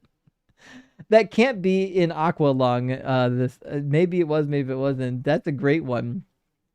But if you're wise for dog, you can be thick as a brick. Sonic Shroom says, do you reckon Jesus actually said to make disciples of all nations? Maybe he could have well, first of all, no, because that was spoken after his resurrection, and I don't believe that he resurrected. But if he said that while he was alive, it's possible he said it before he died thinking they would do it. But also, everybody in the Bible, their conception of all nations was tiny. They had no idea there were other nations outside of, even Europe, Southeast, Southwest Asia, Northern Africa. They had no idea that Western Europe was there. Not all of it. They had no idea the Americas or Canada or Iceland or Greenland or South America. They have no idea any of those existed. So for them, you could make disciples of all the nations because you could just fucking walk there or take a boat for a while and you're good to go. They had no idea how big the world actually was. And Nathaniel, good to see you again. Thank you for the $5 super chat. Says, are the original ancient Israelite interpretations of walking with God or bodily resurrection paraphrase like Valhalla, Super Heaven? Well, I don't know much about Valhalla or Super Heaven, but the garden narrative reads like a lot of other ancient Near Eastern mythology in that the gods were corporeal. They had a physical manifestation. In fact, I'm still reading through the Disputation of Celsus and Origen, and it's huge, by the way. It's like 600 pages. It's gigantic. But in book 3, it's really interesting. Towards the end of book 3, Origen makes an argument for how Jesus, though being transformed into a god, still has a physical body. The ancients did not always believe that the gods had an immaterial, non-existent, invisible body. They were, in fact, corporeal. They existed physically in the universe, specifically just in the skies above your head. That's what everybody believed. So I believe, when they talk about Jesus's bodily resurrection, like in 1 Corinthians 15, it was still a physical body, just one that was different than the earthly physical body. Humphrey says, Matthew 5:37, for locking in yes/no answers, all jokes aside, LOL, rock hard verdict. So Matthew 5:37, if I remember correctly, is where he says, let your yes be yes and your no be no. But if I remember correctly, this was in the context of not swearing on the name of God, right? Let me grab it. Matthew. Oops. Here we go. Matthew 5:37. It says, yeah, let your word be yes, yes, or no, no. Anything more than this comes from the evil one. So one of the things that Jesus didn't want people to do is swearing on the name of Yahweh, because in the Hebrew Bible, if you carelessly swore on the name of Yahweh, it wouldn't be proper. In fact, he says, let me grab all the way back to verse 35. Actually, it goes back to, we'll just grab verse 32. There we go. It says, again, you have heard it said, those of ancient times, you shall not swear falsely, but carry out the vows you have made to the Lord. But I say you do not swear at all, either by heaven or by its throne of God. So let your yes be yes and your no be no is basically in relation to swearing oaths. He doesn't want you to swear an oath carelessly and then might have to break it. Just fucking mean what you say. You don't have to swear an oath to Yahweh. Especially because it was already known by this time, if you swore an oath to Yahweh, he's not going to hold you accountable for it. Even though when that law was given, it was clear that they thought God would hold you accountable if you broke your oath. By Jesus' time period, they know that wasn't true. That's why they don't want you to swear these oaths, because they don't want it to appear like Yahweh lied about his word to hold people accountable for swearing oaths falsely. And Ben, thank you for the super chat, says, do you think Jesus used his fisherman connections to perform his fish multiplication miracle? Was there a tube feeding fish up his sleeve? I don't think so. It's a really good question, Ben. I don't think so. I don't think the fish feeding narratives existed at all. I think they're completely manufactured. And you might ask, well, who the fuck would manufacture a story like that? I know a guy, actually knew a guy who was in fact a pastor, not an educated pastor. Like, I'm a pastor because I started my own church and some people followed me. But he told me a story once where they had a supposed like a potluck, a Bible study potluck, and no one brought enough food, and they were like, the host was like dismayed. Oh my God, we don't have enough food for everybody here. And then all of them were fed from one casserole dish, and not a single person was hungry as the food multiplied. Like, you lying motherfucker. If that actually happened in the modern time, somebody would be recording that shit. Don't lie to me. So yeah, people make up fanciful stories all the time. I don't think anything remotely like that happened. It's just me says, great news, my cancer is in remission. Hell yes, it's just me. That's what we need. That's why we're bricked for Doug. Says, praise Doug, rock hard for Doug, and thank you, Justin. LLTTF, living life to the fullest. That's what we want. Live the shit out of every day and pet that dog for us. I can't tell you how happy I am to hear that your cancer is in remission. Every time I see a chat from you, I worry about your current state battling cancer. And holy fucking shit, how awesome is it that your cancer's in remission right now? Just great news. I wish we could party together. I would take you out right now and have have a treat and a drink with you. That's awesome news. Let's get some W's for It's Just Me up in the chat. Robot with human hair says, fear of hell is an obstacle, but it fades with the rest as you learn and deconstruct. I think most followers of Doug share this sentiment. It's true. As you deconstruct, the fear of hell just naturally goes away. You don't have to do it. You don't have to work at it. It's gone. It just goes. Same reason, like, I never had a fear of the Muslim hell, because I never believed in it. Heathen Reason, thank you for the super chat, says, I love it when theists say in chat because they're scared of calling in, but then they find out real quick how savage the chat is. I know. I love it when they think they're safe in the chat. No. My chat is full of savage, educated atheists. If I don't eat you alive, my chat's going to eat you alive. That's what's going to happen. Ben says, therefore, what God has joined together, let no man separate, except for slave owners. This is such a good point, because the exception to like some of these divorce rules are entirely contradicted by what Exodus 21 says when you give somebody a spouse. This is a really good point, Ben. I don't think I've looked at it that way before, but now that you've mentioned it, I feel like it's obligatory to bring up every time. Godwin, good to see you. Thank you for the super chat. Says, in answer to C.S. Lewis, Philip Pullman wrote His Dark Materials. It's a take on the creator.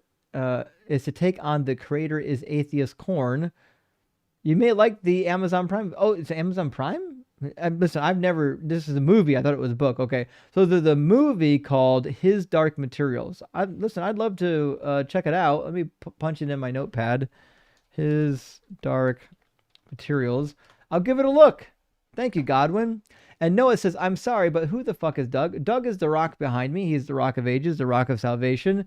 The Bible says that God is a rock, and it's clearly Doug. If you want to know the history of Doug, go to my YouTube page, Deconstruction Zone, and just search for Pet Rock versus Jesus, and you'll find the origin story of Doug.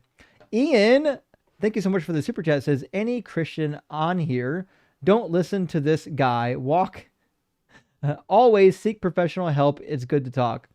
Yeah, definitely don't talk to me. I'll deconvert you. What you don't want to is talk to a fool like Ian, who hasn't read the Bible and has absolutely no justification for why the religion is true. Go talk to a mental health professional if you need. Talk to someone who actually knows the Bible if you want to talk about Bible. That's me. Kevin, good to see you. It says, Dugald is here with Justin. This makes me ridiculously happy. It made me happy too. I love Dugald. He's been one of my early supporters. We've been together in the fight for a long time. Dugald's awesome. McDubbin, good to see you. It says, double dong, cucked for Christ. Indeed. I don't think I've ever done the God double dong paradox yet. I kind of like it. I might do it more often. Evan Rock, great to see you. Says double dongers for Doug. DDFD is going to stick around. Hashtag DDFD, double dongers for Doug. Love it. Love it. And Wraith says +1 to the kitten cam, giving the best arguments. Absolutely. Eventually, my kittens are going to be so good after listening to my stream that they'll be able to debate these horrible guest talking points.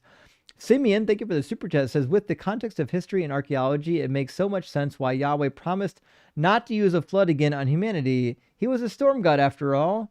Well, kind of. It's complicated because most people believe that Yahweh started out possibly as a god of metallurgy, perhaps copper smelting. You might want to look up the Midianite hypothesis about this and the relation to copper smelting in the land of Midian and the region. That being said, it is clear, though, that some of the Psalms that has Yahweh's name in them, they appear like they might have been Psalms about Baal that were co-opted and changed to be about Yahweh. There's a couple Psalms that really parallel Ugaritic Psalms to Baal. And a lot of scholars believe they were repurposed about Yahweh once the Judeans took over and were the dominant force in the greater region of Israel. The ancient Israelites appear to have just been Canaanites. The Judeans had a separate religion that overtook the Canaanite religion much, much later, and then they had to conflate how somehow they were the same God. Fern says, just saying, the way I interpret it doesn't mean your stance is more likely or probable than that of experts who study the text for a profession. So, Fern, I don't know if you mean me or the guest. Maybe the guest. I don't know. But I mean, you're right. Like when I interpret the text, I tend to almost exclusively stick to positions that are held by a wide acceptance within scholarly circles. So, like, people think my positions are crazy. They're not. All my positions are backed up by scholars. I can show you the books. Cam Bam says Jacob started Jewish, turned Christian, dishonest. Yeah. Cam, that was the weird thing. He came in like pretending like he was Jewish, but like he certainly wasn't. He was Christian. He said he was Jewish. Kevin says the Discord is limited. It's not limited. On TikTok, you have to copy and paste it into a browser because the internal TikTok browser is fucked. It doesn't work. So rather than clicking on the link and opening the TikTok browser, just copy and paste the link into your browser. It should work. McDubbin says, Dear Verts, you choose the tall, skinny path, but blessed are the whores, for wide is the way and full is the screen. Book of Widescreen 16:9. That is funny. Now, listen, McDubbin, you know that I'm not pro schism, but I am pro good use of words, and that was a very good use of words. I appreciate that. Phil, thank you for the super chat. Says, Justin, if God does tell you to do X, would you? No. Christian, oh yeah, you're quoting me. Christian, but he wouldn't ask me to do that. Me, sigh. DJ Khaled in my head, another one. I don't know that song, so I apologize. That's probably a really funny reference that everybody gets but me, because I don't have any culture, modern culture at least. But yeah, I mean, we hear this over and over again. He wouldn't ask me to do that. No, nobody asked you if he would. That's why it's hypothetical. If God asked you to do it, would you do it? Adam says, I believe John and Paul were real. Not so sure about George and Ringo. I believe in the Fab Four. They got to be real. Just, you know. Justin, have you ever debated an Ethiopian Orthodox Christian or Jew? Kind of. I've debated some who claim to be of the Ethiopian variety. It's hard to know if they're truly Ethiopian Orthodox. At least one or two have claimed to be. Or a Jew? Yeah, I've talked to some Jews. It would be interesting to debate an opponent that believes in the Jubilees. Actually, it would. If you've not read the Book of Jubilees, you really should. It's a really fun a book that creates a gigantic apologetic for the solar calendar over the lunar calendar, but it's really fun. It's worth reading if you haven't read it yet. It's widely available. You can get it for free on the internet. Good to hear from you, Hammond. I hope you're doing well. McDubbin, thank you for the super chat. Says, O Verts, we love thee, yet ye see in part. Blessed are the whores whom Doug the Rock has set in wide place, that the whole glory be revealed. A rock riffa of Doug 7-3. Well, listen, the vertical stream has one thing that the horizontal stream doesn't have. The vertical stream gets more kitties because you can see much further down on the screen, and you can see the kitties that are often cuddling with me when they're not on the desk. So I'm just saying, each stream has its benefits. You know, you have to pick and choose which one you want. On the horizontal stream, you get more of the kitty cam in the corner. On the vertical stream, you get more kitties on, me holding them during the stream. Doc Peromanot, thank you for the super chat. Says, honestly, the way you read super chats, I'm expecting the longest one to magically float to the top like Surah 2. So you're actually not wrong, because the longer the super chat is, the more money it takes to send. And you guys already know, I prioritize people who send me the longer, more expensive super chats, because I just feel like if you make a bigger commitment to the super chat, I owe you more to read it, more immediately while you're still here, as opposed to the end where you might not be here. So you're actually right. If you give me a really long super chat, it is actually more likely to get read sooner, just based on the way that I have the system set up. But anyways, glad you're here, Doc Pluromina. I really appreciate being here. Thank you for supporting the stream. And I think you're right. Eggnog says Deconstruction Bone merch coming soon.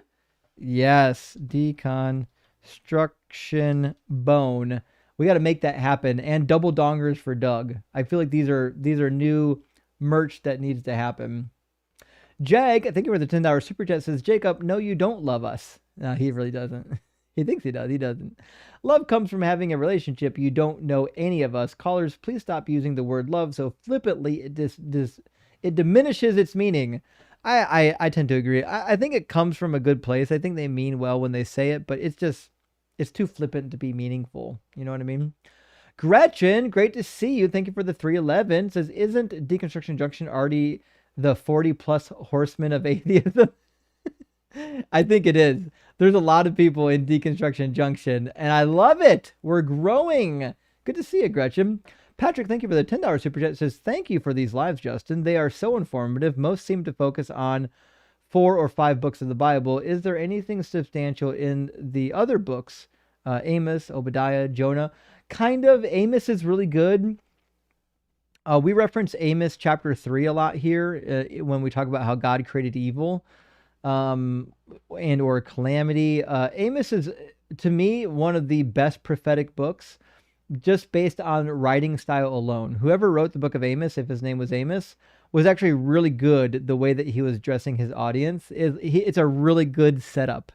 So the person goes into enemy territory, and then is talking about the enemy's enemies, why the enemies are of you, my enemy, basically, are going to be condemned one by one. All these enemies of you are condemned, and you, as they're hearing it, they're probably like, yeah, fuck yeah, fuck yeah. And then the last thing he says, but God's mad at you fuckers too, and you're going to get the worst of it. And so it's just a really fun prophecy, because it starts out condemning all of the audience's enemies, and then ends with, you're fucking next. And to me, I love Amos. It's just a fun book. Obadiah, not all that interesting. It seems to be really like a diatribe against the land of Seir. No one really cares. Not that special. Jonah is just like a fictional story about the enemies, about how God even loves the enemies of the Israelites, when it certainly contradicts everything else we learned about God's enemies from the Hebrew Bible. But it's fun. It's a fun story. It's full of fanciful bullshit. I would make it a point to be familiar with the big 3 prophets. You need to know Isaiah, you got to know Jeremiah, you got to know Ezekiel. Those are the big 3. They get referenced a shit ton. The New Testament also loves Zechariah. I think the 2 prophecies that get quoted the most, or the 2 prophets, are Isaiah and Zechariah. The 2 of them get quoted in the New Testament all over the place. Jeremiah gets some love too, but maybe not quite as much. Simple Programmer, thank you for the super chat, says the sweater does not fuck around. No, not indeed. No fucks at all going around. A small tithe for Doug and Sharon's brick and mortar church. Well, thank you, Simple Programmer. I super appreciate it. Thank you for supporting the stream and for watching. I really appreciate that. And Nathaniel coming in again. Thank you so much for the super chat, friend. Says, glad to resolve this subjective issue. I think we finally did get there, Nathaniel. We finally did resolve it. Phil movements called logical positivism and deconstructionalism did support morality as just a feeling. So Phil, guess might project you due to your channel's name. Interesting. That's actually a really good point. If deconstructionism has some sort of philosophical background, I can see why a Philbro would come in here thinking that I somehow play into that particular movement, but I don't. You know what I mean?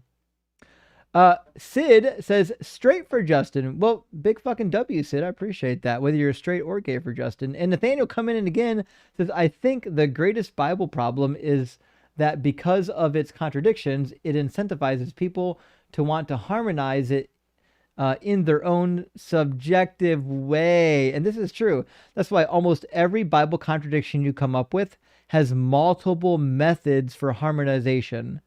Every apologist you talk to will have multiple methods to harmonize it because it's not clear if there is a good way to harmonize it. It just isn't. And Design, thank you for being here. Thank you for the super chat, says there were 40, 50 witnesses to the resurrection. Some were saying twice that. Some are saying 5, 10 times that. Behavior no one ever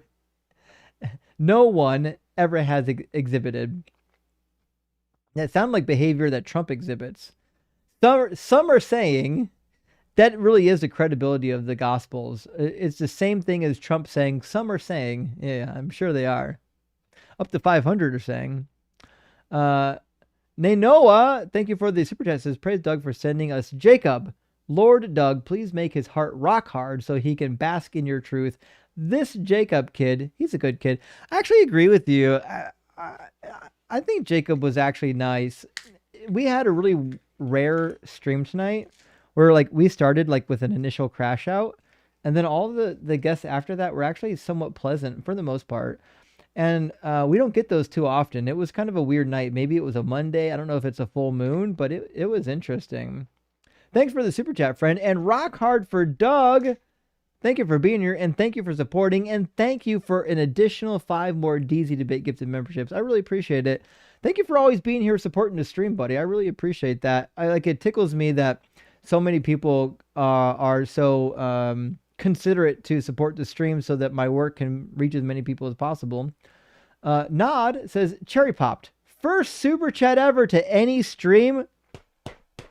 Holy shit. That's huge. I appreciate that, friend. Says, I just wanted to say that I was a Christian for my first 30 years, and I found you, and you rolled the last stone for that belief. Rock hard for Doug. Hell yeah.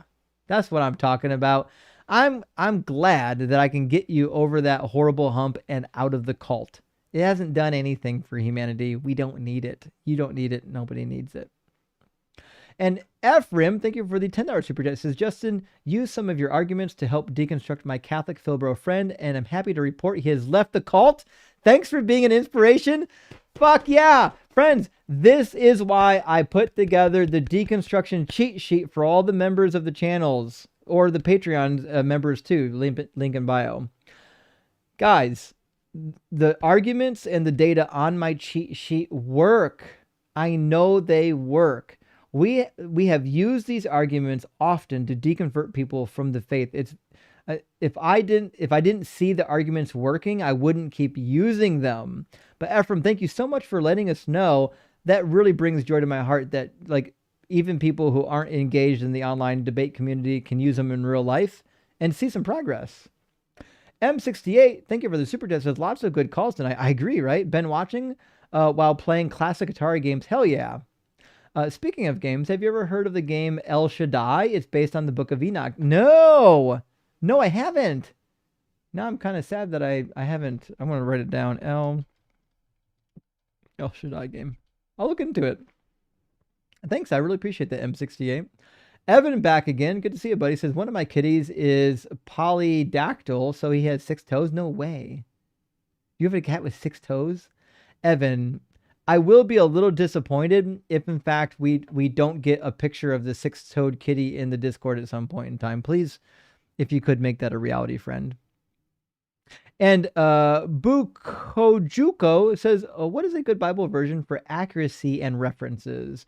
My favorite translation and my favorite study Bible really is the New Oxford Annotated Study Bible. The newest one, the 6th edition, will be in the NRSV UE, which I think is probably the best right now. It's not as wooden as like the New King James Version. And to be fair, I kind of like the New King James. It's a very wooden translation, very word for word. But there is some apologetics being done in that book.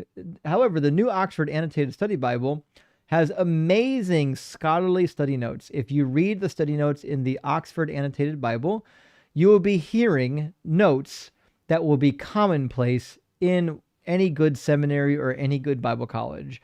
It's just that normal people in the real world don't know about it. The academic literature takes a long time to filter into Christianity. When I was in seminary, my professors told me that what you learn in seminary won't be relevant or widely accepted in the churches for another 50 years. The churches, the mainstream churches, are always 50 to 60 years behind the scholarship. And that's the best case scenario. So it just is what it is. If you want to be up to date with the best scholarship, get the New Oxford Annotated Bible or get the Catholic Study Bible 3rd edition, both of them amazing. Keith says, are you saying prophetic or pathetic? I can never tell. It's both. Let's be honest, it's both. It really is. And Meg, thank you for the super chat, says, the medical professional in me hopes you're up to date on tetanus and that you don't get an infection. Please be careful. I am, Meg. I am up to date on my tetanus shot. Although I think I'm going to be getting another one soon because I'm going out of the country this spring for a mission trip.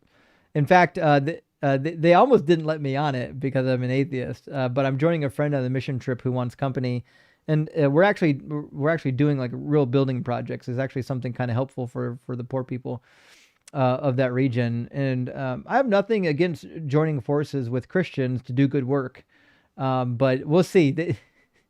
The closer the time gets, they may change their mind about bringing me on a mission trip, fucking deconverting the entire church. We'll see. We'll see. It's certainly not my goal to do so, but it certainly could be the case if they think they're going to debate me on it.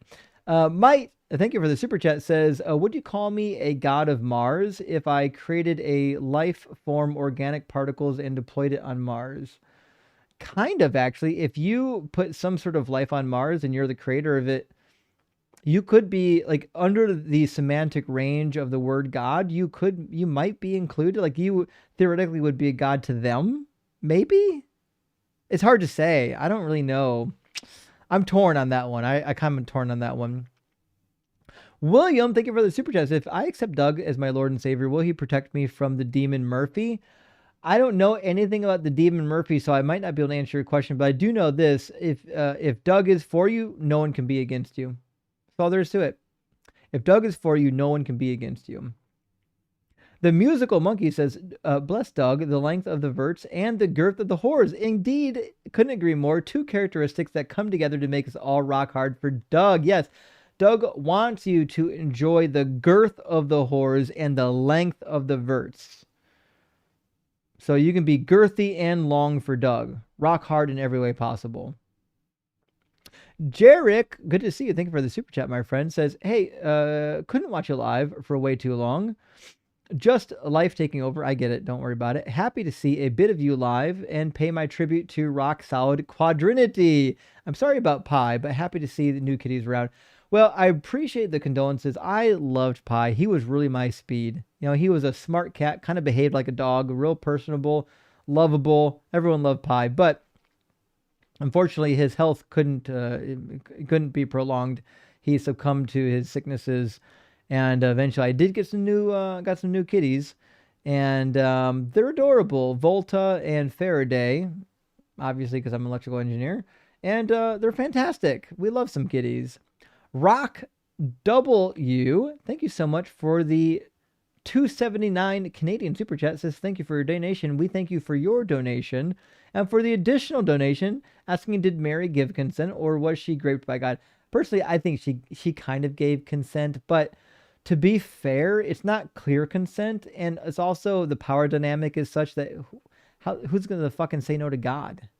Yeah, like, see what I'm saying? Like, it's like, can you really give consent when God tells you you're going to do something? And it's not like God asked. God didn't say, Mary, would you be amenable to this? He said, here's what's going to happen. And Mary's like, well, let it be so. So like she kind of gave a half-hearted consent to the Holy Spirit coming on her and giving her the shekel shot. I wouldn't say it's full consent. Luke, thank you for the $10 super chat. Says, thank you for what you do for the amazing community. How much time do you spend keeping current on new scholars and apologists, or does it never evolve? Well, apologists never evolve. Their arguments have been dog shit for 2,000 years. They've never been good. However, I do try to stay up to date on scholarship. I'm reading right now, in terms of newer scholarship. I'm reading Ted Lewis's book on the history and origin of God, specifically the biblical God. It's really good. I'm reading that alongside the writings of Origen, and also I'm reading an evolutionary textbook. I tend to read like 3 books at a time because I've got some ADD, and I read some for part of the day, some for another part of the day, and I kind of bounce back and forth. It's just how my brain works. But yeah, I do try to keep up to date, friends, on the scholarship. Deckard's Unicorn says vertical or horizontal. Don't be dogmatic, be dogmatic. Indeed. And if you're going to be dogmatic, either stream is perfect. Doug loves both streams equally, and all viewers of both streams. And Mike Townshend, thank you for the $10 super chat, says accidentally clicked on the vertical stream. I immediately repented to Doug and found salvation in the one and only horizontal. Praise Doug and the horizontal for sharing. Well, listen, we have discussed this already tonight, Mike, and it is true, in fact, that Doug loves both streams. You don't need to repent. In fact, if you're pro-schism, you need to repent. The only repenting you need to do is for trying to divide our viewers. Good question. Good to see you. Thank you for the $10 super chat. It says the rotifier, 20 brain neurons, cat and whale thrash, and wriggle fast and stop. I don't know what any of that meant. Are 20 neurons enough for subjectivity? Transcendentals equals nonsense, objectively or subjectively bad. So this is a classic question, which is how much brain power do you need to be considered like sentient or a thinking agent? And I'm not entirely sure, because like even on the tiniest scale, you might say something like a Venus flytrap behaves in a way that looks like it's making decisions. I think what a Venus flytrap does and what our brain does are identical. I think what the Venus flytrap does is what our brain is doing, but trillions of times a second. That was our evolution. That was our evolutionary arc. So yeah, as far as I can tell, sentience is just, when your brain can do so many reactions at once that it can become aware of itself and its surroundings. Noah's Lions 8 Dead Babies in an Arc. Thank you for the additional super chat, my friend. It says they need a nurse/provider for the mission trip. Oh, do they? It could be an undercover mission. Oh my gosh. Actually, we should talk about that. You're not too terribly far from where I am that you might be able to get on the list. But you know what? How fun would that be to infiltrate the mission trip with a bunch of atheist do-gooders? I fucking love it. It'd be awesome. How much fun would that be? I feel like we need to start doing atheist missionary trips for part of our fundraising efforts. I think it would be really fun, actually. An atheist missionary organization where we just help people. We don't spread dogma at all. I'd love that. Drone City says thank you for your donation, but I thank you for your donation, friend. And last super chat from our friend Polum37 says, let's compromise with a 4-3 stream. I think that's possible depending on what kind of phone you have, actually. Well, that was our last super chat. Friends, thank you so much for being here. I really appreciate it. I'm sorry that I couldn't stay on later tonight. I do have to be up super early tomorrow. But who's live right now that we can go raid? Surely somebody is live at this moment that we can go raid. And while you can't stay here, you can go raid somebody else and have fun. I would say more fun. Have more fun. So I'm looking right now at who's live. Give me 1 second. Let's see. Blah, blah, blah, blah, blah, blah, blah, blah, blah, blah, blah, blah, live button. Fuck yeah. Joel's live right now. Joel's going to be live on his channel on YouTube and on TikTok. Our friend Joel Reads Bible, an amazing friend of the channel, is live right now on TikTok and on YouTube. Thank you for the hat, Assistal. Appreciate that. Guys, let's go raid Doug. Sorry. Let's go raid Joel's live stream and tell him Doug sent you. Joel Reads Bible on TikTok and YouTube. Joel Reads Bible, great friend of the channel, amazing communicator. There we go. An amazing communicator, incredibly smart, incredibly intelligent, knows the Bible way better than all the Christians because he's reading through it and the Christians haven't read through it. Crazy funny, has amazing songs. Actually, he's going to be coming on my channel soon. He's going to be coming over here to do an interview about his reading. It's really good. So let's all run over to Joel's live stream. Let's get his live stream over 300 at least on YouTube. And tell him Justin sent you, Doug sent you, and friends, thanks for being here. I appreciate all the support. We'll see you again on Wednesday night.